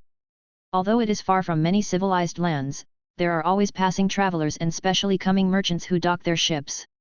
Adventurers also land here, and there are even many large airships carrying supplies to trade with the Orc Empire across the sea, which also pass through here on their return voyage. These travelers and merchants have brought ample food and various living supplies to the ogre tribe that occupies this rich bay. The ogre tribe only needs to give those shiny but useless minerals and glittering garbage to exchange for cheap cloth, crudely made weapons, various leftover inferior spices, and abundant supplies such as expired old grain from the merchants. This has allowed the ogre tribe occupying this place to rapidly grow stronger, from the original chaotic and disordered tribe of 100 or 200 people occupying a small area to survive to the current chieftain tribe with countless powerful ogre warriors. All of this is because this tribe gave birth to a mysterious ogre titan. This creature, born from the dirty, chaotic, unintelligent, and ugly ogre race in legends, is the most beautiful creature in the world. It not only possesses unparalleled appearance but also unparalleled wisdom and power, destined to rule all ogres. At this moment, the titan who brought order and wisdom to the ogre tribe was lying lazily on a huge couch in a tall tent in the center of the tribe, her right hand, with slightly bulging tender white skin on the back, propping up her naturally charming face. The pearly dress completely concealed the undulating peaks and valleys of her body. 2 mountains of tender white overflowed from her chest. Her shapely calves and bare feet, exposed outside the dress, exuded a moist luster, as if her jade-like skin was shrouded in a layer of shimmer, making her protruding toes look like round pearls. This was simply a creation of the god's most beloved Holy Spirit, yet it possessed a more fatal charm than a succubus. The Titan's huge body, lying horizontally for more than 4 meters, did not affect her beauty. Even the most fastidious human sculptor could not find a trace of flaw in the Titan before him. She was a symbol of charm and perfection. The ogre chieftain and ogre great shaman standing on either side of the Titan formed a stark contrast with the Titan. The one-eyed ogre king, Morgo, was born with ancestral blood, awakening the blood of the mountain giant.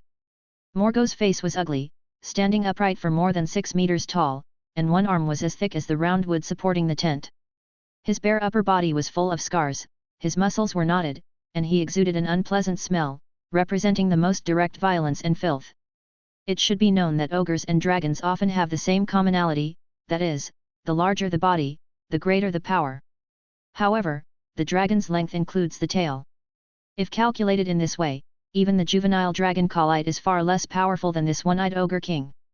Although the ogre great shaman was only 3 meters tall, the two-headed ogre was a natural powerful caster in the ogre race. They could learn human magic or awaken their own race's witchcraft. The faces with small horns on the 2 heads of this ogre great shaman already revealed the vicissitudes of life and old age. A long string of heads hanging around his neck indicated his bloodiness and the power of his spells. At this time, the ogre warrior in the center of the tent, more than 3 meters tall and extremely powerful in the eyes of other creatures, was humbly kneeling on the ground, reporting what he had seen and heard to the one who controlled the highest power in the tribe. We have used the banshee slaves given to us by great shaman Sahay to find out that the 2 blue dragons who flew to the mountains near the fairy wasteland a few years ago have already built their nests there and have cultivated the next generation of dragon whelps. Those dragons have already begun to subdue affiliated creatures. Chapter 23. So, the newly arrived dragons are already getting restless. Why don't we just kill them all before these little dragons grow up, or capture them and make them our slaves? The one-eyed ogre king, Malgar, revealed a hideous grin on his face. Muscles on his log-thick arms twitched unconsciously, displaying his powerful physique. The old face of the 2-headed ogre grand shaman, Sahay, turned towards the giant Fafnir, who was half-lidded on the couch. The giant showed no expression, her eyes only revealing a hazy light, like the spirit of a snake winding and moving. Then he said in a hoarse voice, "Malgar is right. We can easily deal with those young dragons now. If we wait until those dragons grow up and gather more followers, they will actively expand their dragon territories. By then, trying to deal with them will cost the lives of many powerful ogre warriors." Although Malgar, the king who manages all the warriors of the ogre tribe, is the true leader of the tribe, the 2-headed grand shaman, who represents the ogre's faith and shamanic power, also has a strong voice. However, the one who has the greatest influence on the final decision is often the ogre giant Fafnir, who possesses wisdom and rationality. This is not the ogres engaging in some so-called separation of powers. In this primitive tribe with the beginnings of civilization, the power they hold also represents their respective strength. Without the support of your own power, even if you are a god descended into the world, you will be trampled underfoot by the ogres, who also revere strength. Then let's do it that way. It just so happens that those greedy merchants have arrived. These merchants from the powerful Carthaginian Empire should be happy to accept this batch of high-quality goods, so they don't keep fobbing us off with those inferior fabrics, broken weapons and armor, and grain seeds that can't germinate.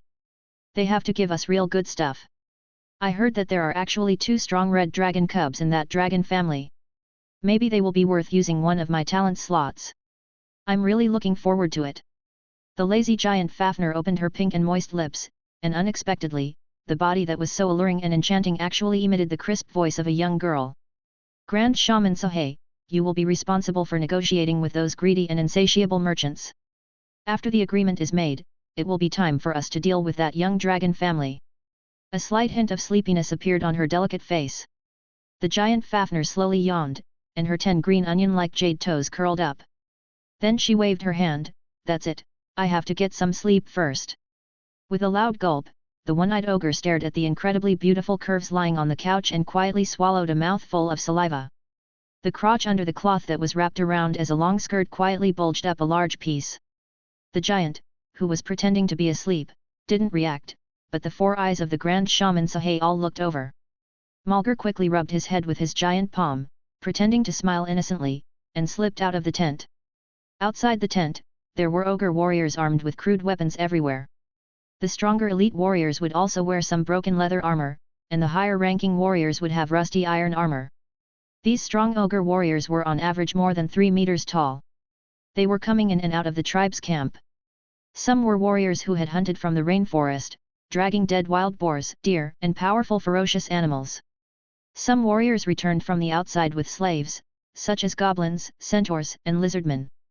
Obviously, this tribe has been steadily expanding, not content with the currently occupied bay, which can already be considered rich and vast. The tall figure of the one-eyed ogre Mulger stood out from the crowd of ogre warriors.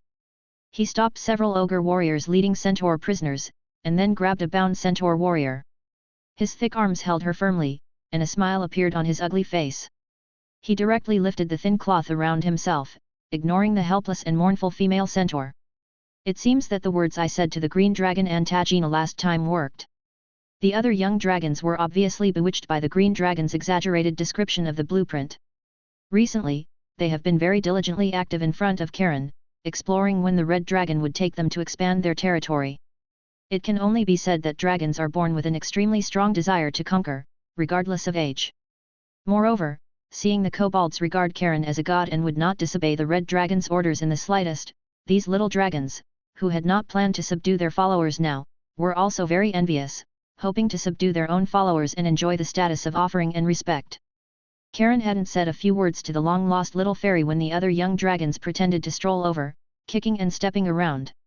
One dragon head after another squeezed over, their eyes staring straight at the red dragon, scaring Raven to quickly fly behind the red dragon to hide, only revealing a small head tilted to look at the surrounding young dragons. Karen had to squat down and call the young dragons to sit down. During this time, Karen has been busy studying the mysterious runes in his mind. These days, as the kobold tribe has gradually settled down, he has found that the power of thought he has absorbed has obviously been increasing. He speculates that the generation of this power of thought should increase as his influence on others deepens. If the other party approves of him in some way, he can absorb the power of thought from the other party, and as this degree of approval gradually deepens, the more power of thought he can absorb from the other party. Perhaps bringing destruction and pain to others can also play a role. The occasionally recurring evil dragon blood also makes Karen often have such thoughts. However, doing so is obviously not cost-effective, and it is better to conquer and rule in this way. After this period of absorption, the energy accumulated in the vortex in his mind has reached a certain volume. He plans to do an experiment first to see if the mysterious runes can be strengthened by his active influence as he guessed. Although this amount of energy is definitely not enough to make a huge change, if his guess is correct, it is enough to carry out a small strengthening, and also prove that his guessed way of use is correct. In this way, he will inevitably enter a short period of sleep. Although he originally planned to be steady, the historical lessons of eager expansion are deeply engraved in his mind, and the power of the dragon group is not strong enough. Now that he has found a way for himself to grow steadily, he cannot be too anxious. However, he couldn't dampen the enthusiasm of these young dragons, so he thought of a compromise. Well, the kobold followers have stabilized. Next, Kamid and Jermit will be responsible for selecting the stronger warriors from the kobolds, and then let them take up weapons and train them a little. At least they must know how to obey orders to advance and retreat, and they can't always run around in a chaotic swarm. Karen looked at the sitting white dragon brothers and assigned them tasks. Compared to the other young dragons, the honest and executive Kamid and the cunning and lazy Jermit complemented each other perfectly. The two white dragons nodded. Although it was different from what they expected, they knew that Karen's arrangement must have his own reasons.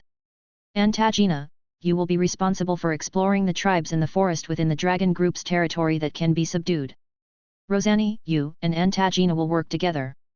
You can check the situation up and down the river, and be careful to support each other with Antagina. The green dragon and the black dragon also nodded, their expressions a little excited. It seems that Karen is going to take action. Well, Kleinia, you are more impulsive, so you will follow Dos. You are responsible for the grassland direction. When all the situations are clear, summarize it and let Dos decide whether to lead the dragon group and followers to launch an attack.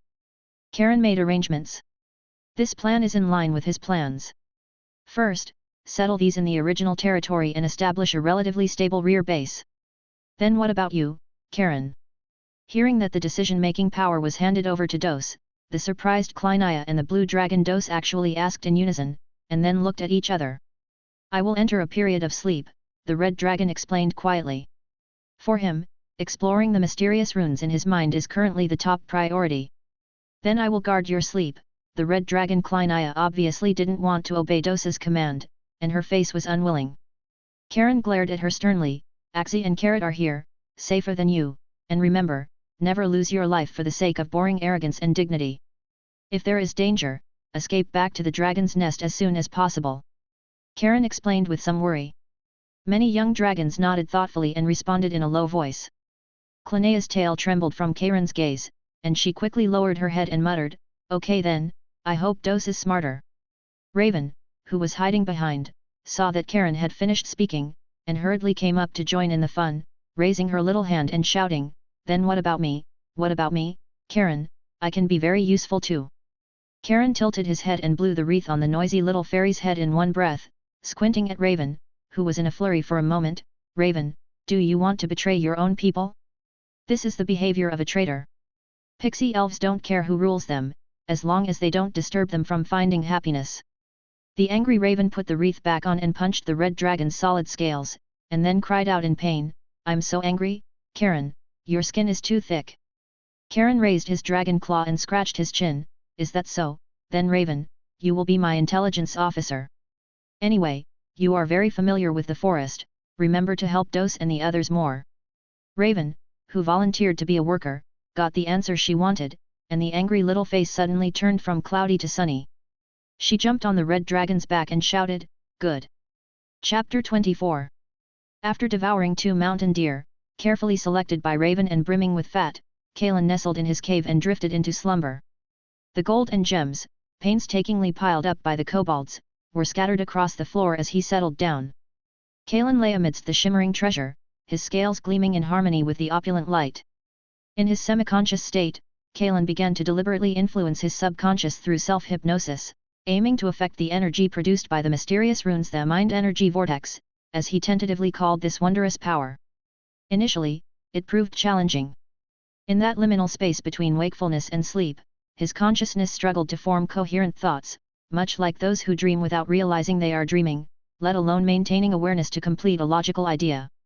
Occasionally, just as a lucid thought flickered to life, it would abruptly morph into another, akin to the ceaseless, disjointed scenes of a dream.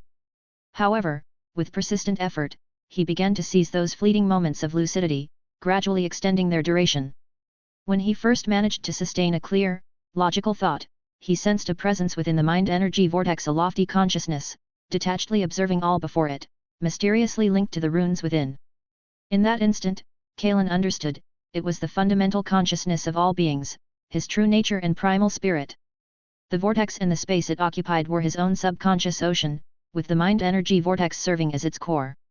This marked the first time he could actively observe this space, rather than passively sensing it during deep sleep. As Kalen's consciousness connected with his primal essence, he felt as though his awareness gained true vision, his perspective rapidly expanding. He saw the surging flow of his own evil dragon blood, the fortress-like walls of his veins, from the smallest capillaries to the largest arteries. His view widened, revealing his red form resting within the cave, surrounded by gold, gems, and rare minerals. At the cave's entrance, a gold-eating beast lay curled up, listlessly yawning, its furry paws meticulously cleaning its face. Beyond that, he could distinctly perceive the various magical elements that existed in the world, invisible to the naked eye, along with the subtle fluctuations of unknown particles, a vibrant, kaleidoscopic display that defied easy description. Kalen felt as though he could reach out and touch these elements with a mere flick of his claw. The sensation resembled a profound meditative state for a mage, or perhaps akin to the Taoist concept of observing and understanding the heavens and earth, though such a state was mentally taxing. Kalen voluntarily severed the connection after only a few minutes. This was the origin of all biological perception, granting the power of awareness to every creature in the world. The strength of this perception was directly tied to the power of a creature's true nature, soul, and spirit. He estimated his current range of perception to be a circular area with a radius of about 100 meters around him, though thick mountain walls and rock formations would impede his senses. In open spaces, his range would likely be greater. A wave of elation surged through his consciousness as he drifted into true sleep. Once his mind recovered, he would attempt to use the power of the mind energy vortex to conduct an experimental enhancement on himself. Ong, Blue Dragon Dose lifted his head, mimicking Kalen's command to encircle the prey. The young dragons perched on the thick branches of giant trees, watching over the frantically fleeing greenskins in the forest camp. The leader of the goblin tribe was a strong goblin variant, an earth goblin. This brutal, mindless earth goblin wanted to lead the tribe to break out and burrow into the escape tunnels, but few of the cowardly goblin subordinates followed him.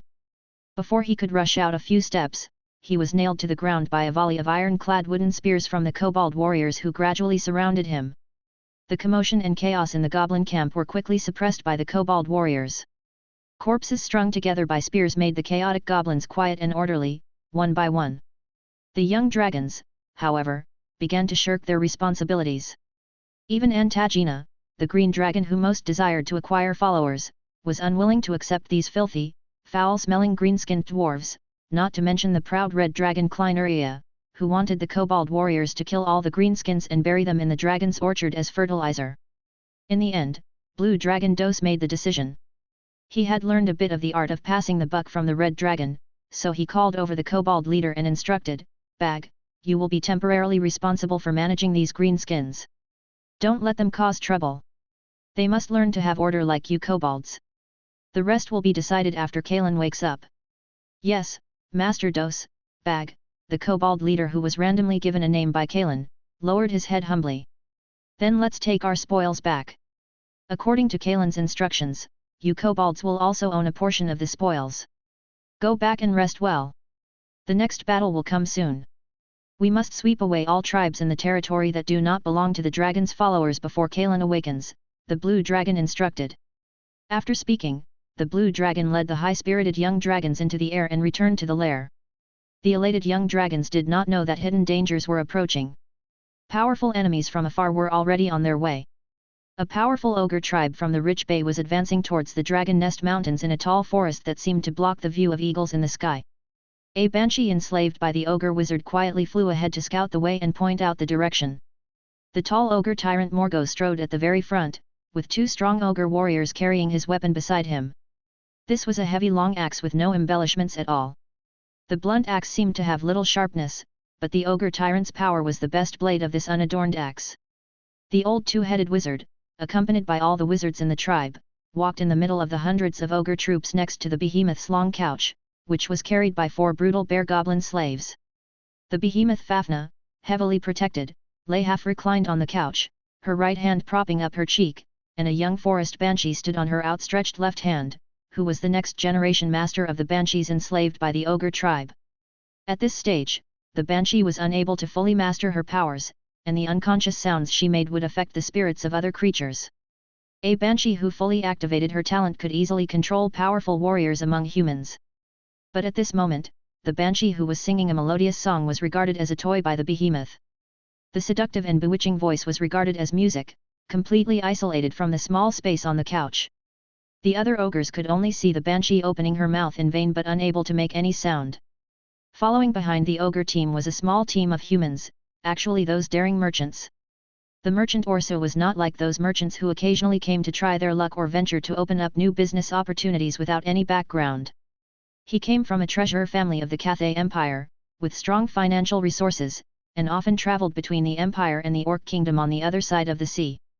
Even in the Orc Kingdom, he had a deep background, which could be seen from the 2 powerful orc warriors around him at this time. These were descendants of ancient orcs, reserve warriors of the Orc royal family's guard, Biao warriors.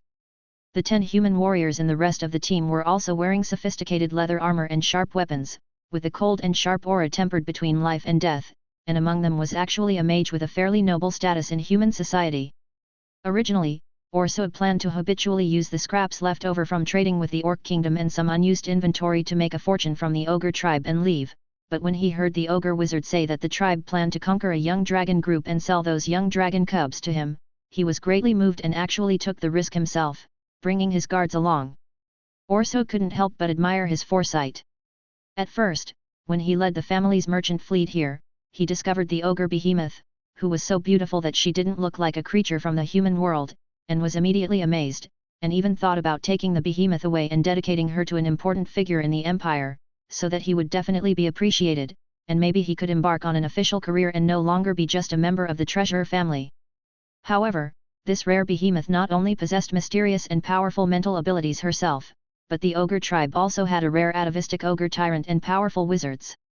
It was difficult to accomplish this by his own strength.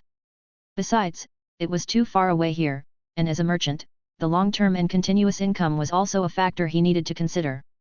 So he gave up his plan, and cultivating a trader with controllable strength might be more in line with his interests.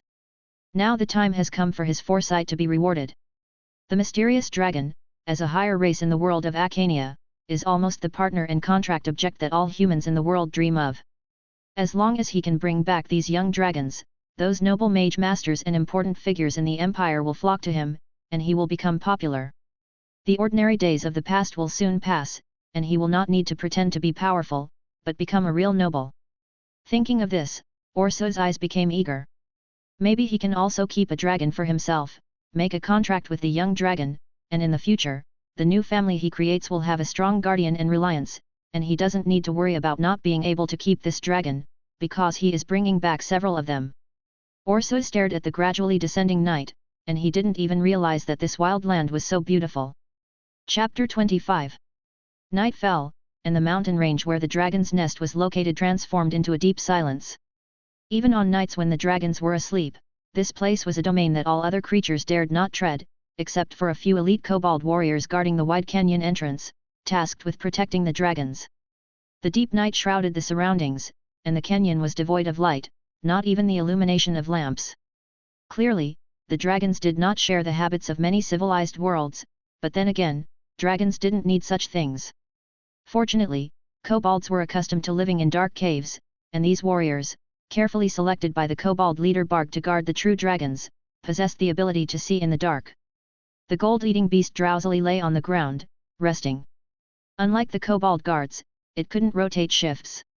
Whether day or night, it had to stand guard with the kobolds, with only brief moments for eating and excretion offering it freedom. But beasts ultimately possess more acute senses than kobolds. The gold-eating beast, with its eyes narrowed, suddenly raised its head. It seemed to have smelled a dangerous aura, but before it could discern where the danger was coming from, several spears hissed through the darkness. The kobold warriors didn't even have time to react before being pierced by the spears. Their small bodies were almost torn in two, sent flying by the powerful force, and fell into the darkness, silent forever. One after another, pairs of eyes glowing eerily in the darkness emerged from the deep forest. Strong ogre warriors quickly approached, lighting torches. Flames also flickered on the cliffs on both sides of the canyon dragon's nest. The ogre tribe's warriors had surrounded the entire dragon's nest. The gold-eating beast whimpered, tucking its tail between its legs, preparing to flee, but the ogre tyrant Malgoth lightly picked it up by the scruff of its neck with 2 fingers. It immediately shrank back, not daring to move. "Hoh, a little cat. Give it to Fafnir as a toy," Malgoth said, handing the little cat to the ogre beside him, his gaze turning to the 2-headed wizard who was leading the tribe's other wizards in casting a spell to prevent the dragons from flying. The great wizard Sahai and the other wizards waved the scepters in their hands, chanting. Shamanic magic surged in the air, resonating with their own bloodlines. A field with invisible power gradually covered the entire canyon dragon's nest. The fluctuations of the field and the sounds of the other movements alarmed the sleeping young dragons. The irritable red dragon Kolnya poked her head out of her cave, angrily scolding, "You damn kobolds, what are you doing?" "Ah!" The red dragon let out a roar warning the dragon group before she could finish her sentence. The dragon's sharp vision had allowed her to see the situation clearly. The young dragons, who had initially thought the commotion was caused by kobolds or other dragons, quickly emerged from their caves upon hearing Kolnya's warning. "Damn it, where did so many ogres come from? Do they want to start a war with us by surrounding the dragon's nest?" The young dragons were shocked and let out loud roars, wanting to fly out of the nest and unite. But they found that the ubiquitous magic that used to support their bodies with a simple flap of their wings was no longer under their control. The young dragons had to awkwardly control their wings, gliding down from the nest and landing on the open space. The landed young dragons, thanks to Kalen's past training, habitually gathered back to back, spreading their wings to threaten the approaching ogres. "Ha ha ha, surrender, you weak dragon whelps!" The ogre Malgoth's tall figure stepped forward, his giant axe dragging on the ground, creating sparks. He looked down at the young dragons standing alone before him, the young dragon's not-so-thin body appearing particularly frail before his 6-meter-tall frame. "I don't want to smash your precious bodies with my great axe. They can fetch me a good price. Obey King Morgoth's words obediently, and I will treat you gently." The violent and impulsive Morgoth wouldn't normally be so reasonable, but the ogre giant Fafnir had taken a fancy to Kulnya, the larger female red dragon in this group of young dragons, so Morgoth wasn't in a hurry to use force. "What should we do? Should we join forces and rush out in one direction? Maybe we can escape," the white dragon Germit paced back and forth anxiously. Kulnya snorted out 2 sparks. "Kalen is still sleeping. What will happen to him if we escape?" The blue dragon Dos let out a heavy breath, assessing the enemy's strength, with subtle lightning flickering on his body. He said in a deep voice, "Find a chance to wake Kalen up. We definitely can't break through with just us. We can't fly flexibly now. Flying into the air would just make us targets. Akurts and Kalet should have heard our warning too. Let's watch for an opportunity to act." The blue dragon Akurts heard the dragon's roar, but he didn't rush over rashly. Instead, he patrolled from high in the sky, avoiding the field that gave him a strange feeling.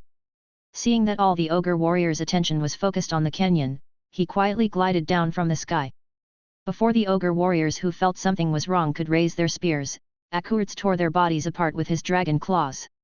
At the same time, he spat out a bolt of lightning breath, the swift chain lightning directly charring several ogres and sending them falling from the cliff. The other ogres threw their spears.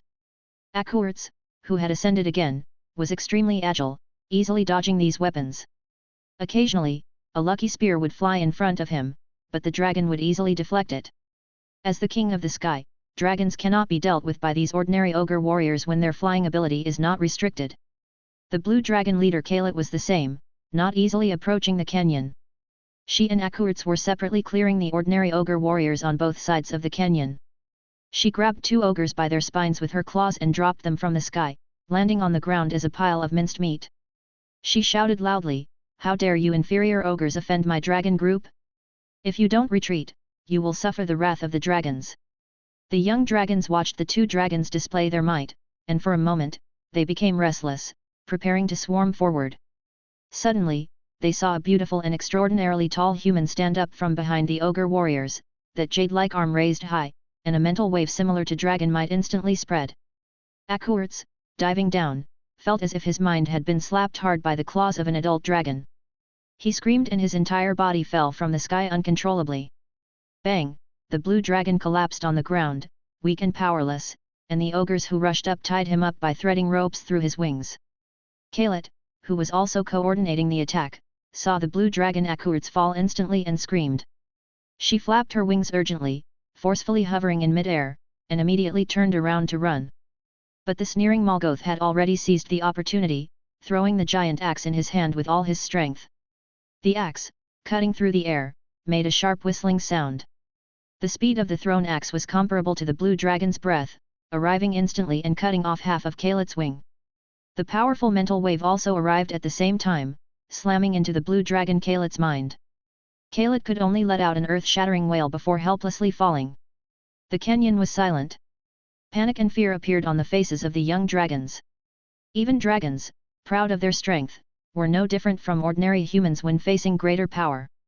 Morgoth impatiently cracked his knuckles and walked up. The 2 strongest dragons in the group had already been captured. He no longer planned to give these ungrateful young dragons a chance. He would use these young dragons as punching bags and teach them a good lesson, letting these dragons know that the ogre tyrant was not the inferior race that dragons spoke of. Should we surrender? Even for the most timid white dragon Germit, the word surrender seemed difficult to utter. Internal pride and the dragon's unwillingness to submit drove them to fight, but the rationality of knowing the disparity in power warned them to back down. The young dragons no longer had any ideas. Even the blue dragon Dos, who was usually the most composed, had a brain like mush. Even the most powerful Kalet had fallen. What could these young dragons do? "Kalen!" Kulnya suddenly shouted loudly, her eyes wide. The cave, which had been quiet all along, finally had movement.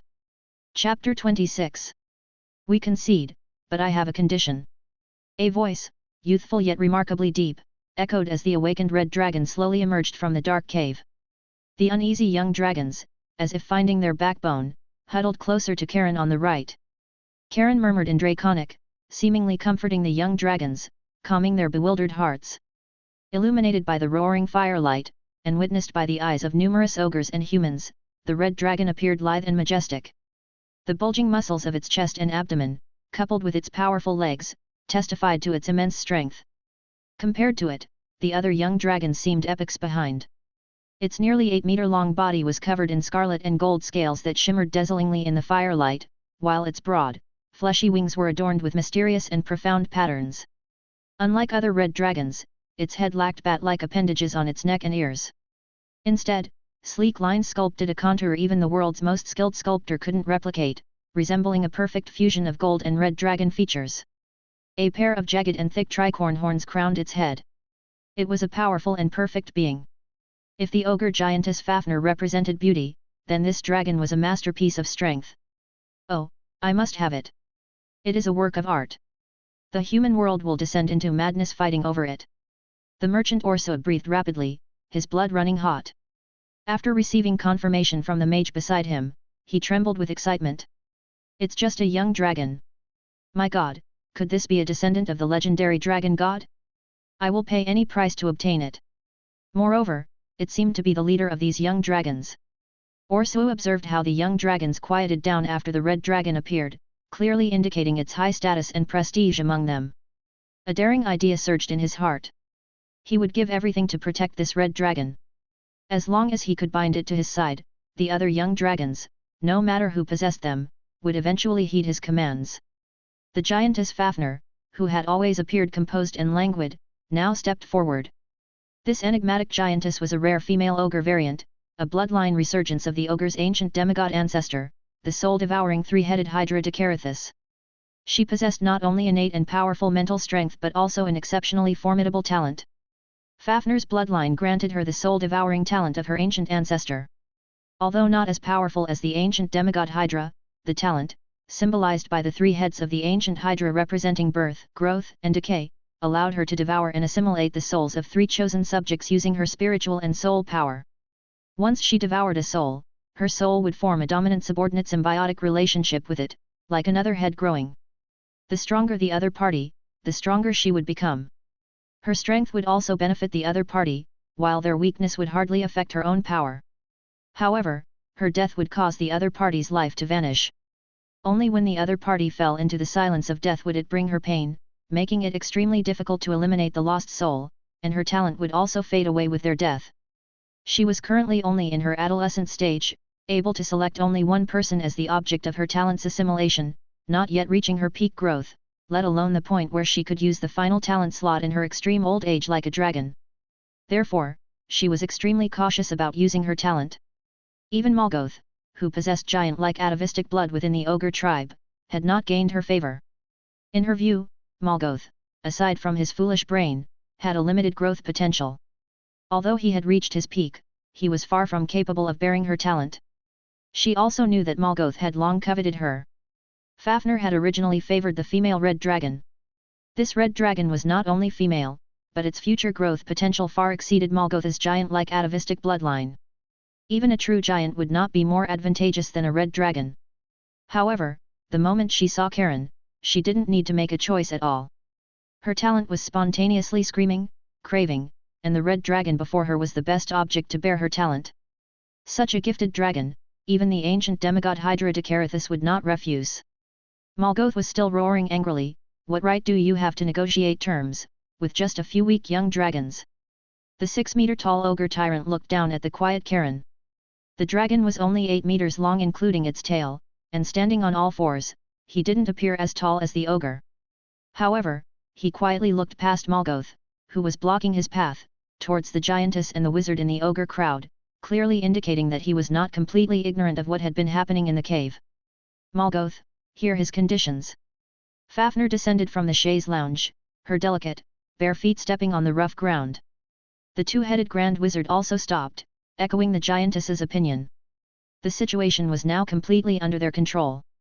These young dragons, unless they were stupid, would not rashly take flight and escape. At close range, no dragon could escape the ogre warrior's volley of spears. Karen walked alone past the secretly angry Morgoth, while slowly approaching the giantess, saying, we can sincerely submit, but we demand relatively equal status and a certain degree of freedom, and dragons must not be humiliated. In return, the dragons will voluntarily sign contracts with you and accept your commands. Karen proposed this condition not out of arrogance. It was generally recognized that the worst way to utilize a dragon was to kill it. In the ogre's eyes, these young dragons were equally afraid of death. "Stop, dragon, stay at this distance." The ogre wizard Sahe halted the dragon's steps.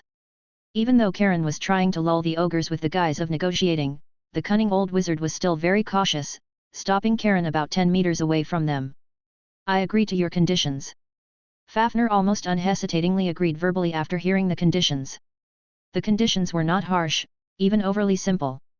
If the red dragon was willing to cooperate, then her talent of soul assimilation would proceed much more smoothly. Orso also nodded. The giantess's behavior was clever. Right now, they should temporarily stabilize these young dragons. Human cunning and wisdom allowed him to come up with 1,000 ways to go back on their word later. Once the dragons fell into his hands, wouldn't he be able to dispose of them as he pleased? Very well, then next. The red dragon slowly lowered its head, a gesture of submission. It took a deep breath, as if bracing itself for the words of surrender it was about to utter. The ogres arrogantly prepared to accept the dragon's surrender. The cautious two-headed ogre wizard also felt a sense of elation.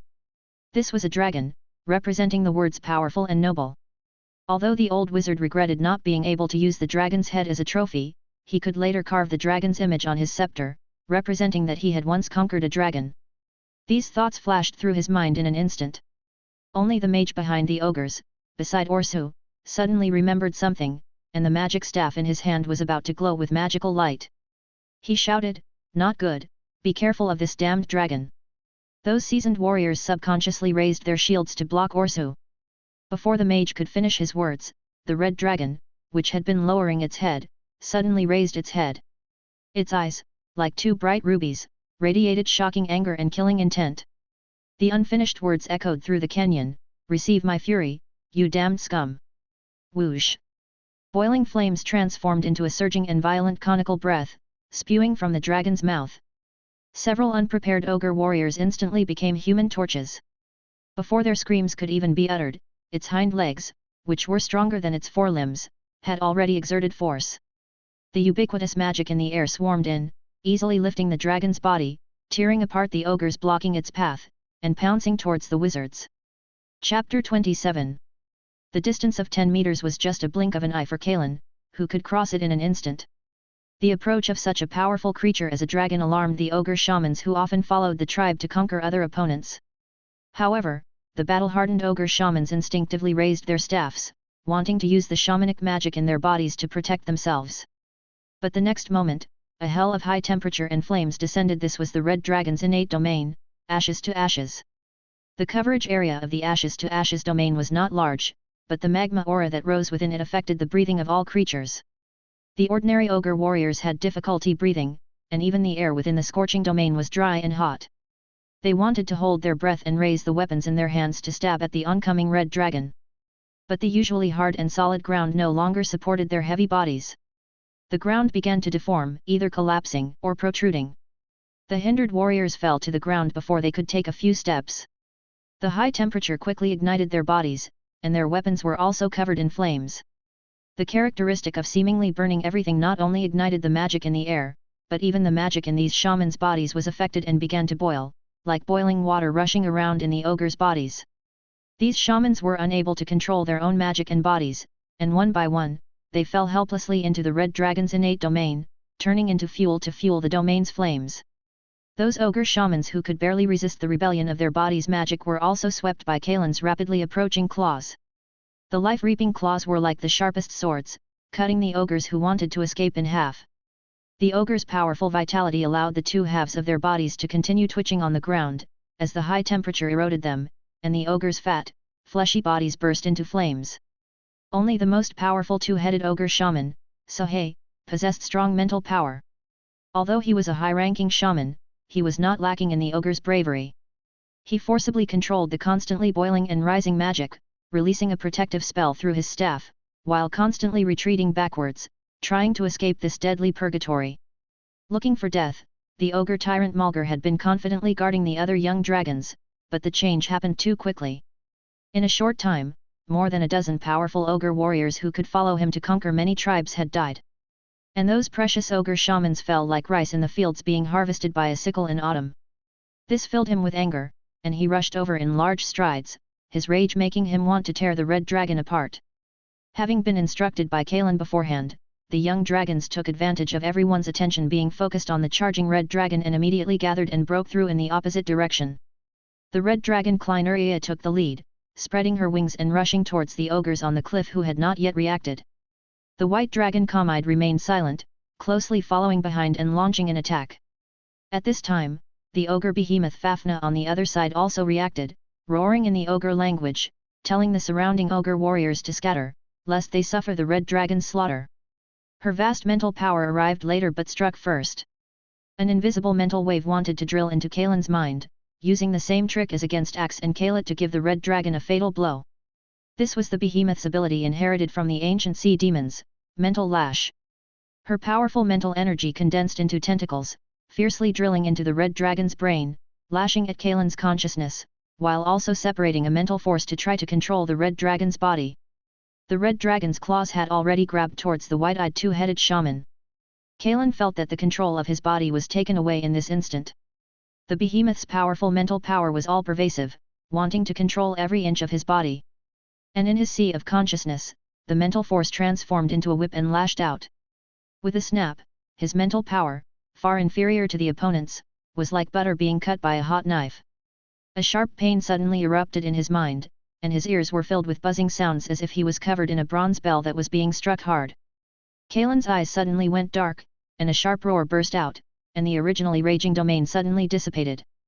But at the same moment, the mysterious runes hidden deep within the heart energy vortex were like a honey badger encountering a long snake, or a rooster seeing a centipede. The originally dense runes glowed with a faint light, and the wondrous construct formed by the mysterious runes stretched out countless tiny rune chains, quietly emerging from Kaelin's sea of consciousness. In the next instant, as if traversing the void, it arrived out of thin air in front of that part of the mental power that did not belong to Kaelin himself. The tiny rune chains gently rolled up and firmly locked onto the behemoth's part of the mental power that was originally invisible and free to come and go. Before the behemoth could react, the chains suddenly emitted a devouring force, absorbing the behemoth's mental power like drinking water, until it was completely swallowed. Only then did it shrink back into the heart energy vortex in Kaelin's mind with satisfaction, transforming back into a few mustard-like runes attached to the construct. In this blink of an eye, Kaelin's body control returned. Although his forward-rushing body was momentarily out of control, Kaelin's claws, with unstoppable momentum, still swung out according to inertia. Puff, the old shaman, who had been burning magic within Kaelin's innate domain, had his spell protection constantly consumed by the domain, and the thin shield was instantly torn apart by the sharp dragon claws. The sharp dragon claws, with remaining force, incidentally cut off the old ogre's right arm that was holding up his staff. The behemoth Fafnir and the two-headed ogre shaman screamed almost simultaneously, but her scream was much more shrill than the shaman Saha's. The behemoth, who had always relied on her powerful mental abilities to be invincible, had never experienced such intense pain. The pain of being cut in the mind and the fear of permanently losing a part of her spirit completely overwhelmed her at this moment. The behemoth, whose facial features were overflowing with light golden blood, rolled around on the ground holding her head, in great pain. And the awakened Kaelin, enduring the severe pain in his mind, wanted to return his body and tear the one-armed ogre apart, but the ogre warriors who had been dispersed by the domain had already begun to surround him, and the ogres on the cliff, no longer caring about friendly fire, threw the weapons in their hands.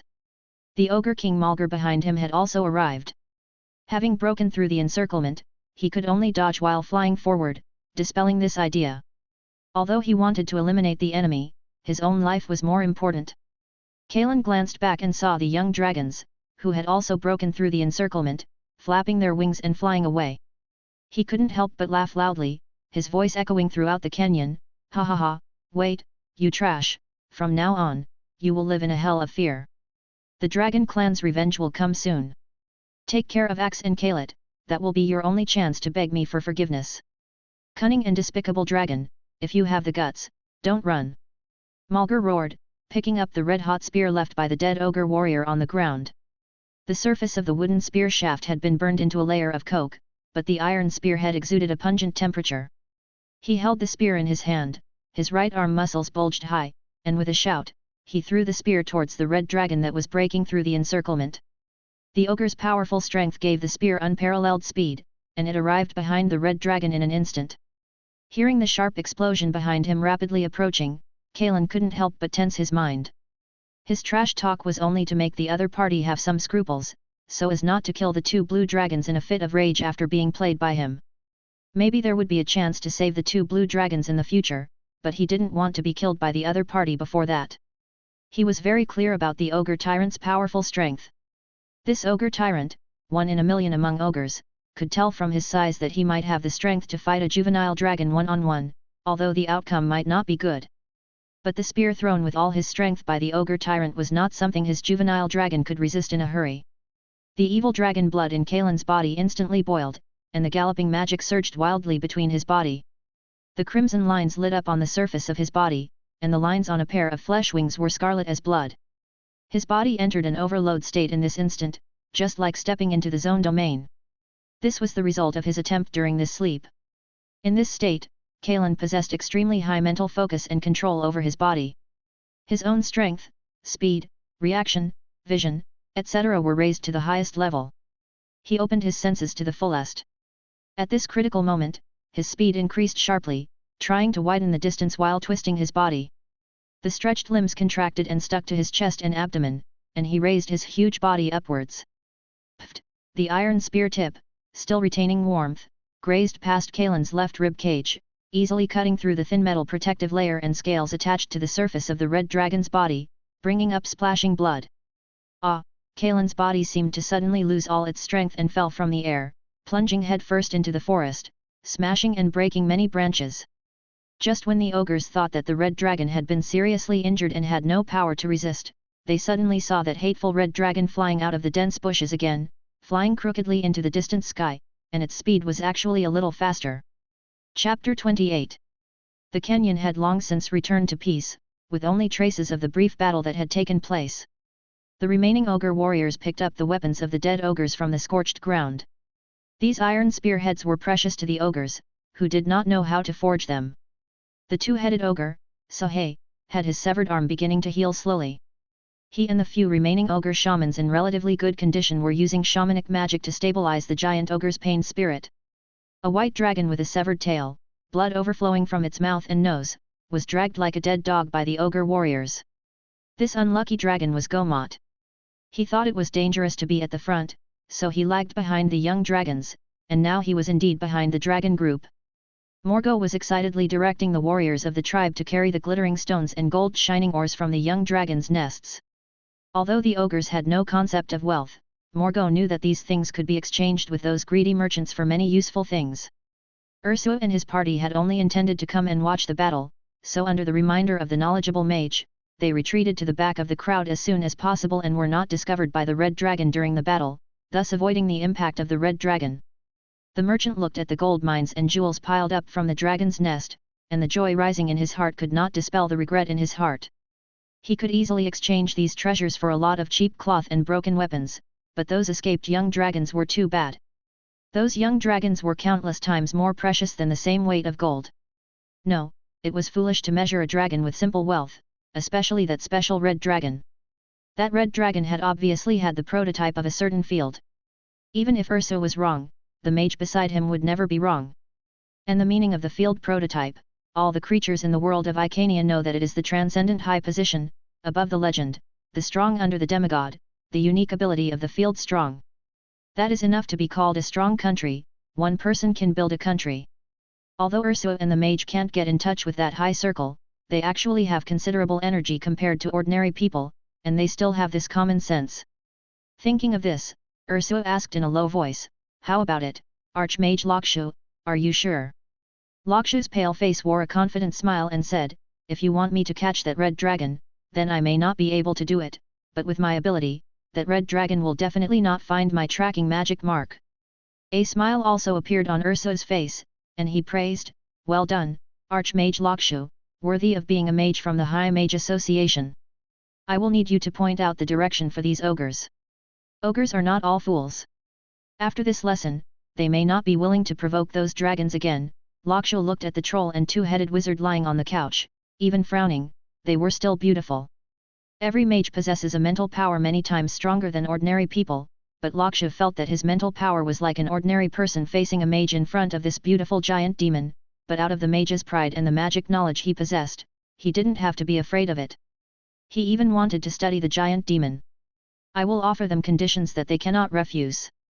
As long as they can catch that red dragon for me, I will bring them the power of civilization, forging technology and blacksmiths, planting grain seeds and farmers. These can be sold to them. Ursu had a confident smile on his face. These were not a problem for him at all. The reason why he didn't give these things to the ogre tribe before was because humans from the civilized world looked down on these barbaric creatures from the bottom of their hearts. Except for being intelligent, these ogres were no different from animals in his eyes, and Ursu didn't want the ogre tribe to become stronger. Weakness was conducive to control. On the other hand, it was out of the merchant's natural profit-seeking psychology. The more the other party yearned for something, the less easily it could be sold to the other party, so that it could be sold at a good price. Also, Lakshya, use your raven to send a letter back for me. I need the support of my family's power. You should also send a letter to those mages who are on good terms with you, but don't tell them about this matter first. Wait until they are almost there, and then my servants will tell them the truth. You will get the reward you deserve after this matter is over. After all, there are quite a few young dragons, aren't there? A red dragon flew unsteadily in the sky, as if drunk, all the way from above the tall forest, scattering a lot of blood. A slender wound extended from the red dragon's lower waist to the front of its abdomen. The wound was very deep, and the constantly wriggling organs inside the red dragon's body could almost be seen. Kalen forcibly endured the stinging spirit and body that continued to emanate, and there was only one thought in his mind, that was to fly forward, keep flying, and stay as far away from the former dragon's nest as possible.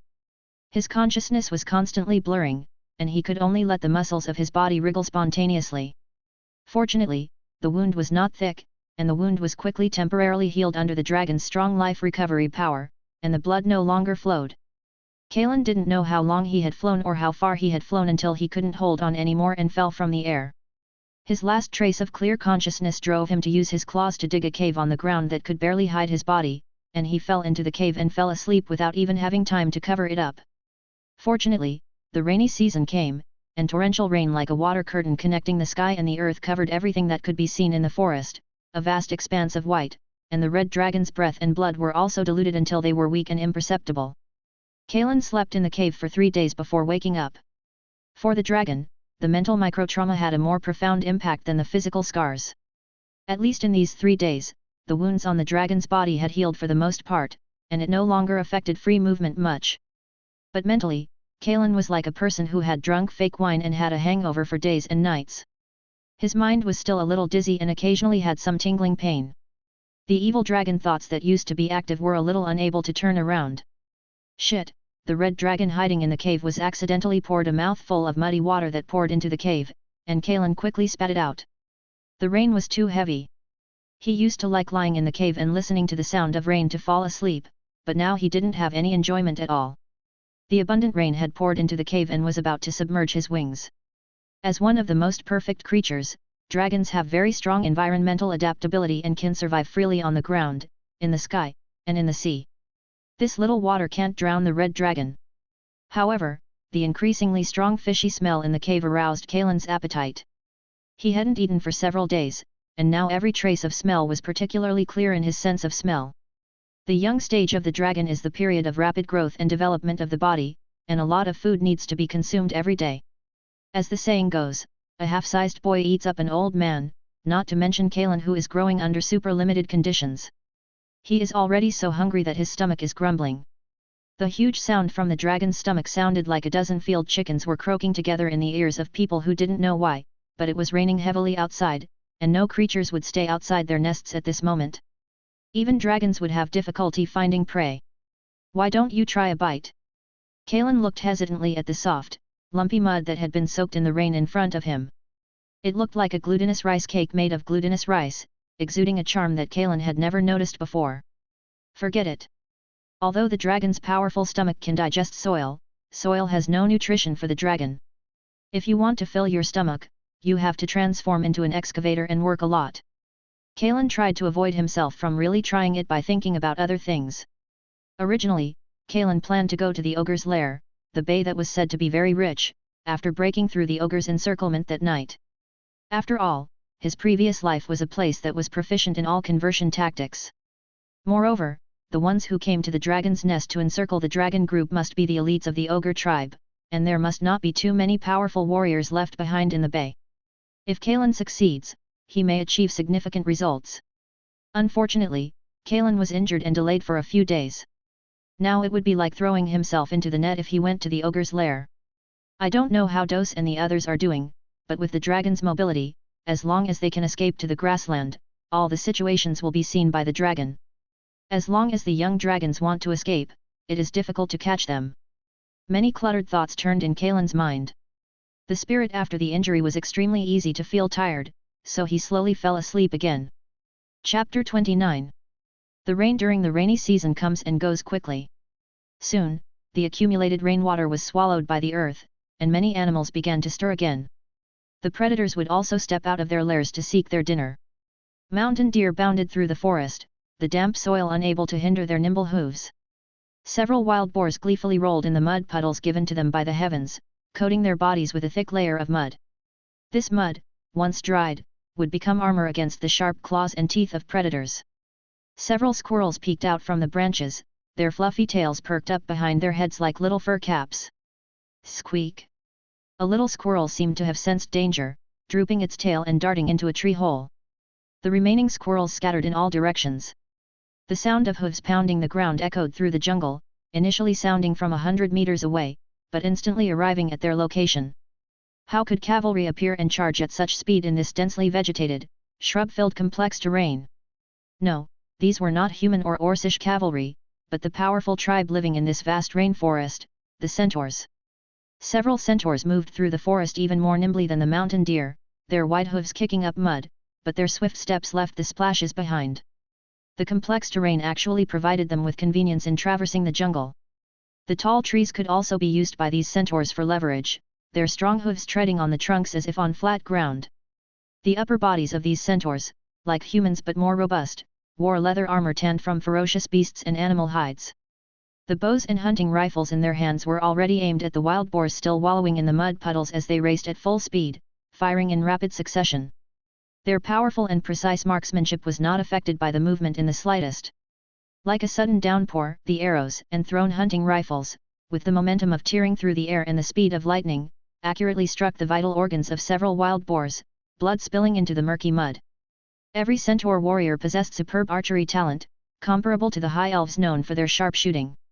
An ordinary wooden bow in their hands could also possess a powerful threat, which was why these centaurs could stubbornly resist the assimilation and enslavement of the ogre tribes even without shamanistic wizards. Especially the leading centaur female warrior, who held a large yellow-black bow that faintly emitted a powerful magical aura.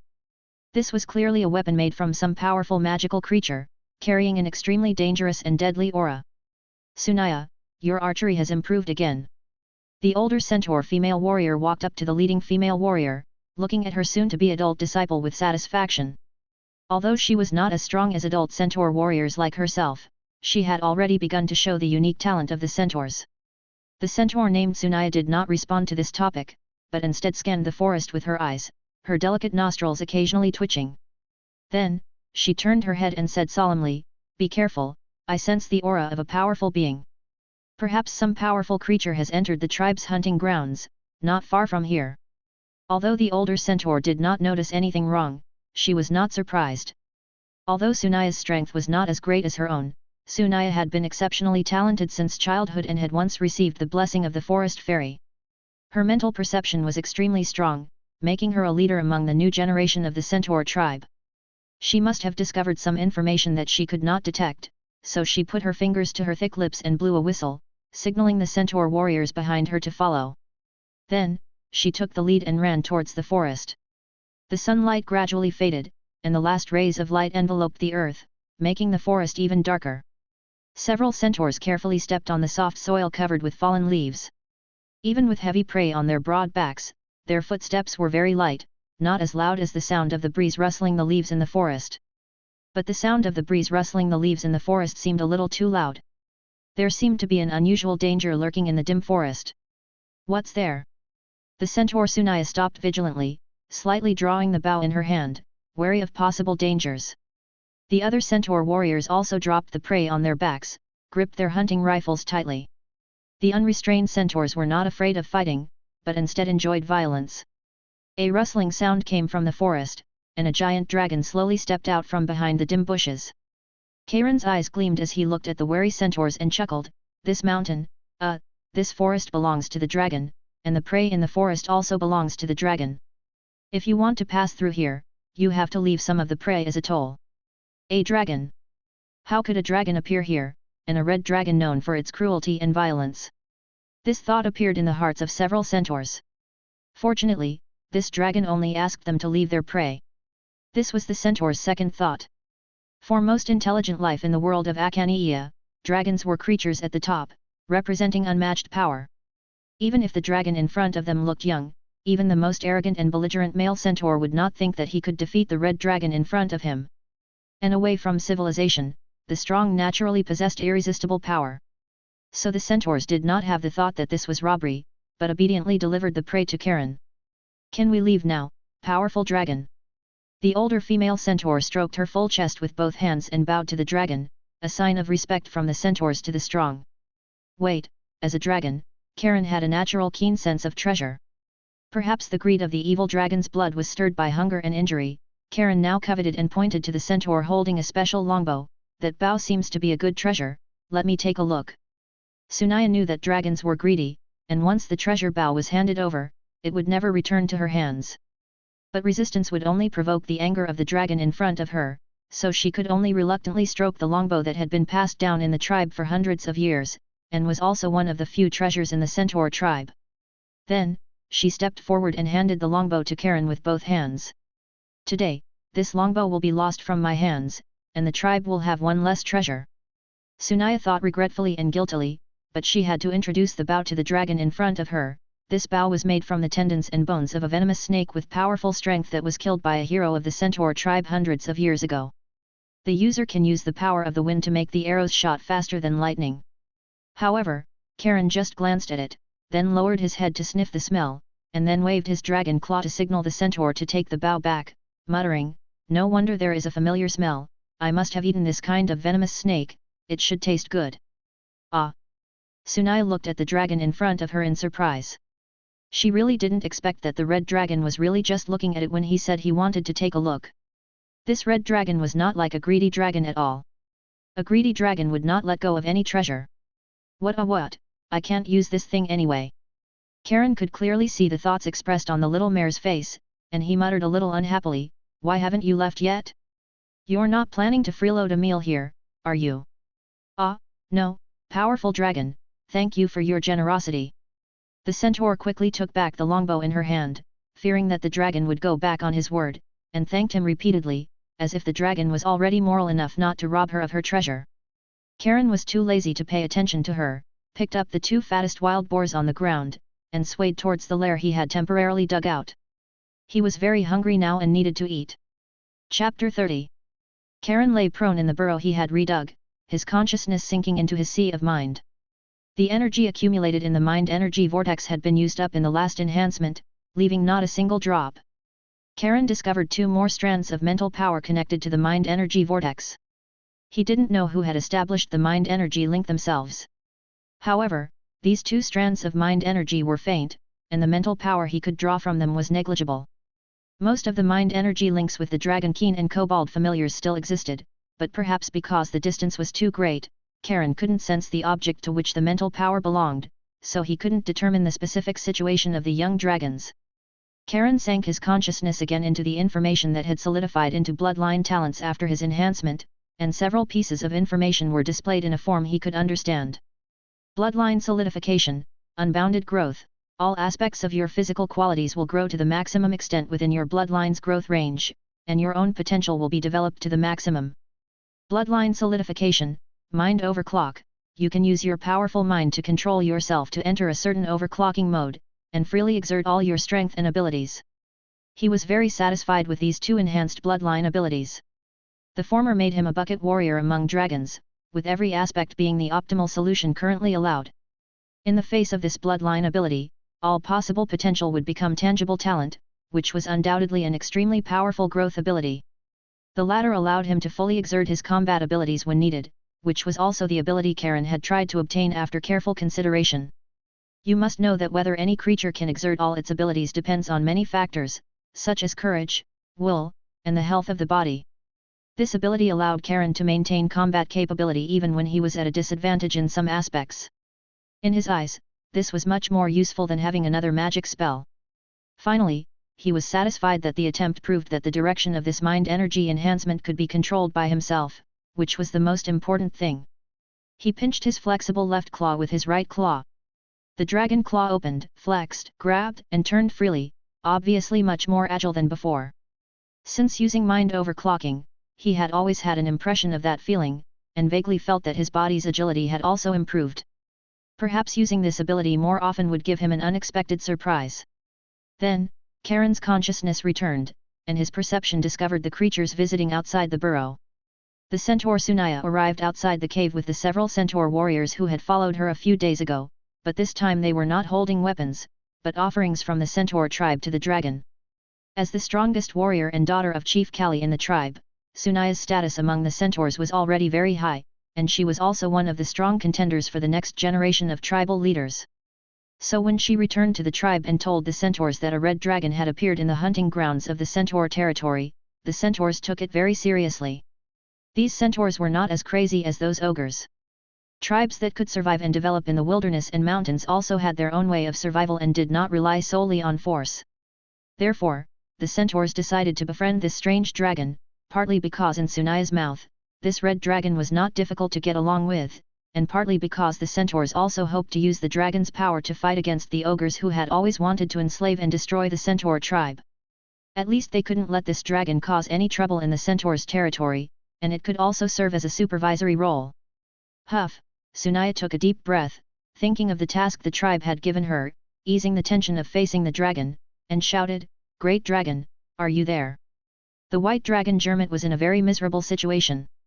Now his severed tail was tied to a high wooden frame with thick vines, his limbs were all tied up, his head was facing the ground, and only a pair of wings could still move and struggle.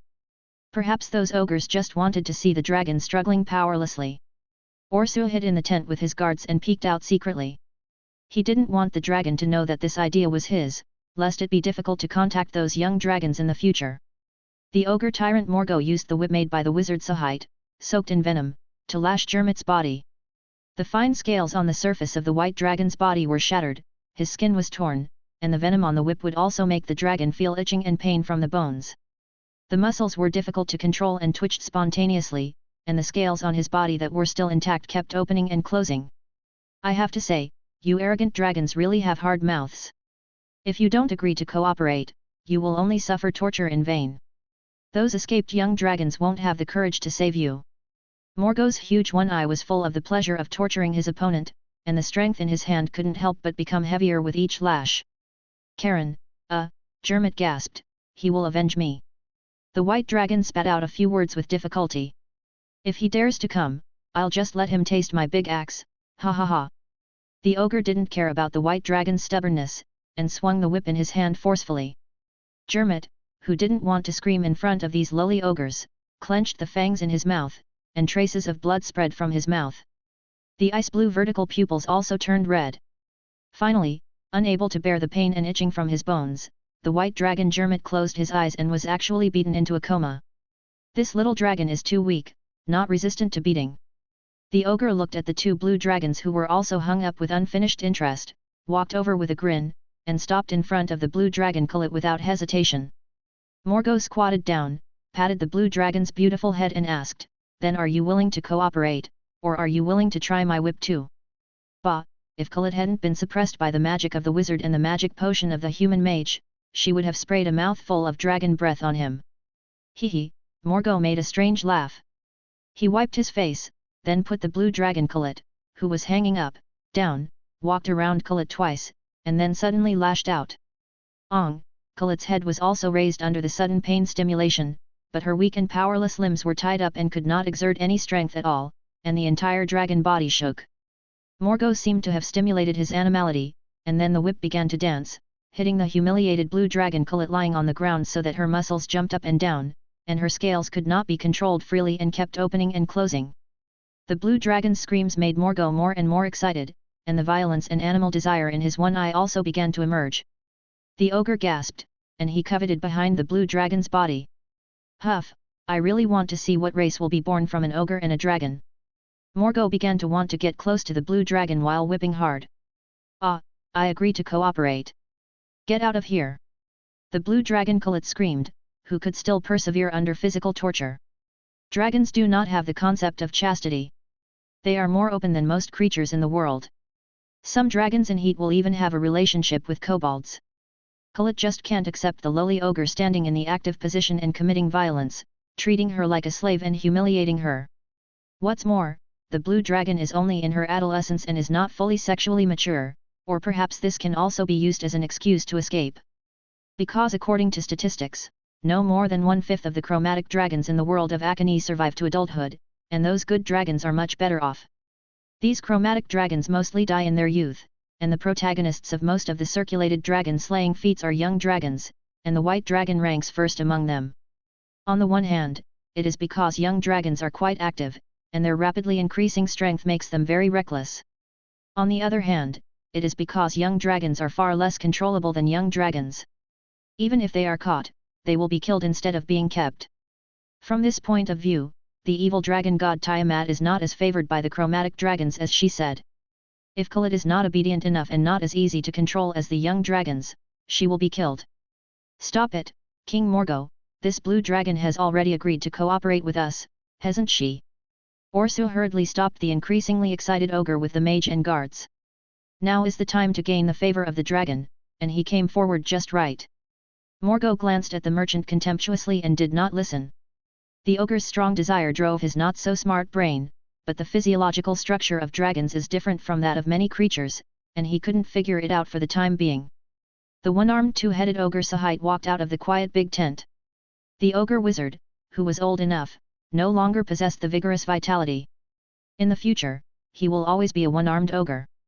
His hoarse voice brought the opinion of the giant demon, "Stop Morgo, the cooperation of the blue dragon is very important to us. We need to kill those escaped young dragons, otherwise the longer it drags on, the more dangerous the tribe will be in the future." Chapter 31. Star Realm or Other Planes Fallen Meteorite Iron, what kind of metal is this? Kalen looked in surprise at the treasure presented to him by the centaur warrior Sunaya. The red dragon's heritage contained a wide variety of knowledge, including comprehensive species introductions. Any basic knowledge that dragons were interested in was stored in the dragon's knowledge base. However, Kalen couldn't find any information in his knowledge base related to the dark metal with starlight-like specks in front of him. This metal was clearly a rare magical metal with good magical extensibility, which could be used to make magical weapons or some powerful treasures. The dragon's heritage shouldn't have overlooked this rare metal. After all, even if dragons didn't use this metal to make weapons, the metal itself should be a good collectible for dragons, and it would feel very pleasant to sleep on, so Kalen made such a judgment. The centaur girl saw that the dragon didn't know the details of the metal in front of him, and shook her head, saying, "Respected dragon, we don't know the specific origin of this mysterious metal. It is said that our centaur hero Chiron found it in the monster's lair after defeating the troublesome Hydra lizard hundreds of years ago. Chiron's powerful weapon, the bronze spear, was made of this metal. This is the only treasure left in the tribe. We offer it to the powerful dragon, hoping to maintain a friendly relationship with you." Hearing this, Kalen couldn't help but chuckle. He remembered the longbow in the centaur girl's hand the other day, which was also a powerful magic weapon made from the tendons and bones of some powerful snake lizard monster. It seemed that the powerful poisonous snake monster mentioned by the centaur was this unlucky Hydra lizard. Not only was this monster killed and its flesh and blood used by others, but the treasures it had painstakingly collected in its cave were also taken away by others. It was simply pathetic. However, such situations are common in the wilderness. Even when Kalen hunted, he not only ate the prey clean, but also used the prey's bones to sharpen his teeth if they were hard enough. Thinking of this, Kalen felt a chill in his heart. Such situations are common in the wilderness, and the same is true in the whole world. He originally wanted to follow the rules and subdue his dependents when he had enough power, but wasn't he influenced by the dragon's mentality of gradually becoming stronger as long as he lived in peace? This is a real world, but Kalen has always had more or less of a game mentality in his heart. He was too well protected before, and he still couldn't truly understand that every piece of land in this world must be fought for. Even dragons are the same. The operation of all things in the world does not follow Kalen's own will, and unpredictable accidents and dangers will come at any time. Even the blue dragon Khalite, who sleeps in her lair every day, will be captured by ogres. And these ogres are only to prevent their own land from being taken away by dragons and to meet the needs of the growing ogre tribe. The red dragon felt that he should correct his attitude. He solemnly took the magic metal, swallowed it into the dragon's stomach, and then lowered his ferocious head, his vertical pupils staring closely at the centaur in front of him with a relaxed face. He asked very directly, "I accept this gift, tell me what is the real purpose of the centaur tribe?" Although the centaur Sunaya was not yet an adult, she felt that her will, which had been tempered in battles since she was a child, was strong enough. But facing the dragon's cold vertical pupils that seemed to contain no emotion, and the gaze that seemed to be able to see through her heart and discover her own unnoticed weakness, she quickly lowered her head and replied with unusual respect, "We hope to use the dragon's powerful strength to fight against those cruel and tyrannical ogre tribes. And my mother, the centaur tribe leader Kali, also hopes that you will visit the tribe as a guest, and she will personally discuss this matter with you then." Cruel and tyrannical? Kalen scratched his chin with his dragon claw, feeling that these words were not good words to describe himself. In the red dragon stereotype, these two words definitely occupy the first place. However, he couldn't refuse the olive branch thrown by the centaur tribe. Not to mention that the centaur tribe itself, even as a combat race, was listed as a target for subduing dependents as soon as Kalen saw them. Moreover, at this moment, the two also had a common enemy, the ogre tribe. He could indeed take a trip, but he had to be careful. Kalen nodded to signal the centaur to lead the way, and flapped his wings to leap from the ground. "Then what are we waiting for? Let's go, I also want to feel the hospitality of the centaur tribe." The centaur tribe is located in a leeward river valley not far from the sea. Steep and tall cliffs and mountains block the whistling sea breeze from the sea. The clear and clean river provides the centaurs with a stable water source. The flat land is suitable for building the tribe's residence. The unobstructed view on the cliff also provides good vigilance and protection. The calm river valley has become a rare land for peaceful living. Kalen flapped his wings, which were more than 10 meters long, and circled over the river valley a dozen times. In addition to hearing the centaur sentries on the cliff shouting that the dragon was coming, his amplified perception found that the situation in the centaur tribe was normal, and then he slowly landed on the ground. The important members of the centaur tribe had already stood at the entrance of the camp waiting under Sunaya's notification. The leader of the centaur tribe, Kali, is the strongest in the tribe. Only the leader of the tribe can change their name and have a name similar to the centaur hero Chiron. Standing next to Kali was her partner, Drogo, a strong male centaur, whose bulging muscles told of an unspeakable masculine aura. Also standing aside was Oni, an adult female centaur who had hunted with Sunaya before, and whose position in the centaur tribe was equivalent to a warrior chief.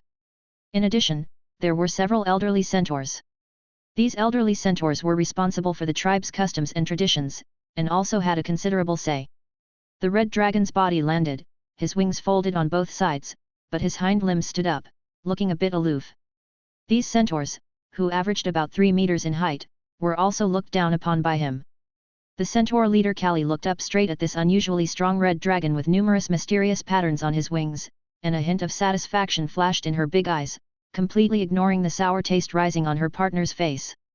Becoming a dragon's subordinate is not uncommon in the wilderness, and although the dragon's attitude towards dependence is also enslavement, most of them are like, "As long as you listen to me and please me on time, I don't bother to care about you." Unlike those damned ogres, who not only slaughtered and enslaved centaurs, but in just a few years, the originally prosperous tribe with 700 warriors has dwindled to only 200 members. And they use centaurs as a tool for venting, and also sell centaurs as commodities to merchants, which is a shame that the centaur tribe cannot tolerate. But the centaur tribe does not want to depend on a weak dragon, which would take too much time waiting for the dragon to grow. And the red dragon's posture and appearance made the centaurs extremely satisfied. So Kali led the centaurs to kneel down on one knee to Kalen, lowered their heads and bowed, saying, "Powerful red dragon, our centaur tribe is willing to submit to you, as your loyal dependents, offering you everything only to please your heart, the only request is to be able to get your protection and love. So straightforward? Kalen, who was still pretending, was puzzled that the centaur tribe knelt down so quickly. He thought he would need to conduct a round of bargaining or something. Kalen didn't know that it's not only in the human world that appearance matters, but in fact all creatures in the world care about appearance, and this is even more true in the wilderness outside of civilization. After all, these creatures are not as reserved as civilized societies, but are more naked. As long as you look fierce and beautiful enough, other creatures are more likely to have a good impression of you. However, Kalen did not hesitate and directly agreed, "I grant your request."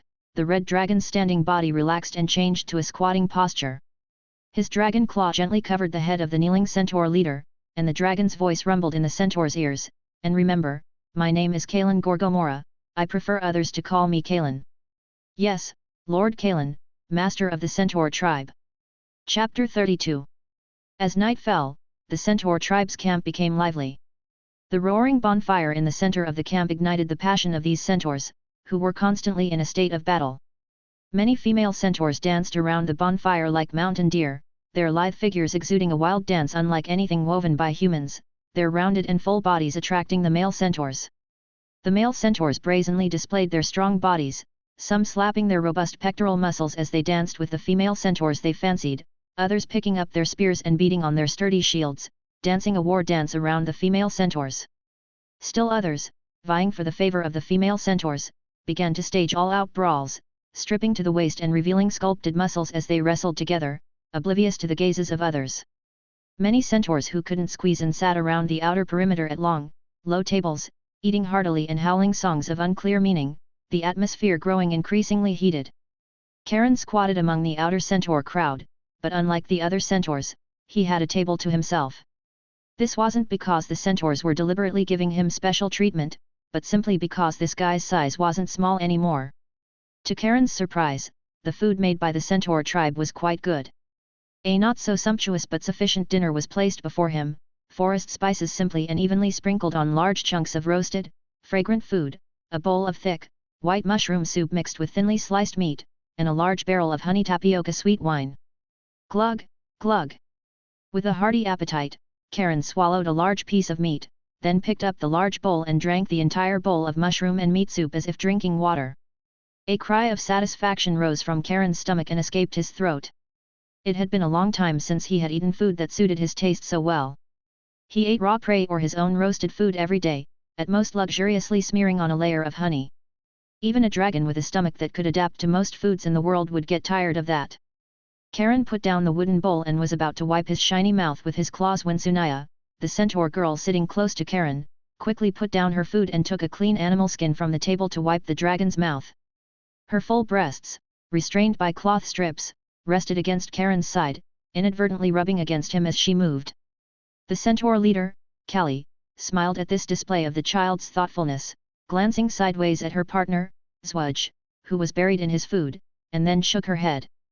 Ahem, Karen, enjoying the treatment of a young master for the first time, grasped the cup of honey tapioca wine, which to humans would be called a barrel, and took 2 sips to moisten his somewhat dry throat.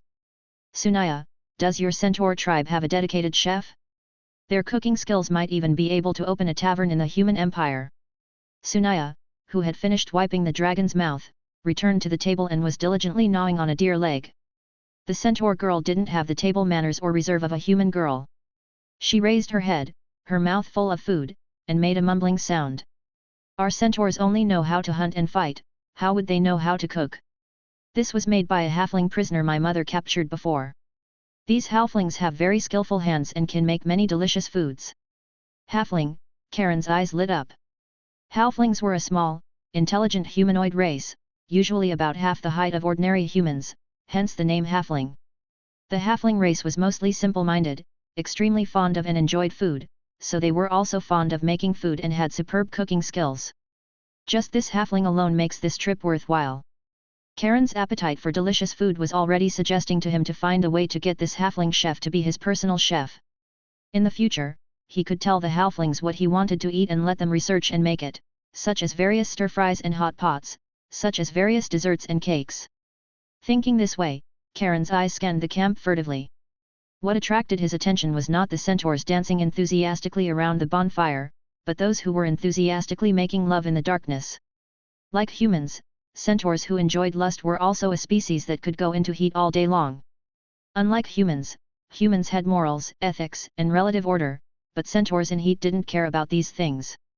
The biggest concession they could make was not to copulate in the light in front of the bonfire, but of course, there were also those who came to the mood and wanted to get on the horse directly, but were kicked out by other centaurs who disliked them for blocking the way. Thanks to the dragon's powerful eyesight, Karen could clearly see every movement of those enthusiastic centaurs, and the wild and unrestrained posture made Karen's vertical pupils quietly adjust to round pupils. Don't worry, the dragon, this magical creature, can freely adjust its pupils, which will give him a more comprehensive view. Karen wasn't being lewd or anything, he just kept in mind what some celebrity said, maybe it was that celebrity whose surname was Joe and name was Shuren, always have the heart of an apprentice. He was now holding a burning apprentice's heart, very hard at learning those postures, knowledge, that he had never seen or heard of. Why didn't I see this knowledge in the dragon clan's inheritance? Maybe I'm not old enough and the corresponding knowledge isn't open to me? Karen rubbed his chin with his dragon claws. He was thinking about whether to put this knowledge into the inheritance in the future. That should be quite interesting. Of course, he didn't forget to cover it up. His occasional glances were like he was surveying the whole scene, only when he picked up the wine glass would his eyes keep staring, although such cover-up couldn't hide it from anyone. In this way, a glass of wine was drunk by Karen for a whole night. This honey tapioca sweet wine was really a bit strong. Due to Karen's size, the centaur tribe didn't have a wooden house suitable for him to live in. The largest house was the place where the centaur tribe worshipped their ancestors and deceased heroes. He couldn't very well occupy the resting place of other people's ancestors as soon as he arrived, so the centaur tribe had to temporarily set up a tent in the camp made of various animal skins connected together as a tarpaulin for the red dragon to rest.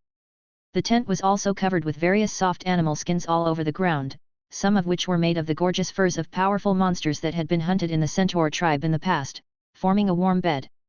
Karen smelled a lot of the aura of ferocious monsters in it. Karen was very satisfied with this bed. The soft touch was another kind of pleasant feeling compared to sleeping on gold coins, and the dragon's good control over his body would not worry that living in it for a long time would ignite these precious furs. However, he still had some regrets. His transformation technique had not yet been learned, which made his idea of rolling on the ground and burying his whole body in the quilt fall through. But Karen still lay on his bed with satisfaction. This warm bed was much more comfortable than his dragon's nest. Dragons like the feeling of warmth and heat. He opened his mouth and yawned, ready to go to rest, but his open mouth couldn't close, but asked in surprise, "Sunaya, why are you here instead of going to rest?" The centaur girl had a look of determination on her face. Her body knelt down and said, "The centaur tribe is now the vassal of Lord Karen. I was chosen to serve Lord Karen." Damn it! Karen looked at the centaur with a determined face as if making some kind of sacrifice, and several black lines seemed to appear on his head. For God's sake, he looked at those centaurs only out of curiosity and a heart to learn knowledge. He was not interested in centaurs. But he also understood that this was the centaur tribe's way of pleasing him and stabilizing his heart. The centaur girl existed as a hostage in a sense, and he couldn't refuse directly. So he raised his chin and nodded, signaling that the centaur could stay in other places in the tent. But the centaur seemed to have misunderstood, and stretched out her hands with a determined look. "What do you want to do? I'm just a young dragon. Your behavior is like an old horse eating young grass." The scales on the red dragon's body were almost frightened to stand up, and he quickly stopped Sunaya from approaching. The centaur girl, as a powerful warrior, actually blushed when she heard this, and explained blankly, "I'm just about to come of age, I'm only in my 20s. "That's even more impossible," Karen shouted, and quickly swung his tail to push Sunaya to the corner of the tent. "You just stay there." Chapter 33. A massive passenger airship filled with powerful warriors and several high-level mages slowly descended onto the coast in front of the ogre tribe's camp. Orso had been waiting with his guards for a long time. The forces supporting him had finally arrived. His plan would soon be put into action, and a successful life was constantly beckoning him. He wasn't surprised that the reinforcements had arrived so quickly.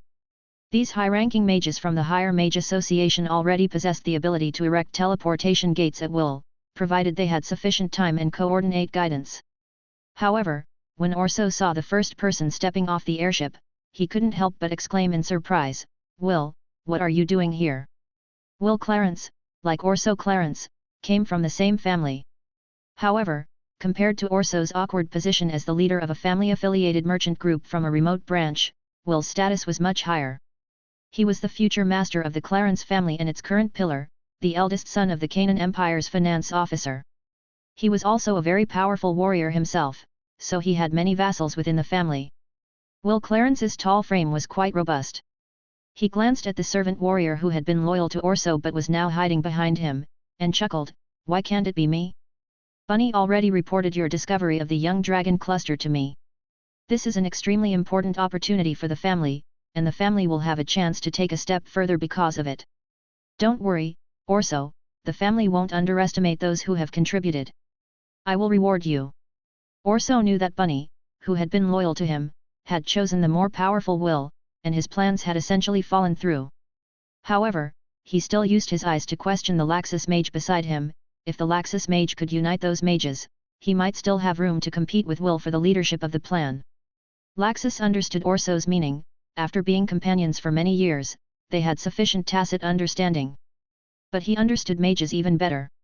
These mages only looked at benefits, and Orso, with his relatively low strength and status, couldn't offer better bargaining chips than Will Clarence, so he shook his head. Therefore, Orso quickly put on a smile and greeted Will, grabbing Will's hand, who looked down at him, and said with a smile, "Your arrival is really timely, Will. I happen to have a plan that might be able to give you some reference."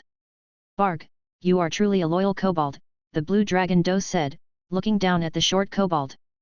After the cataclysm in Dragon Nest Canyon, the kobolds, who had no one to rely on, quietly moved back to their burrows in the plains under the leadership of their chief, Barg, and found the young dragons who dared not approach the dragon nest due to fear of the ogre giant's mysterious power. Strangely enough, the kobolds who submitted to the rule of dragons seemed to have a natural inclination to support dragons. It seemed that there was some kind of setting in their nature and bloodline. Once a kobold became a dragon's minion, it would no longer bow to any other power.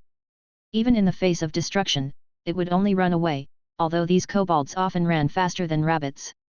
These days, the young dragons had been relying on Barg to lead his kobolds to explore the Dragon Nest Mountains for news, and now the kobold Barg had brought a piece of good news that invigorated the dragon's heart. "I found 2 blue dragons and a white dragon in the dragon nest, but I didn't find Lord Kalen. Because I didn't dare to get too close, I came back without seeing the specific situation clearly." Barg was obviously a little frustrated. In his heart, that beautiful and strong red dragon was his master. Perhaps because of the kobold's rare loyalty, the red dragon Kleineria actually comforted the kobold Barg. "Don't worry, Kalen is smarter and stronger than all of us.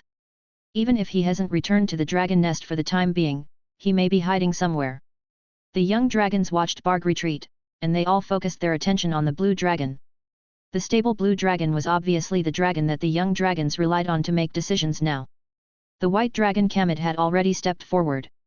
Although there wasn't much obvious emotional expression among dragons like humans, Kamid still had some concern as the brother of the white dragon Gamot. "Do you want to go back and take a look, Dos? It seems that Lady Kalite brought Axe and Gamot back with her. We should go and understand the situation." Antagina and Rosani, who hadn't spoken, were also looking at Dos with expectant eyes. Without the protection of the dragon nest these days, these young dragons didn't even dare to completely close their eyes when sleeping. The slightest disturbance would alarm them, like a timid herd of beasts on the prairie. They had really had enough of such days and missed the sense of security they had in the dragon nest. Dos also agreed, "Let's go back and take a look. With Kalite and Axe here, as long as we are careful, we don't have to be afraid even if those ogres come back again." The young dragons flew into the sky, eagerly flying towards the dragon nest like wanderers who had been away from home for a long time. The blue dragon Kalite lay obediently in the canyon that was originally the young dragon's nest, pretending to be lazily sunbathing. Beside her were equal-scale illusions of Gamot and Axe, the work of human mages. Although those humans who looked very fragile and could be slapped to death with a claw were hiding in the shadows next to her, the magic restriction prevented her from having any extra thoughts. Although she might face the choice of betraying her own kind, she would not feel guilty about it. In fact, the vast majority of chromatic dragons behaved in accordance with the survival rules of jungle beasts, that is, harming others to benefit themselves. She only hoped that those humans could abide by their promise and let her leave after the matter was completed. As for those young dragons, although it was a pity, she didn't care. As long as she had time, she could rehatch a new batch of young dragons. The sound of dragon wings flapping came from the sky. The characteristics were so obvious. Each time the dragon's wings, supported by magic, made a long and powerful flapping motion with a long interval, it would make a sound like a huge tarpaulin being agitated in a strong wind. Calite raised her head. Those were indeed the young dragons in the family, hovering quite vigilantly in the high sky, looking down. Will Clarence, who was hiding in the magic array in the shadows with the mages, signaled, and the mages immediately urged their magic power, activating the restriction on the blue dragon's soul. Calite immediately let out a long dragon roar, and she issued a summons to the young dragons. The young dragons roared and came. They did not suspect that this was a trap. The young dragons, who were only slightly better than magic idiots, could not detect the methods of the high mages from the Cathay Empire. They naturally stepped into this encirclement. When the young dragons discovered the warriors and mages who appeared from the shadow magic array, they realized that they had been fished. Just like Kalen liked to use straight hooks to fish, these young dragons had now become hooked fish. Once the anti-air magic array was activated, they were like fish on the shore. You actually betrayed us, Calite. Claneria's anger turned into flames and pounced towards those seemingly weak mages. The other young dragons also pounced up, they didn't want to be captured without resistance. However, the warriors present were all elites drawn by will from the family. They had all awakened their own power seeds and entered the extraordinary stage, with an average level of 4 or 5. Extraordinary warriors. Will himself was an 11th level high-level warrior. Although he was still far from the Saint Domain after the 16th level, with Will's ability, he could even be a legion commander in the Empire's army. The young dragons, who were deprived of their magic power and flying ability, were bombarded by fireballs and ice covering the ground before they even got close to the mages' shields. The warriors ambushed from behind, and the grappling chains they threw passed through the young dragon's limbs and wings, dragging the young dragons back. Then, the pentagram magic arrays under the mages' feet activated, and large nets specially used to bind dragons trapped the young dragons. Great, Will's excitement was beyond words. His golden hair waved uncontrollably under the power surging in his body. With such merit, even my father will look at me with admiration. He turned his head and made a solemn promise to his warriors. Next, as long as we wait here like guarding a tree stump for that red dragon to crash in like a rabbit, and when we successfully capture him, each of you will receive gold coins equal to your weight when you go back. Not good, not good, an invisible figure suddenly appeared from the forest above the canyon. The pixie raven, dressed in a green petal fairy dress, seemed to be integrated with the green forest. The little pixie raven frowned tightly and muttered to herself, "Dos and those idiots have been caught by humans, I have to tell Kalen, but Kalen, where did you run off to?" Chapter 34. The centaurs originally wanted to build a new residence for the red dragon, but Kalen didn't plan to stay here for long, and he rather liked the large tent made of animal skins and logs, so he declined the centaur's kindness. The red dragon was currently lying in this unique large tent located in the center of the centaur camp, and the centaur girl Sunaya was diligently cleaning the lazy dragon's scales with clean fur. Even the gaps in the dragon's dazzling scales contained some dander that was difficult to clean, which was unavoidable even with the magic adhesion protection layer on the dragon's body surface, because it wasn't external dust or other dirt. But this task didn't seem to be a difficult one for Sunaya. Just like most females in the world couldn't resist beautiful things that radiated light, the centaur girl also found it hard to resist the red dragon's scales that were as beautiful as round, thin gemstones, which could be seen from the centaur ballads Sunaya occasionally hummed. Kalen squinted his eyes comfortably. In his perception, the centaur tribe didn't simply form a connection with him through mental energy transmission just because they had become his followers. Only a few rough strands of mental power were connected to him, including the centaur Sunaya in front of him. It seems that I still need to lead these centaurs to achieve some victorious results in order to accelerate their recognition of me, the red dragon thought. Coincidentally, the ogre tribe was also the dragon's enemy now, and Kalen also had the idea of destroying the ogre tribe to deter the monsters and tribes around the dragon's nest. This was Kalen's heartfelt thought, and also the will of the evil dragon's blood. But the ogre tribe is very powerful. The strength of that ogre, plus the warriors of the entire ogre tribe, is something I can't confront head-on right now. Kalen knew that with his young dragon strength, he couldn't completely overwhelm the ogre tyrant Morgo, who had grown to his peak. After removing his long tail, the red dragon's body was actually not as tall as the ogre. As for those young dragons, they had already run far away, and Kalen was too lazy to spend time looking for them. After all, it was already hundreds of miles from the centaur camp to the dragon's nest. As long as he made a move, if the dragon group was nearby, they would definitely come to join him. Kalen wasn't a reckless character. Since he had decided to take action, he naturally had to make some plans. He thought for a while, then patted Sunaya, who was carefully wiping his scales, with his wing to stop her, then stood up and said to the centaur, "Let's go, Sunaya, come out with me."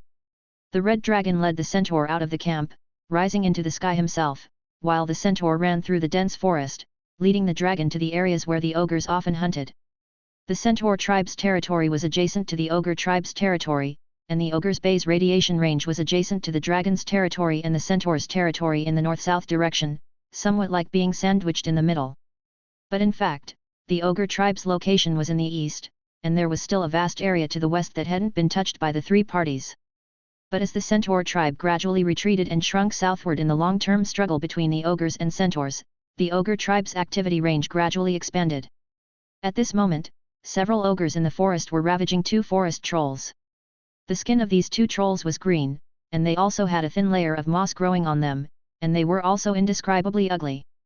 But ogres, well, as everyone knows, dragons can be explained by broad aesthetics, but ogres are truly indiscriminate.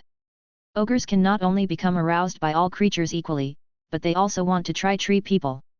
They also like to use the corpses of these creatures as food after venting, and the remaining bones will be polished as decorations and weapons. It can be said that the utilization of prey has reached the extreme. The centaur Sunaya quietly appeared in front of these ogres. The longbow in her hand was fully drawn with the help of automatic magic accumulation. The sharp arrow pierced through an ogre's head with a whistling sound. The white brain matter stained the arrowhead as it penetrated out of the ogre's back of the head. The ogre's still twitching body fell down limply, making a popping sound. Only then did the other ogres discover the centaur standing still in place, and they drew their bodies and roared as they pounced towards Sunaya. The centaur didn't shoot any more arrows from the bow in her hand, but stood in place and coldly watched these damned ogres. An unusually obvious whistling sound came from above her head. A red dragon fell from the sky, and its cold glowing claws pierced through the bodies of these ogres without any obstruction, and then the claws that had penetrated deep into the body exerted force, tearing the ogres' strong bodies into two pieces like tearing a piece of paper. Only the last two ogres, covered in the blood and body fluids of their clansmen, stood in place, at a loss, shivering.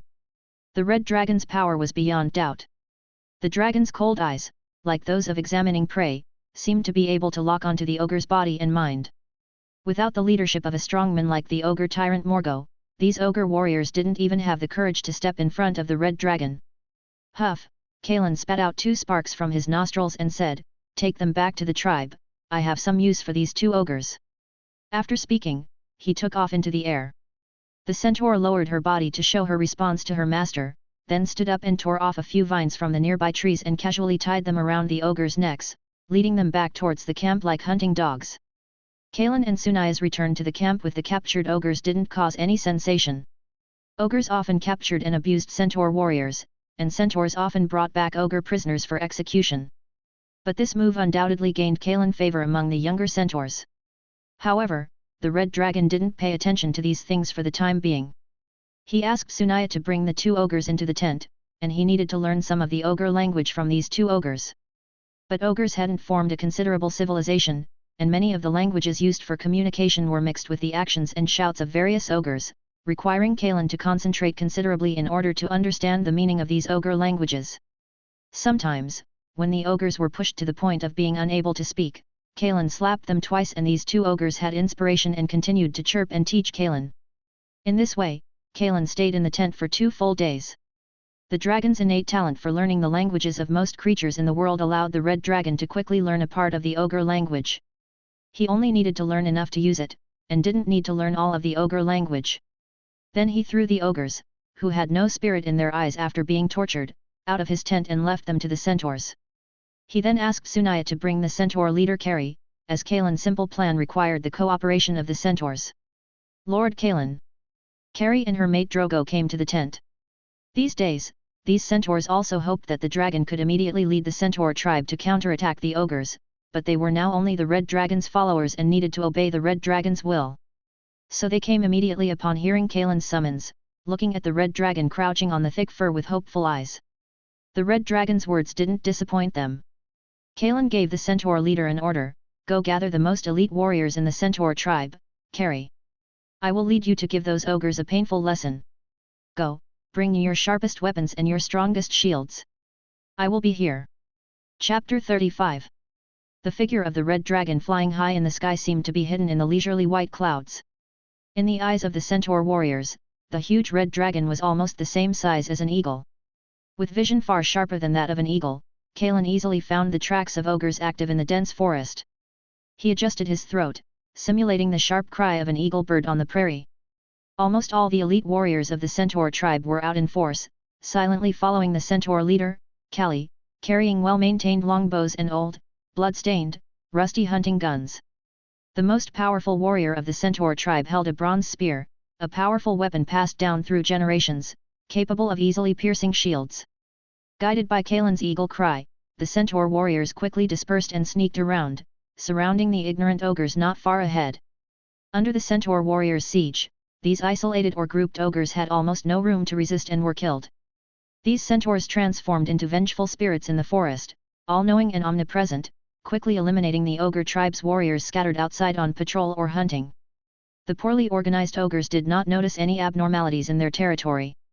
They advanced slowly, and by evening, the centaur tribe's team had approached within dozens of miles of the ogre tribe's location. At Kali's signal, they quietly chewed on dried meat brought from the tribe to replenish their strength, and then began to close their eyes and rest. Kalen, on the other hand, glided tirelessly in the sky day and night. The darkness could not obscure his vision. He discovered the white dragon Gamot and the blue dragon Ak trapped in the ogre tribe's camp.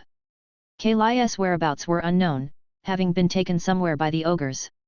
No trace of humans was found in the ogre camp, but the humans' large ship was still docked in the bay's natural harbor.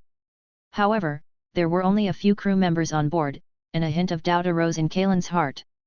The good news was that the two-headed ogre wizard and the beautiful giantess who looked like a human were still recuperating from their injuries. Kalen only spotted Morgo, one of the few figures he needed to pay close attention to, rampaging around the camp. This ogre's stamina was clearly very strong, tormenting several centaur captives for the entire first half of the night. This gave Kalen a little more confidence in his plan for tomorrow. Meanwhile, Will and his group, who were still lying in wait in Dragon Nest Canyon in the distance, received news from the Red Dragon through the mage Laxus. Are you saying that the Red Dragon actually intends to attack the ogre camp? Will Clarence exclaimed with delight. He had been waiting here to capture the ogres and the special Red Dragon mentioned by Orsu. He was thinking of taking the initiative to capture the Red Dragon if it didn't come. Now that he discovered the Red Dragon had the suspicion of walking right into their trap, how could he not be happy? The Red Dragon's position is hovering back and forth near the ogre camp, and it seems to have the intention of attacking. However, it is not one of those reckless and brainless dragons, and it should have some preparations. Moreover, our ship and supplies are still there. The mage Laxus did not underestimate his opponent.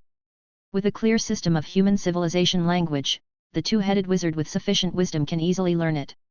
He stepped forward and said to the others, "Don't worry, Morgo can deal with that young dragon. When he catches that cunning red dragon, our transaction will be completed soon." Will Clarence could see what the ogre meant, and he laughed loudly, "You don't have to worry about the credibility of our Clarence family. Your reward will be given to you as agreed. Let's go, I can't wait to see my spoils of war." These people ignored the dangers in the forest and stepped into the night with the captured young dragon, because they were more powerful than the dangers hidden in the forest. Dawn arrived quickly, and the ogre camp was still very quiet. The powerful tribe gave these ogres a great sense of security. Even the necessary guards were snoring loudly on their posts, making noises that even the dragon found annoying. The red dragon quietly descended from the sky, tearing apart the sleeping ogre at the camp entrance with its claws, and its strong body smashed the gate made of thick logs. Behind it, Kali and Drogo led a small number of centaur warriors in a swarm. Sharp hunting guns pierced the ogres who were sleeping soundly on the open ground. The usually powerful ogre warriors were now like fragile pheasants under the hands of halflings, waiting to be slaughtered. At this moment, the centaur warriors only hated that the hunting guns in their hands were not quick knives. In their opinion, the hunting guns that were thrust in and then pulled out wasted a lot of time and were not painful enough. Kalen, the dangerous red dragon, rose into the air and spewed out violent dragon fire around the camp, specifically burning the wooden houses used by the ogres for living and storage. Soon, the fire burned fiercely and rose up.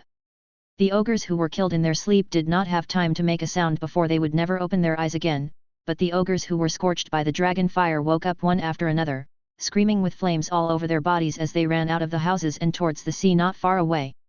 The ogre tribe's tyrant, Morgo, was also awakened. An unimaginable rage and killing intent flashed in his single eye. He roared and rushed towards his weapon, wanting to chop the red dragon in front of him and the centaurs who dared to invade into minced meat, and then drink it down little by little. Go quickly, the red dragon, who had been paying attention to the ogres for a long time, decisively gave the order.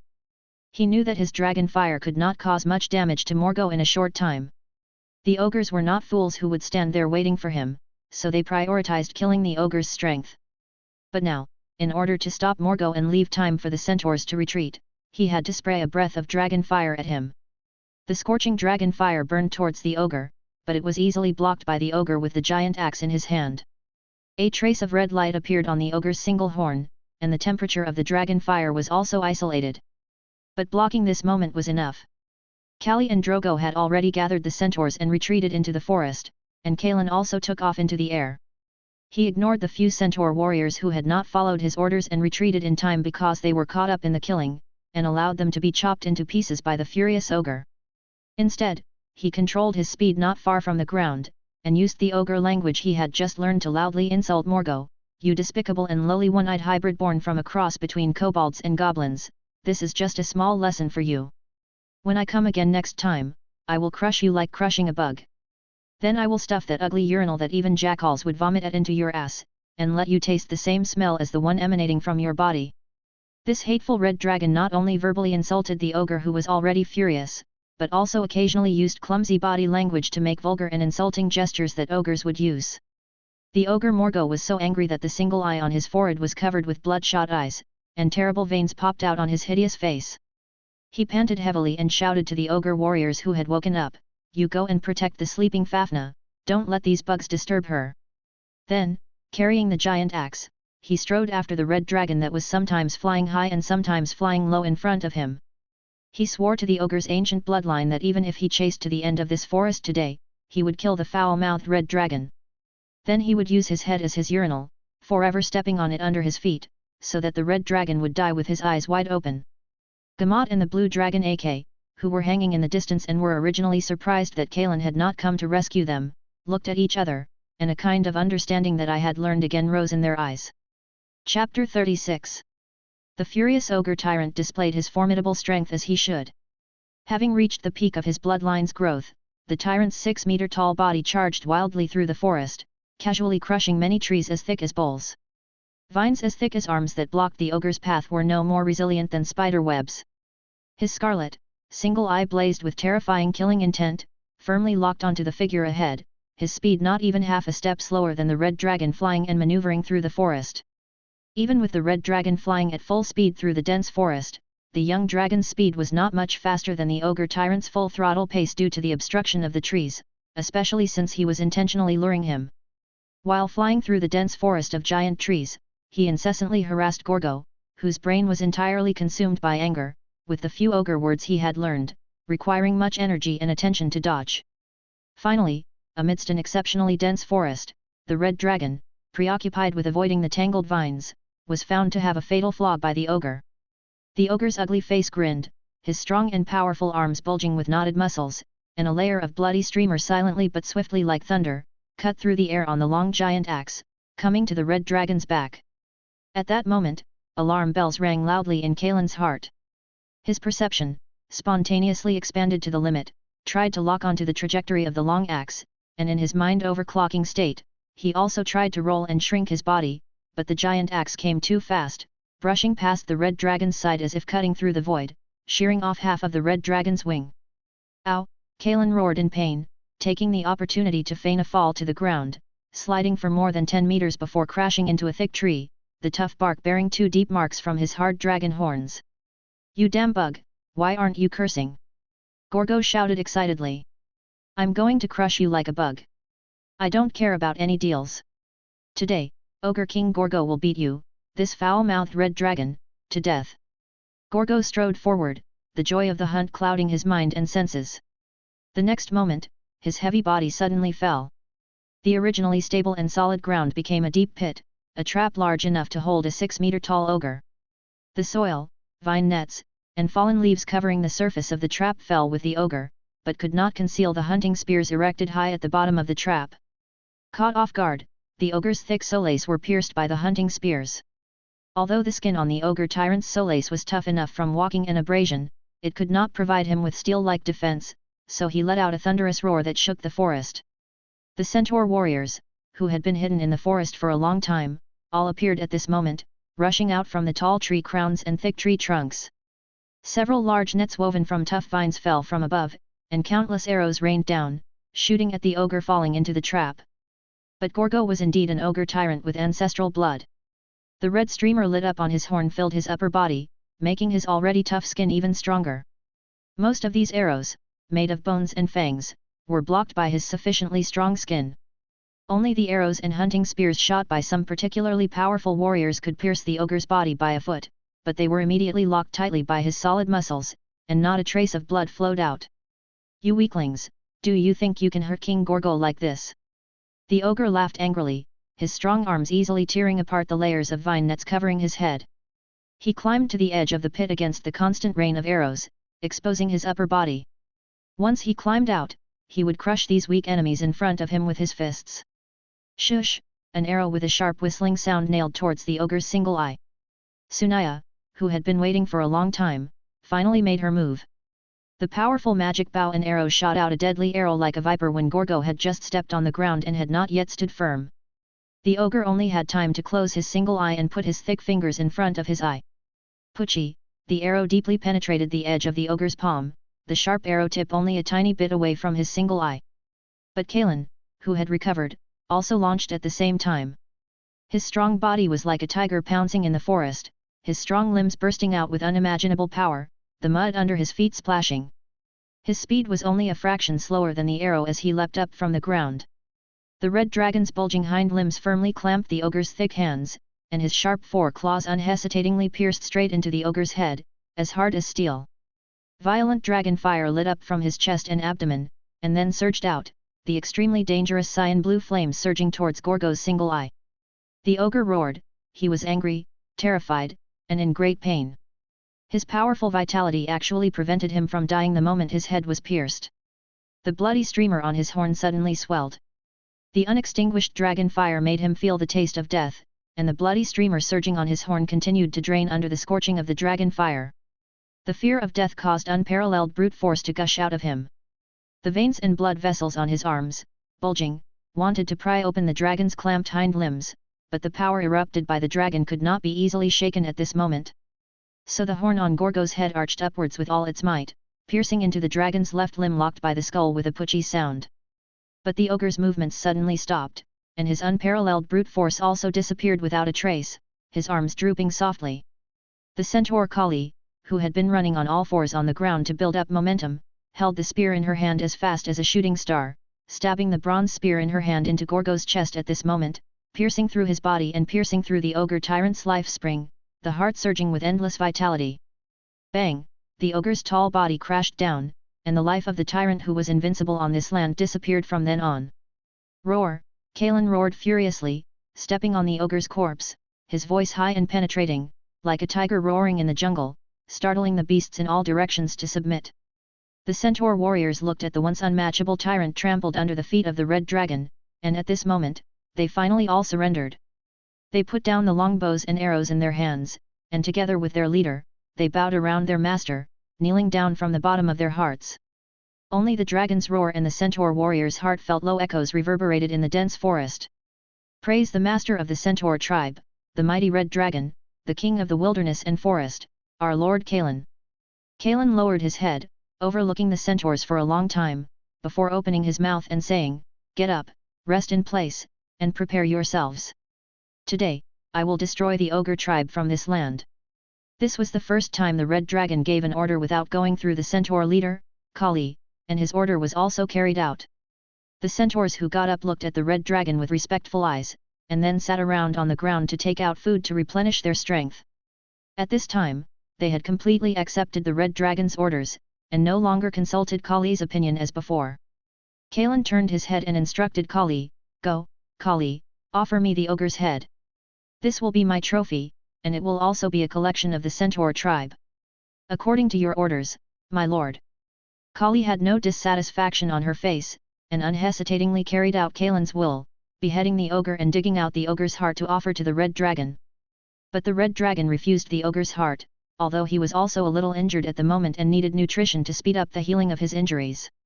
Kalen opened his relaxed dragon claws and gently placed them on Kali's forehead, saying gently, "This is your trophy, Kali." Chapter 37. The ogre camp, after the ravages of the red dragon and centaurs, finally returned to its former tranquility, except for the traces of buildings burned to ashes by the unextinguished dragon fire and the corpses scattered everywhere. The bodies of the dead ogres and torn centaurs were piled together. These ogres had not abandoned the customs inherited from ancient times. They were still on the edge of civilization's ignorance, which the ogre titan Fafnir could not reverse in just a few decades. Therefore, these corpses would become food for the ogres. They would always make the most of every usable resource, which was perhaps the only thing that could be considered a merit of the ogres. As for Magog, who had tracked the red dragon alone, even the awakened ogre titan did not worry about this ogre at all. Even though Fafnir looked down on this ogre, she had to admit the tyrannical ogre's great power. Long ago, the leader of the centaur tribe was torn in half by the brutal ogre tyrant in the midst of the centaur encirclement. These ogres were still dreaming that Magog could drag back the red dragon's corpse, so they could get a share. These ogres had tasted everything in this forest, except for the taste of dragon flesh and blood. That red dragon was so strong and mighty. Eating it might allow the warriors in the tribe to grow a second head. The warriors who had drunk their fill of dragon blood might also awaken the great bloodline of their ancestors like the ogre tyrant Magog and become controllers in the ogre tribe. Thinking about it was really making some ogres greedy. But when the figure of the red dragon soared over the ogre camp, all the ogres had a strong question in their hearts: the red dragon is back, so where is Magog? The ogre titan was no longer calm. How could that red dragon return? Magog was not only the most powerful in the ogre tribe, but also the best at tracking prey. The prey he targeted had never escaped the punishment of his giant axe. Maybe Magog was behind the red dragon, and he would be back soon. Magog is back. The ogre tyrant's huge head, with its eyes burned by dragon fire, was thrown from the air by the roaring red dragon. The steel-hard skull slammed heavily into the center of the ogre camp, stirring up dust. Magog's unique, powerful and unwilling aura, even in death, emanated from his ferocious head. Even Fafnir, the ogre titan with an exceptionally strong spirit, couldn't help but feel an absurd and strange sense of panic from the depths of her heart. Perhaps the end of the ogre tribe was today. The raging dragon fire spread again in the ogre tribe, shrouded in fear. Those strong ogre warriors in the forest were chased by the centaurs they had previously despised. They forgot that they were holding weapons far more sophisticated and sharper than the bone spears and wooden spears, and forgot that the leather armor they were wearing was far more durable than the animal skins worn by the enemy. They only cared about howling and fleeing like the prey that ran away under their power. The centaur tribe's warriors had never been so happy as they were today.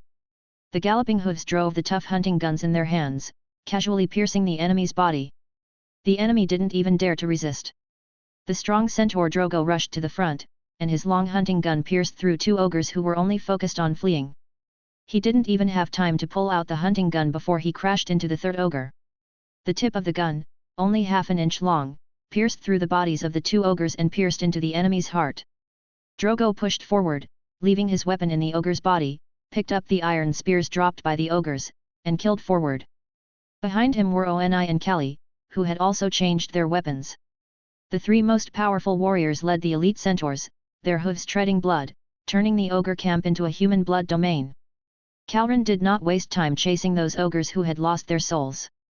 After setting off dragon fire around the camp, he let the unextinguished dragon fire ignite every corner of the ogre camp. Then he folded his wings and landed. Although the dragon could still fly with the support of magic, the loss of half of its wing made it difficult for the red dragon to flexibly control its direction and speed during flight. He walked to the white dragon and blue dragon, who had already been released by the centaurs. The two dragons, who had been tortured a lot, looked quite tired, but their eyes lit up when they saw the arrival of the red dragon. "I knew you would come and rescue us, Kalran," the white dragon Germit struggled forward excitedly. After being fed several pounds of poison a day, even the dragon's body was exhausted and weak at this moment. The white dragon crawled to Kalran and looked up at the quiet red dragon. The timid and weak white dragon was not disappointed. Kalran still protected him, just like he used to take care of the dragon group. I didn't betray you according to the ogre's demands. The white dragon was like a child who needed to be praised. Kaled betrayed the dragon group. You have to be careful, Kalran. The red dragon did not speak, but lowered his head and used his intact and movable right claw to help the white dragon up. Then he gently touched the white dragon's forehead with his head, and then gently touched the head of Axe, who was next to him and was ashamed to ask for credit because he was already a young dragon. The red dragon then opened his mouth and said, Jermit, you are very brave and you have done very well. I can't ask for more. And Axe, you are all part of the dragon group and my brothers. I will not abandon you. As for Kaled, she made her own choice, and she will naturally bear the consequences herself. Kalran raised his head and pointed to the remaining ogres who were gathering around the ogre titan and stubbornly resisting, and said, Come on, follow me and see how I crush those enemies who dare to actively invade the dragon group and bring the flames of revenge and blood to this land. Fafnir was surrounded by the remaining ogres who had not fled into the forest in front of the tent. The almost transparent veil could not cover her tempting body. She tilted her ears and listened to the voices of the forest banshees chirping on her arms. That was the message that the ogre two-headed wizard Sahay passed to her through other banshees. She knew she might have another chance. Fafnir could escape into the forest like the other ogres who had fled, but if she did, the ogres would never be able to stand up again and would only be reduced to wandering tribes like other weak tribes. This was something that the ambitious Fafnir could not tolerate. Moreover, she believed in the bloodline she inherited from the ancient soul-eating siren. As long as she could control this red dragon, then everything would be reversed, and the ogre tribe would be stronger than ever before. The potential of the dragon was far beyond what that stupid ogre tyrant could compare to. The message from the ogre wizard Sahay further strengthened her determination, so she raised her arm, which reflected jade light in the sun, and shouted, We surrender. The ogre tribe is willing to submit to the powerful dragon. Chapter 38. The centaur's pressing attack ceased. Drogo pulled out his now blunt spear and spat heavily. You mongrels, only the fear of death will make you listen. Despite his words, Drogo ordered the centaur warriors to halt. They were servants of the dragon, and all decisions had to obey the red dragon's will. Besides, with the death of the tribe's greatest tormentor, the ogre tyrant Malgoth, and the previous blood-soaked slaughter, it was enough to soothe the hearts of these centaur warriors. Drop your weapons and kneel, awaiting Lord Kaelin's decision. Carly led the centaurs to surround the ogres, who still outnumbered Kaelin's 200 centaur warriors. But after the death of the tribe's war leader, and with the remaining spiritual leader, the sea hag, Fafna, advising surrender, the ogres no longer resisted. They threw down their weapons and knelt on the ground. The red dragon walked slowly, flanked by the white dragon and the blue dragon. The centaur warriors silently parted, forming a path, raising their notched and bloodied blades to salute their lord. The ogres, prostrate and trembling, did not stop the red dragon's steady advance. He trampled the ogres who stood between him and the sea hag Fafna. The defenseless ogres screamed as they were crushed, spraying blood and gore in all directions. But the ogres' bodies, pressed to the ground, only trembled. One, terrified beyond measure, even lost control of his bowels. A foul stench rose from the ground, and the red dragon, without hesitation, crushed his head, using his stinking blood and brains to cover the unpleasant odor. Kaelin, who usually disliked allowing the evil dragon blood within him to interfere with his will, became especially ruthless once he made a decision, more so than other red dragons of his kind. The sea hag Fafna, kneeling on the ground, felt her face twitch. The red dragon's silent demeanor and heavy steps were like hammer blows against her heart. She arched her back, deliberately displaying her full, moon-like buttocks and the breathtaking curves of her slender waist, trying to seduce Kaelin. The red dragon's powerful body stopped before the sea hag. His blood-soaked dragon claws were dark and shone with a bright luster. Fafna raised her face, stained with a few streaks of blood but making her skin appear even more radiant.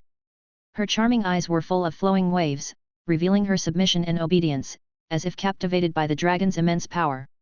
A wave of charm emanated from the sea hag, its allure no weaker than that of the succubi in the abyss, fully manifested in Fafna's perfect body.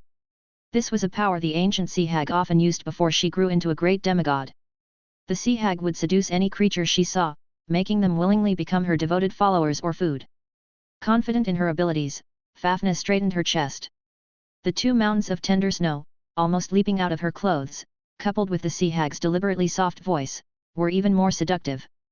Her moist and bright red lips uttered words, murmuring like a singing voice, "Respected Red Dragon, please forgive the ogre's offense. Fafnir is willing to lead the ogres to submit at your feet, voluntarily becoming your slave, serving your powerful dragon body day and night."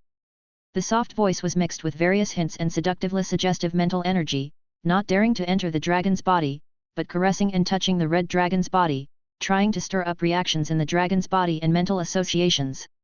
The sea hag's murmurs and mental touches caused the evil dragon blood in Kaelin's body to stir. Even though the young dragon's sexual development was not yet mature, a surge of possessiveness arose from Kaelin's heart. This possessiveness made Kaelin fantasize, imagining the charming slave girl touching his body with her delicate hands, her seductive red lips and fragrant tongue wandering over his body, her full moons being fondled in his hands. These fantasies made the red dragon's blood boil. At this moment, the scales on the red dragon's body were glowing with a faint red light, and the breath he exhaled was gradually tinged with the scent of lust, a sign of the dragon's heat. Kaelin did not forcefully suppress his physiological reactions. He was now as if his body had been divided into 2 parts, the clear-minded part coldly watching the illusions tinged with lust arising from the agitation of the dragon blood, indifferent and firm. The agitated dragon blood had to yield under the gaze of his will. The dragon blood was gradually tamed, becoming as calm as usual, flowing smoothly in the dragon's body, although it would still trigger some thoughts, it could not affect the red dragon's will. The red light on Kaelin's body quickly faded. He chuckled, "Is that all you've got? I'm very disappointed in you." Then he lowered his body, extended his claws, and pressed them towards the ogre sea hag's head. He had passed another test of himself, so let this sea hag use death to vent the joy in his heart. The sea hag, with her powerful mental strength, keenly sensed the aura of death. She did not understand why the dragon before her had such a firm will, able to resist her seduction. Even the ogre tyrant Malgoth was just a toy to be played with in her hands. She had originally planned to charm this red dragon, and then take the opportunity to devour the dragon's soul and consciousness while the red dragon relaxed his mind, but her methods had failed before this terrifying red dragon. Fear enveloped the sea hag's heart. Her mind raced, and she finally abandoned her seductive methods, no longer pretending to be calm, and screamed, "The young dragons have been captured. I can help you rescue those young dragons." Kaelin had already learned the details from the white dragon and the blue dragon, so Kaelin's outstretched dragon claw hovered over the sea hag's head, gently stroking the sea hag's trembling head. He said indifferently, "You better have a practical plan, don't just make things up because you're afraid of death, or I'll slowly burn you to ashes with dragon fire. Believe me, my fire control is very strong." Fafnir took a deep breath, her eyes met the red dragon's indifferent vertical pupils, and suddenly 2 hazy rays of light, like snake spirits, rippled in the soft waves flowing in her eyes, imprinting into the red dragon's mind the moment they met his eyes. The red dragon's whole body stiffened slightly, and he felt a snake spirit rush into his mental sea, transforming into a sea hag with a head full of snakes. This sea hag's powerful spirit even completely suppressed Kaelin's will, making Kaelin's body unable to move. This sea hag looked 9/10 similar to Fafnir, and was walking on the sea of spirit, while opening her mouth to scream, and invisible mental fluctuations spread throughout the sea of spirit, searching for the location of the red dragon's soul. But this was the red dragon's home field. The bit of consciousness high above the sea of spirit suddenly sank, dialing the power of the mysterious rune hidden in the vortex of mental energy. The group of floating runes suddenly stagnated, and the fluctuations of the entire sea of spirit, including the sea monster, solidified. A chain stretched out from the runes, and violently tore a tiny fragment of runes from the sea monster, and then swallowed it into the chain. Traces of the same runes that were torn from the sea monster instantly appeared on the chain, and then disappeared into the red dragon's river of blood. Chapter 39. The red dragon's stiff body relaxed, and the corners of his mouth turned up slightly, revealing a set of ferocious fangs. Now, this ogre is, as she herself said, the red dragon's true slave. To describe the ogre's actions as self-defeating would be an understatement. Karen hadn't expected the ogre to possess such powerful bloodline abilities. Today's events served as a reminder to him, never judge others based on stereotypes. The red dragon shook his somewhat heavy head. Having absorbed a portion of the ogre's soul, he felt mentally sluggish, like someone who had overeaten, slowing his thoughts. The backlashed ogre lay on the ground, twitching. The soul-level counterattack had clearly caused her significant harm. Her bare toes were stretched straight, her nostrils flared rapidly, and even her body was stiff and rigid. The red dragon ignored her. Although he was unharmed, the ogre's malicious intent had truly angered him. Even though the ogre, Fafnir, had now become quite useful to him, the red dragon declared with malice, "Fafnir, I will not kill you now, but because of your actions, all ogres will become the lowest of slaves, and you are no exception." The red dragon breathed out sparks, watching the gradually calming ogre, and grinned, revealing his ferocious fangs. "Even future dragonkin will become masters that your ogre race cannot disobey. Remember, all ogres. Is it really that interesting to be a king in this wilderness, beautiful red dragon?" A voice came from afar, yet it was as clear as if it were spoken in his ear. Will Clarence stood at the forefront with a smile, accompanied by a smiling mage, on a low hill behind the ogre camp. Elite warriors drawn from the family were arrayed behind him, gradually spreading out, their well-crafted weapons gleaming with a chilling light in the sunset. The mages stood at the rear, with the young dragons pulled by bear goblins and earth drakes, their eyes fixed on the camp below. The beautiful red dragon, though missing a section of its wing, still captured their full attention. Karen's senses warned him that the group not far ahead posed a deadly threat. His spreading senses vaguely detected several powerful forces locking onto him, including that smiling human, but the most dangerous was the squinting mage beside him. He had a strong intuition that any threatening action would invite a fatal blow. Moreover, the warriors behind the human leader each possessed power similar to the bloody light on the ogre Mulger's horn. Though not as powerful as the ogre tyrant, it was still extraordinary power. In the world of Acania, only through arduous training or powerful talent could one condense their own seed of power and step into the extraordinary realm.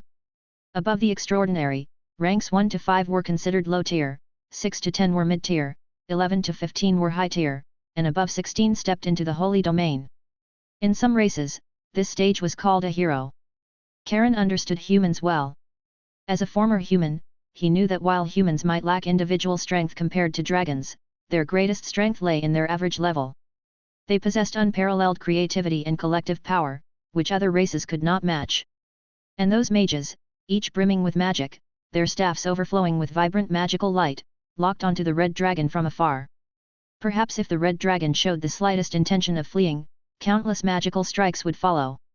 Taking flight rashly under enemy lock was extremely foolish. His centaur followers, only the strongest, Kali, had touched the edge of the extraordinary. Perhaps a single charge from the opposing warriors would leave all these centaurs on this land. Of course, more importantly in the red dragon's eyes, Grommet and Axe were rescued with great difficulty, and he couldn't abandon them casually. Without thinking, the red dragon turned his head and whispered to Kali, Zoro, and the others guarding him, "Go, take Grommet and Axe far away. Do not appear without my explicit message." Kali looked deeply at the dragon. The centaurs had become a burden to the dragon.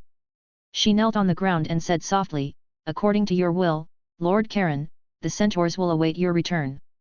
Will Clarence did not pay attention to the centaurs' movements. Separating warriors to intercept the centaurs might allow the red dragon to find an opportunity to escape from his grasp. He whispered to the squinting mage beside him, "Schussler." The squinting mage Schussler opened his eyes, revealing a glint of cunning.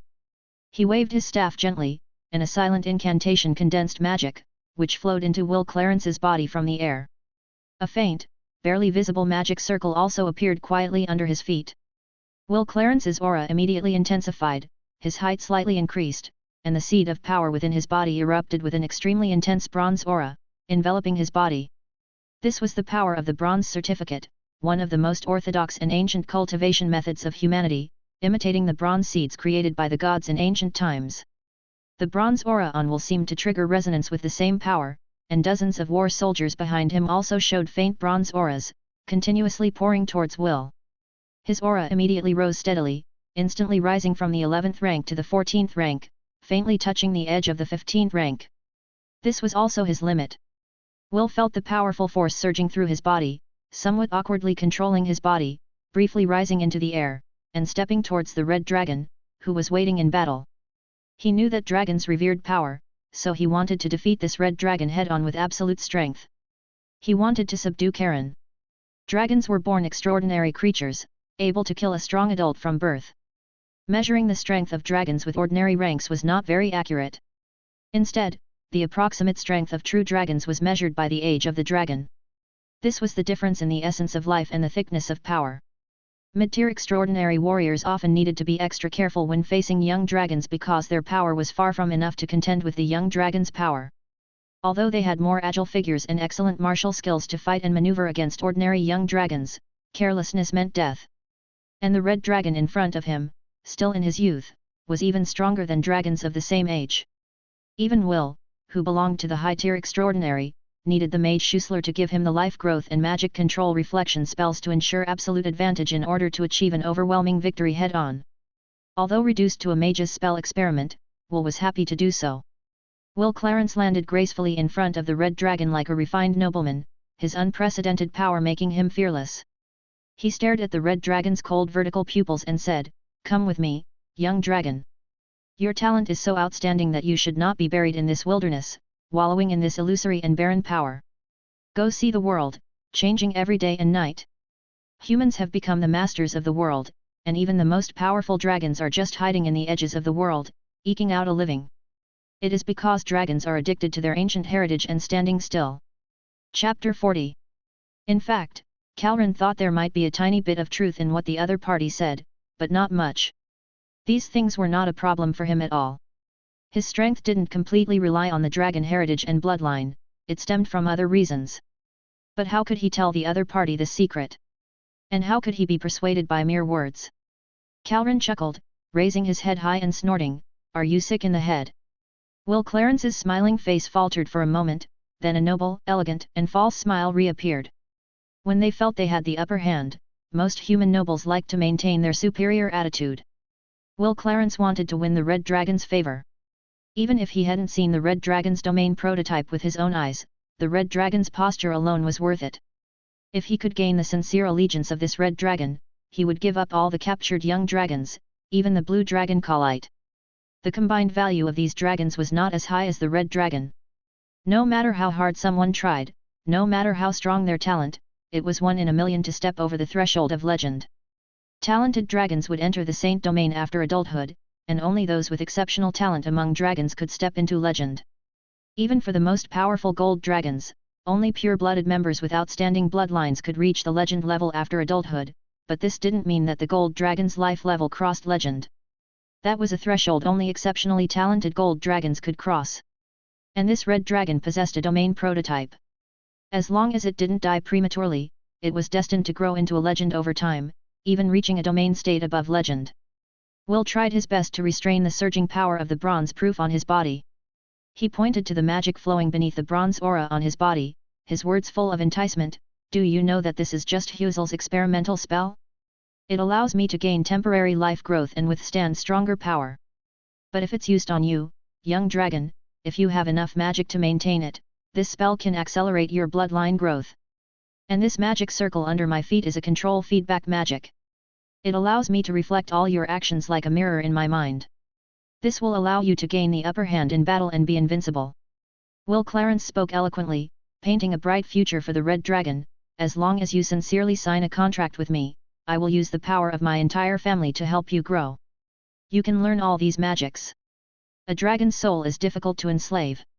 You can kill dragons, like those adventurers and dragon hunting squads in Akaniia.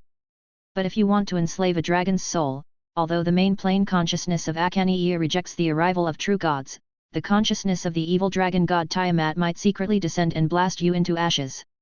So many dragons are voluntarily signed into magic contracts or true god contracts, and the methods are countless. Not only these things, but also many knowledge, even knowledge about how to step into legend, I will do my best to collect for you. You don't have to rely on bloodline growth and be limited by bloodline like those dragons. You will have your own clear path, and we will climb to the peak of Akaniia together."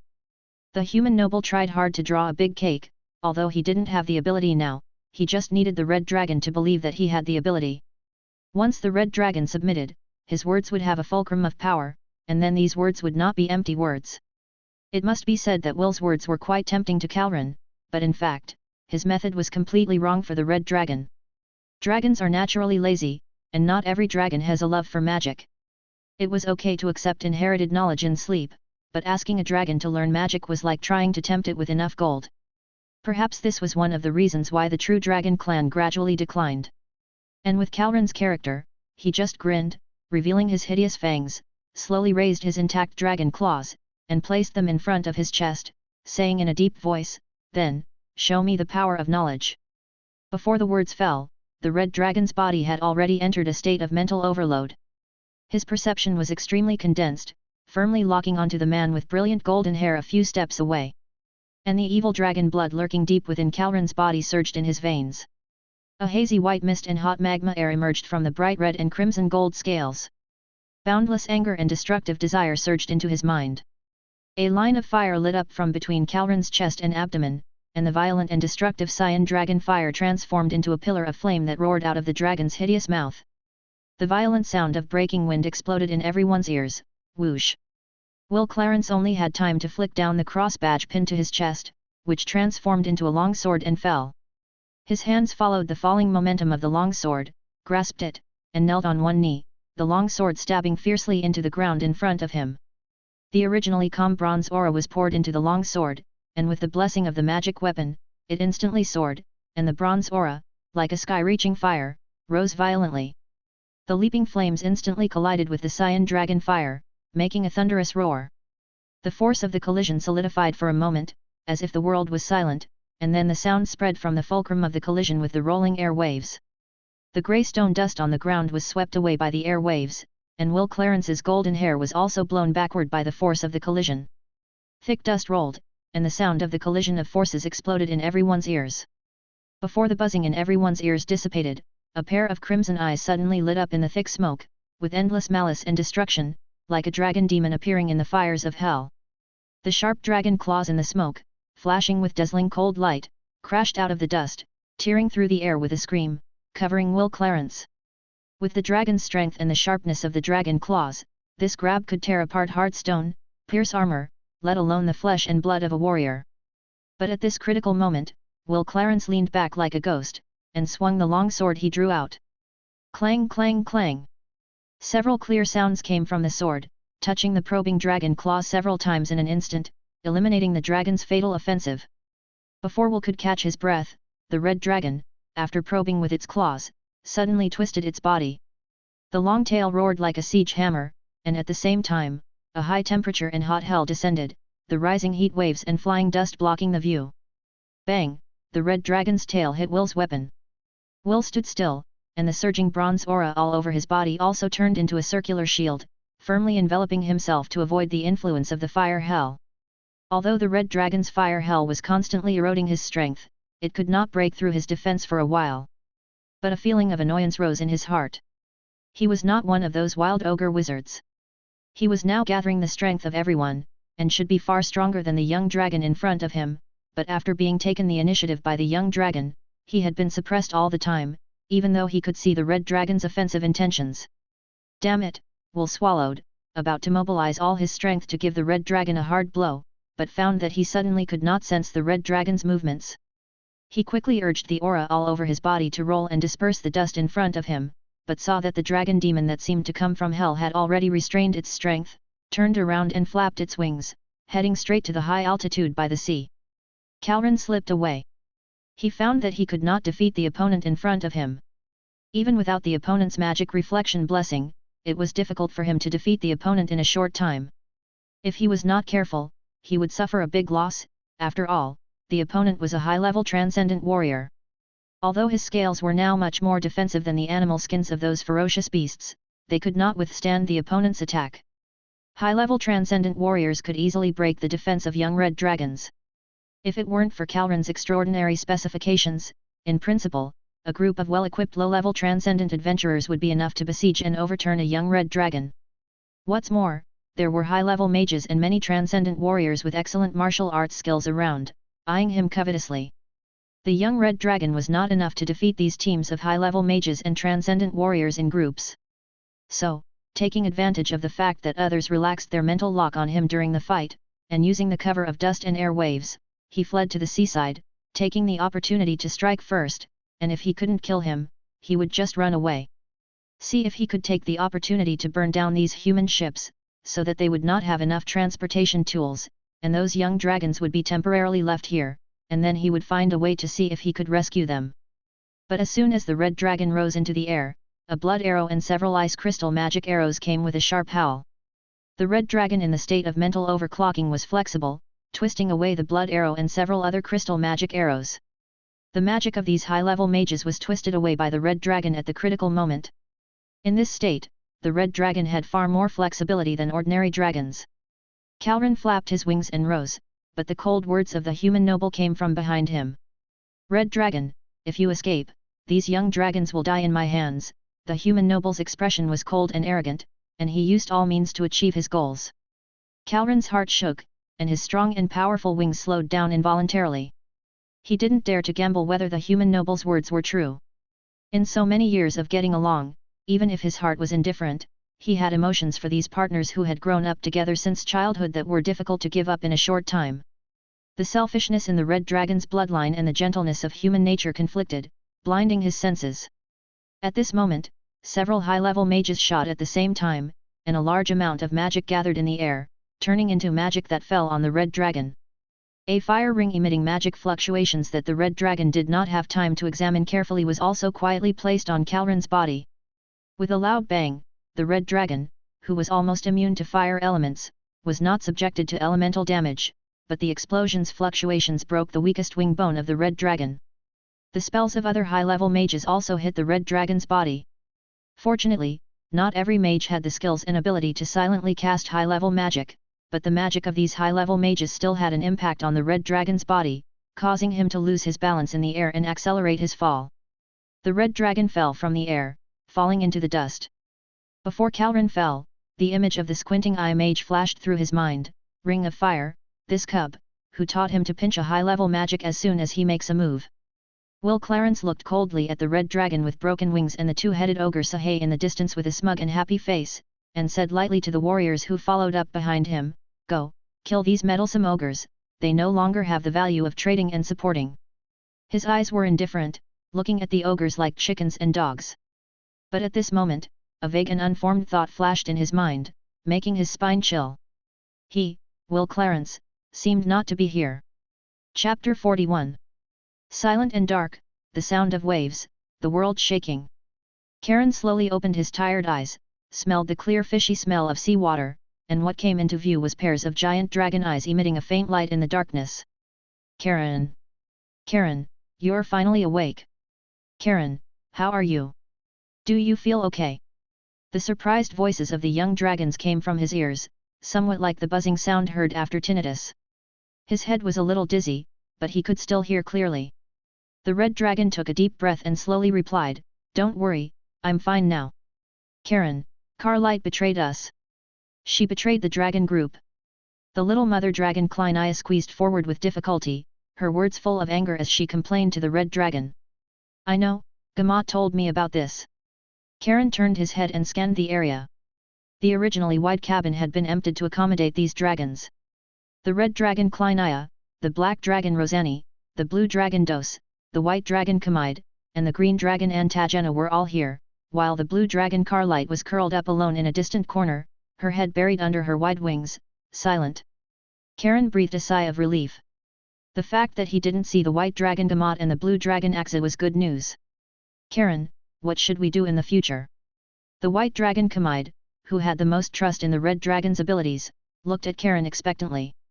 He felt that the red dragon's brain would definitely come up with a solution, unlike him, who was so stupid and only knew how to follow behind other dragons. The blue dragon Dos sighed. He was also a little frustrated. Even Karen has been caught, what can he do? Don't you expect Gamot and Axa to rescue us? Karen can't even do it. Antagena lay in the corner, listless. These young dragons saw the white dragon and the blue dragon being taken away by the centaur tribe's warriors, but they didn't trust Gamot and Axa's abilities. She felt that the dragon's life was bleak and had no future. Maybe we will be sold as commodities by these humans in exchange for a lot of gold coins. Karen may be bought back by those mountain dwarves and tied up as a flamethrower. The black dragon Rosani shrugged. That's just his personality. Although he was in a low mood, he still caught the red dragon and made a joke that wasn't funny. Karen silently watched these young dragons.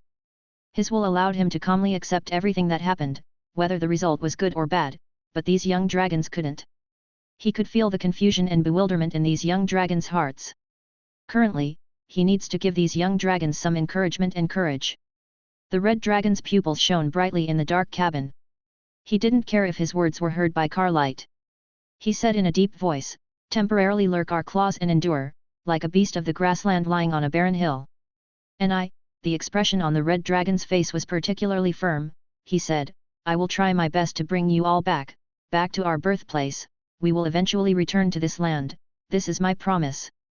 The original ogre camp had been burnt down, and a thin layer of ash had been added to the black and grey land.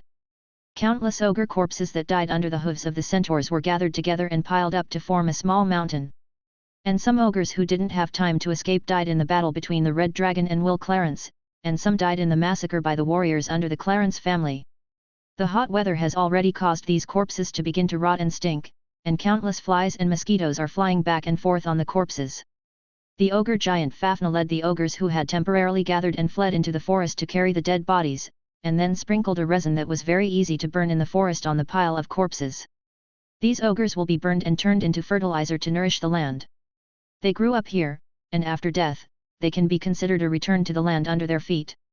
In twos and threes, centaur warriors patrolled the camp with sharp weapons and thick rattan whips seized from the camp, and supervised the work of the ogres. If an ogre wants to be lazy, they will immediately whip them, even the ogre giant Fafnir. These centaur warriors don't have any so-called pity, as Karen announced, these ogres are already slaves of the centaur tribe. The centaur tribe leader Kari and his partner Drogo stood in front of the bay mouth, followed by the powerful female warriors Oni and Sunaya. These centaurs all looked at the figure in front. The white dragon Gamot and the blue dragon Axis squatted on a boulder in front of the port. The sea breeze blowing from the calm bay in the evening was particularly cold, but the blue dragon's heart was even colder. The endless sea no longer has the shadow of human ships, and the blue dragon Axis face is already blank.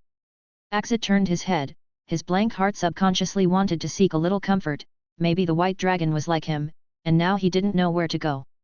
But Gamot's face was particularly relaxed. The white dragon was wagging his tail and watching the sunset gradually falling into the sea, fascinated.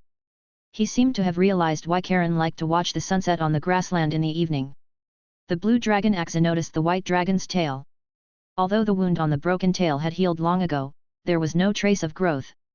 This is abnormal for the dragon's powerful life recovery, even if it has only been a few days.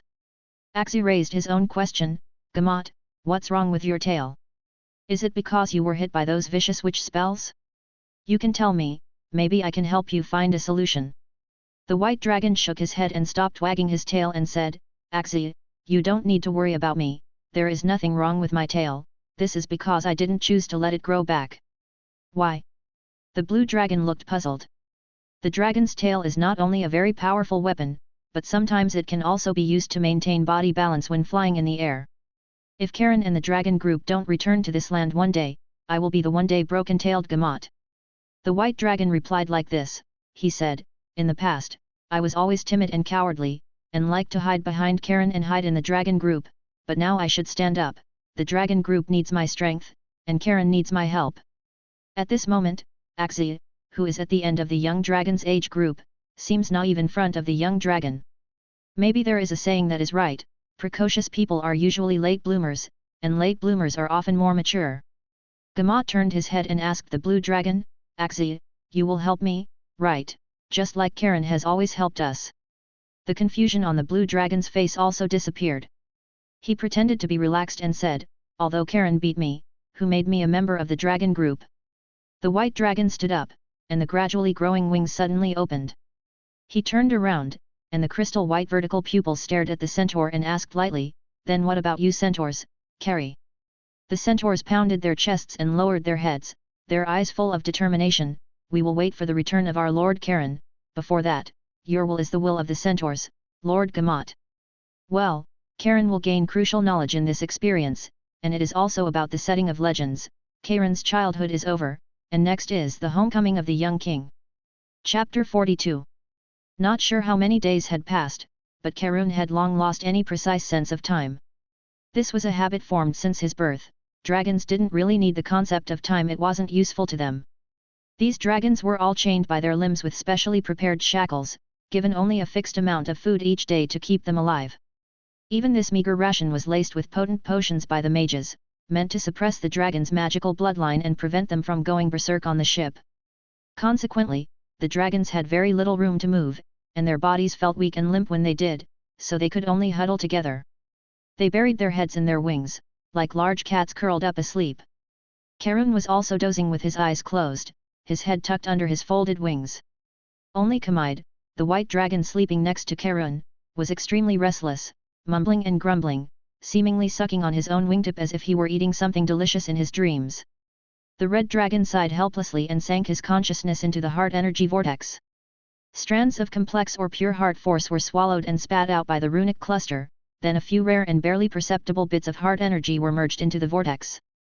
Karun noticed that the connection to the white dragon Jermit had become exceptionally strong, and he drew the most individual heart force from Jermit. Next were Kamide and Kleinaya. These two dragons trusted Karun immensely, especially Kamide, who had placed his already limited intelligence in Karun's hands. Perhaps the white dragon saw the red dragon as his external brain. Then came the other young dragons and the centaur tribe, who provided Karun with roughly the same amount of heart force. The young dragons provided slightly more, but the heart force from the centaur tribe was surprisingly increasing. Finally, there were the kobold followers.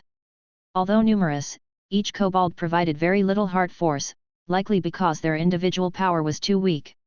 Lastly, there was the ogre giant. This soul-devouring giant, now subdued by Karun, had also established a weak connection with him, along with some heart force from the ogres. It seemed the red dragon's actions had left a deep impression on these ogres. Tap, tap, tap. The sound of leather soles touching the deck approached. It must be Will Clarence. These days, the human noble had been trying to persuade Karun to sign a contract with him, coming over almost every day. Karun didn't want to pay him any attention. If he could, the red dragon would crush every bone in that human's body, then throw them on the prairie for the jackals to savor. Better not give me the chance, the red dragon thought darkly. Unexpectedly, it wasn't Will Clarence who arrived, but the smiling mage Huser. Slit eyes. Karun wanted to ignore him even more. The mage gently squatted down in front of the motionless red dragon, patted the dragon's wings covered in fine red scales, and said with a smile, "Hey, young dragon, want to hear a story? A story about a dragon? Not interested? Don't play these boring tricks in front of me, mage. I'm not one of those little kids who like to listen to stories," the red dragon said in a muffled voice. Huser didn't mind the red dragon's reaction. He smiled and began to tell the story as if talking to himself. A long time ago, in the glacial plains of the far north, there was a white dragon. It believed that most dragons only used their power instinctively, like a pig with strength. Swapping a pig's consciousness with a dragon's wouldn't make much difference. To escape this predicament, the white dragon began its pursuit of knowledge. First, it found a low-level mage and made a contract with him, promising to protect the mage's family for a generation in exchange for a portion of the mage's inheritance after his death. Karun's ears, hidden under his wings, had quietly perked up. Since he had nothing else to do, listening to the mage tell a story could be amusing. The mage suddenly paused, smiled slightly, and continued, "This white dragon was very trustworthy. After guarding the mage's family for a full 100 years, it gained the mage's sincere trust. Thus, the white dragon obtained the mage's knowledge of how to touch the true corner of this world. After completing the first contract, the white dragon found a mid-level mage and made a similar contract, protecting the mage's family and receiving a portion of the mage's inheritance. Thus, thanks to the white dragon's good reputation, a legendary mage nearing the end of his life sought it out and made a contract with it. The legendary mage left the white dragon knowledge about the essence of power.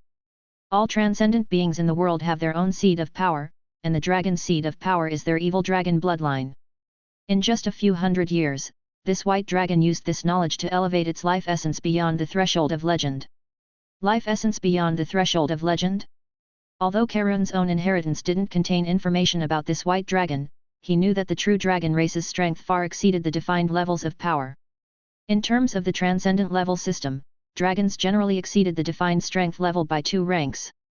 The white dragon, being the lowest in the 5-colored dragon species, would generally need to be an ancient or primeval dragon to possess legendary strength, meaning at least 1,000 years old. Even then, the white dragon's bloodline often didn't support them crossing into legend. But this white dragon used only a few hundred years to make its life essence surpass legend, making it more powerful and dangerous than those primeval dragons, and even more like a fantasy. Karen's interest was piqued. He extended his head from under his wings, intending to listen to what the mage would say next. Huser's tone gradually intensified.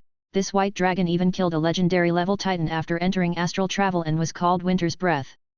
It possessed a destructive breath that brought winter to all life. And the legendary mage who created all this was from my series of mages. We call ourselves research mages. The air gradually solidified.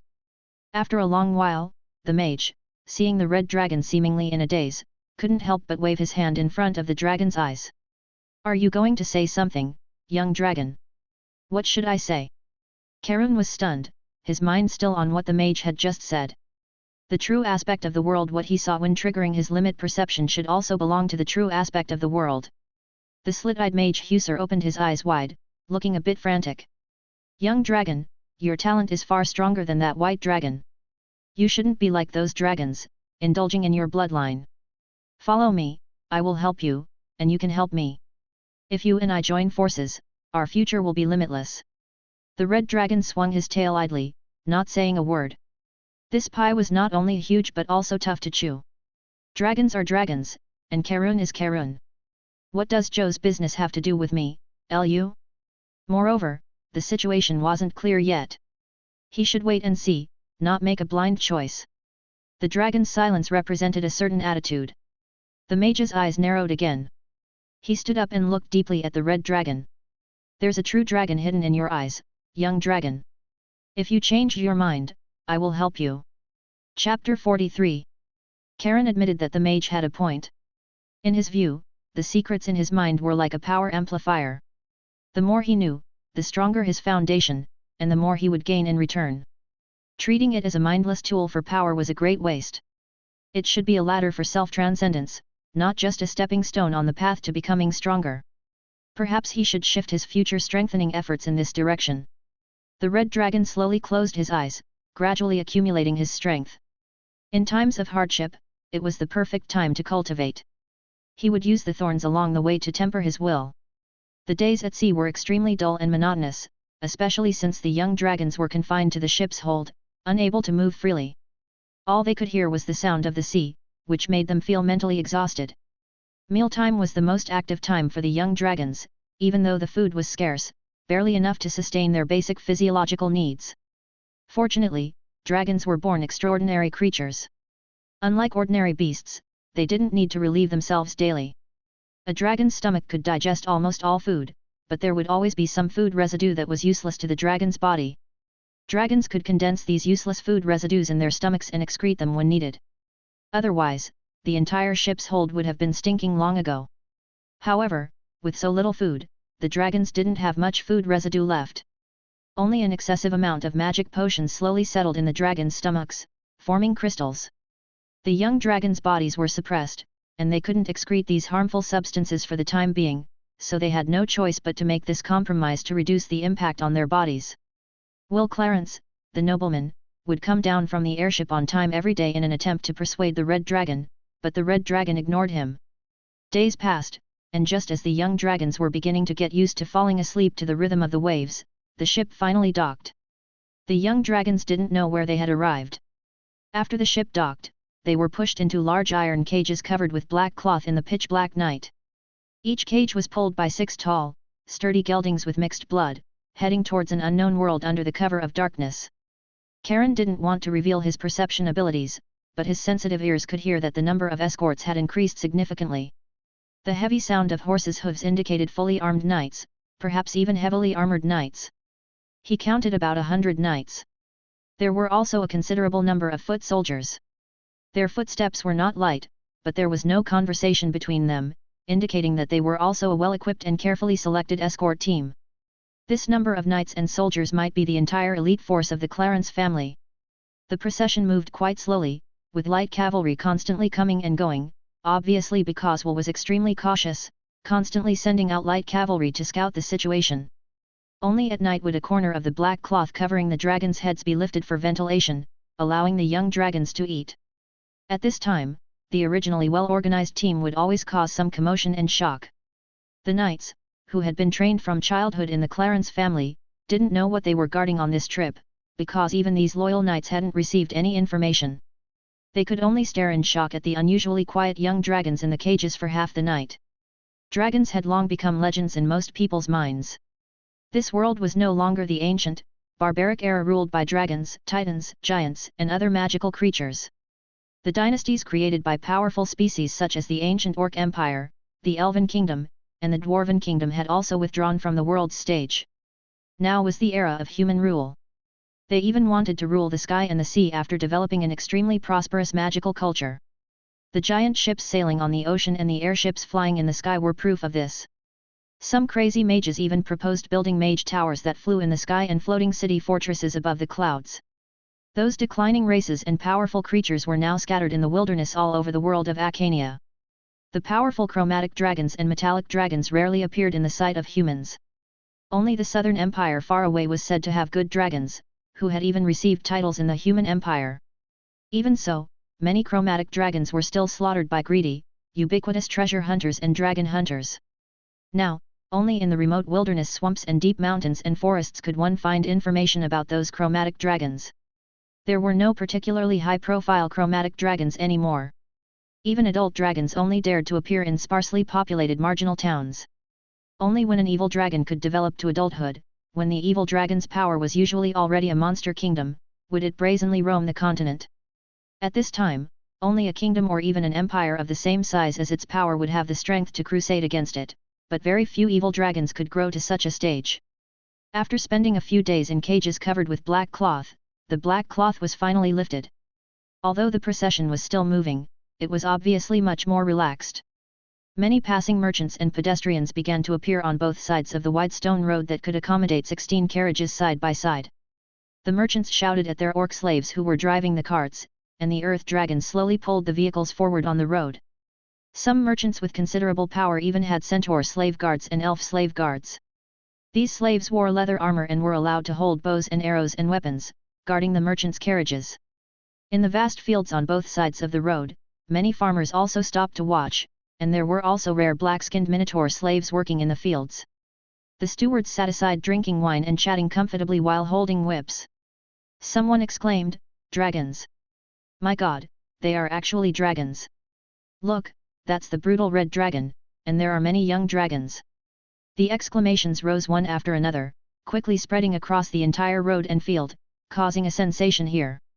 The entire wide road suddenly became crowded and stagnant. Many merchants stopped their teams just to see the legendary dragons. The farmers in the field also stopped and looked over here. When those slaves of different races saw the dragons, their eyes not only showed curiosity and incomprehension, but also some dimness. Were even the powerful dragons captured and treated as commodities? Fortunately, the escorting knights were all fully armed. The sharp spears flashed with cold light, forcing back the crowds surging up on the road. The city guards who came to meet them from afar also drove the crowds away, allowing the procession to pass, but the noise and clamor were endless. Karen quietly poked an eye out from under his wings and looked at the tall, majestic city that rose from the plain against the mountains. Neat megaliths were piled up, and several wide and tall city gates were opened in the tens of meters high city walls. Hundreds of beast and scroll patterns were carved on the heavy city gates. Soldiers in full iron armor guarded the passages with long spears, their greedy eyes looking at every pedestrian passing through the city gates. This was the political and economic center of the Cathay Empire, the capital where the Cathay Emperor resided, Hobbs. Chapter 44. In a series of rather tortuous transfers, the young dragons gained temporary, long-awaited freedom. The red dragon and the young dragons were released from their cages and allowed to roam freely in a garden. The garden was filled with lush flowers and trees, but there were few guards. Even those who came to feed the young dragons were just some seemingly weak humans, who didn't even wear armor or carry weapons. If it were before, the impulsive Kleineria would have likely incited Kalen and the other young dragons to break free, and the other young dragons would have happily agreed. But these young dragons, like Kalen, simply gathered quietly, silently watching everyone who came and went. Experience brings wisdom, and trials make one grow. But what was the cost? Their freedom. This was the Imperial Palace of the Cathay Empire, perhaps safer than most places in the world, but for the young dragons, it was more dangerous than most places in the world. From the occasional snippets of conversation outside the garden, Kalen roughly understood that the Cathay Empire's National Day was approaching. Unlike the merchant Orso's decision, this batch of young dragons had been presented to the Emperor by the shrewd Will Clarence as a celebration gift, and would be displayed on the National Day to promote the Empire's military strength and martial spirit. Kalen lay in the center of the dragon pack, his warm body seeming to give the young dragons the strength to no longer fear. The red dragon sometimes swept his gaze over the gradually calming faces of these young dragons, and could feel the dragon fire deeply hidden in the hearts of all the dragons. The more suppressed, the more violently it would erupt when released. Sometimes the red dragon wondered what would happen if he prayed to the evil dragon god Tiamat or the good dragon god Bahamut, but thinking of those evil dragons who died under the swords of dragon slayers, he immediately felt it was meaningless. In this era where true gods did not appear, dragons still had to rely on themselves. No wonder he had never seen Khalite and Oxy show any prayer or reverence for the evil dragon god Tiamat. Kalen's lack of respect for gods and fearlessness of gods was innate, and these evil dragons didn't believe in gods either, which could explain some things. Uncle Kelii, are those terrifying dragons inside? A somewhat excited child's voice came from over the high wall, tender and lively. Yes, but these dragons are still young dragons, and they just look scary. With me by your side, you don't need to worry, Princess Leia. A deep, rough voice came with the opening of the heavy courtyard door, and a tall middle-aged man walked in, holding a blonde girl's hand. The girl's round eyes were full of curiosity, with a hint of fear. Her golden hair was tied into two braids that swayed as she tilted her head to look at the young dragons lazily lying on the ground. The tall man was wearing black iron armor, about 2 meters tall, and his angular face was full of doting on the child, but he didn't have much curiosity about the young dragons, just glanced at them briefly and turned his attention to the child. Wow, these dragons look so beautiful, they're so well behaved. The lively and lovely Leia looked a little eager to try, her round face smiling as she tiptoed her chubby legs. A pair of fleshy little hands stretched out tremblingly towards the quiet young dragons. The relatively gorgeous scales of the red and green dragons were deeply loved by the little girl, which were more beautiful than the jewels her father had given her. Don't be afraid, Princess Leia. No matter how noble these dragons once were, they are now just like those orcs and elves, are spoils of war. No matter what you do, they dare not resist. Kelii looked at the several young dragons with a faint gaze, the threat and warning in his eyes clear and definite. Dragons aren't scary, it's just that Leia is afraid. The girl mustered her courage and stretched out her hand to stroke the scales on the red dragon's body. Kalen shifted his body, leaving only his butt facing the girl. Uncle Kelii, this dragon doesn't want me to touch it. It seems they don't like me, let's go. Leia's eyes sparkled with tears, on the verge of crying. Kelii nodded, picked up the esteemed princess, and strode out of the garden. Thus, in peaceful and boring days, the National Day of the Cathay Empire arrived. The outside hustle and bustle had nothing to do with the young dragons, until they were chained by their wings by fully armed warriors and brought to the palace hall. Many nobles in gorgeous clothes were drinking and making merry, including envoys from various principalities and kingdoms neighboring the Cathay Empire, and even the southernmost human kingdom had sent envoys to celebrate the Cathay Empire's birthday. Regardless of what these nobles and envoys thought in their hearts, their faces were all smiles. After all, the supreme ruler of this empire, Emperor Carol Caesar II, was sitting on his imperial throne, overlooking the subjects under his rule. Carol Caesar is the empire's legend, and also a legend, at least in the land he rules, he is equivalent to a legend. Since he came to power, he has expanded the original Cathay Principality into the current Cathay Empire with 26 provinces and vast territory, ambitious externally and powerful militarily. Internally, he suppressed all the nobles under his command, making some originally powerful noble lords breathless. The entire empire was controlled in his hands, possessing supreme power. Even those noble mages had to submit to his rule, and every mage had to obey his supreme power. Those low-level mages, if they wanted to take in a real apprentice, also had to apply for registration with the empire's administrative department. And with the expansion of the ruled land, his own strength has also advanced from a middle-level extraordinary to the peak of the Holy Domain, and in his empire, his strength is enough to contend against legends. Such a powerful emperor sat high on the throne, looking at the dragons being led in, although there was no wave of joy in his eyes, a smile appeared on his face. He raised his emotions and raised his right hand to signal, "Look, this is the noble dragon, now my trophy. This is the best gift my loyal Viscount Will Clarence, the current head of the Knights, has given me." Will Clarence stood up from the banquet, gracefully accepting the congratulations of the surrounding nobles, and saluted the Emperor of the Empire. Kalen watched coldly. In his perception, the Emperor sitting there looked at him with a gaze like his own subconscious overlooking everything in the mental sea, seemingly omnipresent, but the powerful spirit seemed to fluctuate somewhat. Kneel down, dragon, salute the Emperor of the Empire. The armored warrior holding the young dragons kicked the dragon's forelimbs, and the pulling chains kept tugging. Kalen stepped forward slightly, spread his wide wings, learned the noble's chest-touching salute, and then said loudly, "Powerful human emperor, dragons are also noble intelligent species, how can you treat dragons like those mindless barbarians? I demand the right to equal and free communication." Kalen knew that human nobles would always pay attention to maintaining their so-called posture and demeanor when they had the upper hand, so he tried to use noble-style communication to test the waters. Interesting, a hint of interest flashed in the Emperor's eyes. No matter how perfect, noble, and powerful dragons were in the eyes of mortals, in the eyes of these high-ranking humans with power and strength, they were just wild beasts with power. Although in the eyes of dragons, they were far nobler than any race in the world. Carol Caesar too smiled slightly without thinking, if you want the right to free and equal communication, you can, then follow the Empire's rules. The defeated prisoners can enter the Empire's arena. As long as you and these young dragons can win 100 victories, I will grant you free and equal rights. The Emperor smiled and said to a noble below, "Lord Lebus, I will leave this matter to you to operate. I hope you can bring me satisfactory results." This Emperor not only maintained his demeanor, but also threw the dragons into the arena to fight like beasts, which also showed his majesty. The Empire's arena, there has never been an equal arena here. As long as there is a gimmick, they can arrange for a kobold to fight an ogre. To win 100 victories requires not only strength, but also luck. Moreover, Kalen knew the human approach deeply. If it were him, others would never be able to win the 100th arena match. But even so, Kalen felt that this attempt was successful.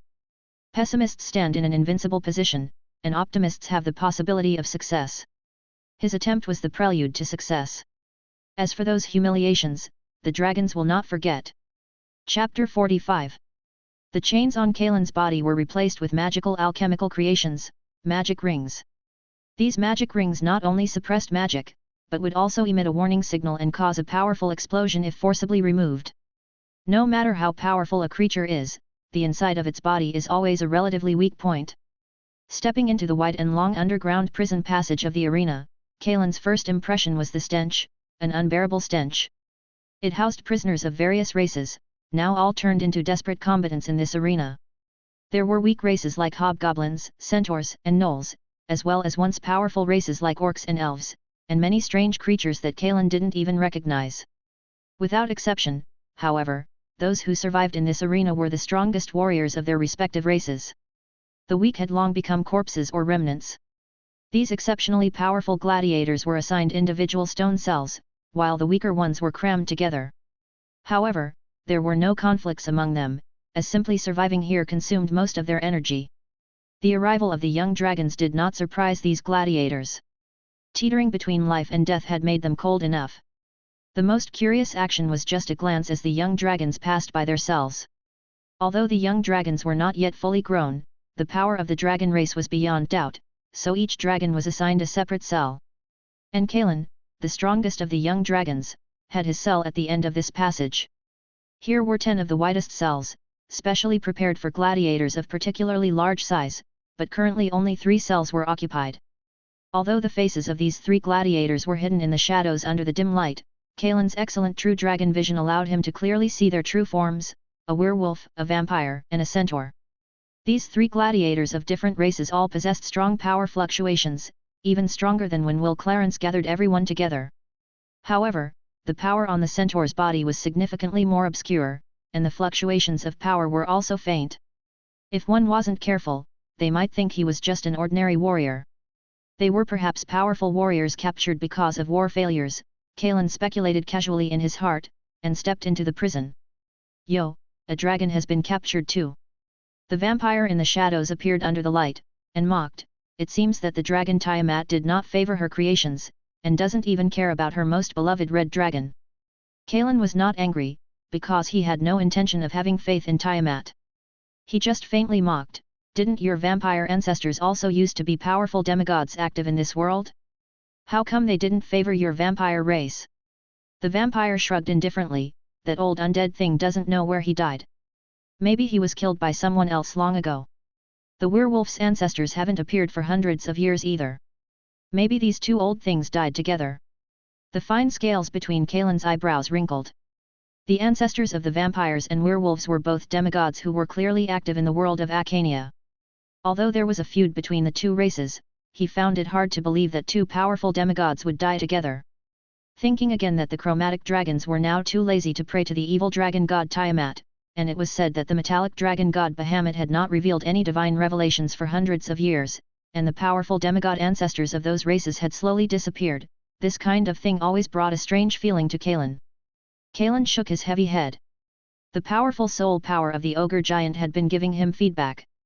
His soul had recently felt full, so he always felt his head was particularly heavy.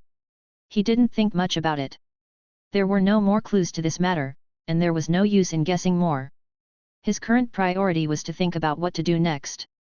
His heart energy vortex had accumulated enough energy for the next experiment and enhancement after this period of time, but he currently didn't have a relatively safe place and enough time to carry out the enhancement.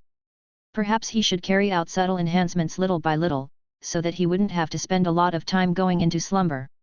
Kaelin closed his eyes, ignoring the vampire who seemed to have a strong desire to talk. He had to sort out his thoughts. Thus, one night passed. Kaelin woke up from his sleep. The arena's attendants had already opened the small door made of fine steel, and carried in a whole live cow that was tied up. However, the attendants were obviously a little apprehensive. Although they were also warriors with strong combat power, even if the dragon was bound by magic rings, its powerful body could kill them easily. But Kaelin didn't do this. It was meaningless. When he came in, he had observed that the arena had strict guards. Each lamp outside was inlaid with magic crystals, and each grandstand was a node of a huge magic array. He was not yet sure that he could escape from here. Besides, the arena was located near the center of the city, in the prosperous area of the city. Once something happened, it would easily attract the guards' legions and mages. He only had one chance to try. If it weren't for the magic arrays faintly appearing on the stone walls of these cells, maybe he could have tried to stage a dragon's redemption. Kaelin shook his head and looked at the cells next door. Maybe these three powerful alien species could also become his help. No one wants to live in a cell that can only be lit by lamps forever, and those imprisoned gladiators are good cannon fodder. Hey, Red Dragon, how about sharing some of your food with me? I like fresh food. The werewolf was obviously very dissatisfied that his food was only 2 dead chickens. He walked to the fine steel railings, his tall body close to 4 meters, his silver fur was already knotted, and there were many scars, looking like a down-and-out wolfhound. These humans really treat me as a beast that likes to eat live things raw. Looking at the yellow cow with white eyes on the ground, Kaelin subconsciously wanted to refuse the werewolf's request. But suddenly he thought of something. He looked at the werewolf and said, "If you want food, you can, let's make a deal. Tell me, what is the most important thing to win in a gladiatorial match?" Of course it's power, tearing the enemy apart with naked power, and then taking out the enemy's heart. The werewolf showed a mouthful of fangs, and the sharp claws hidden under the thick furry palms popped out. Obviously the werewolf was a power worshipper. "Forget it, Red Dragon, don't waste your food, it's better to throw it away to feed the dogs than to give it to this stinky dog." The vampire was very dissatisfied with the werewolf's statement, and shouted with a choked neck, "It's skill, gorgeous offensive skills and evasion skills, you will always encounter enemies stronger than you, without skills you will be trampled underfoot like that stinky dog." These two alien species with a feud against each other were quarreling again. It seems that the life trapped here has not completely worn away their temperament. Wrong, it's control ability. Strong body control ability is the basis for becoming a strong person. Control is the key to victory. Even if you are injured, you can still exert strong combat power. The centaur warrior said, "Red Dragon, give me that food, these two idiots are not correct." "You fart," the vampire and the werewolf retorted in unison. Chuckle, the centaur made a unclear chuckle, "I'm stronger than you.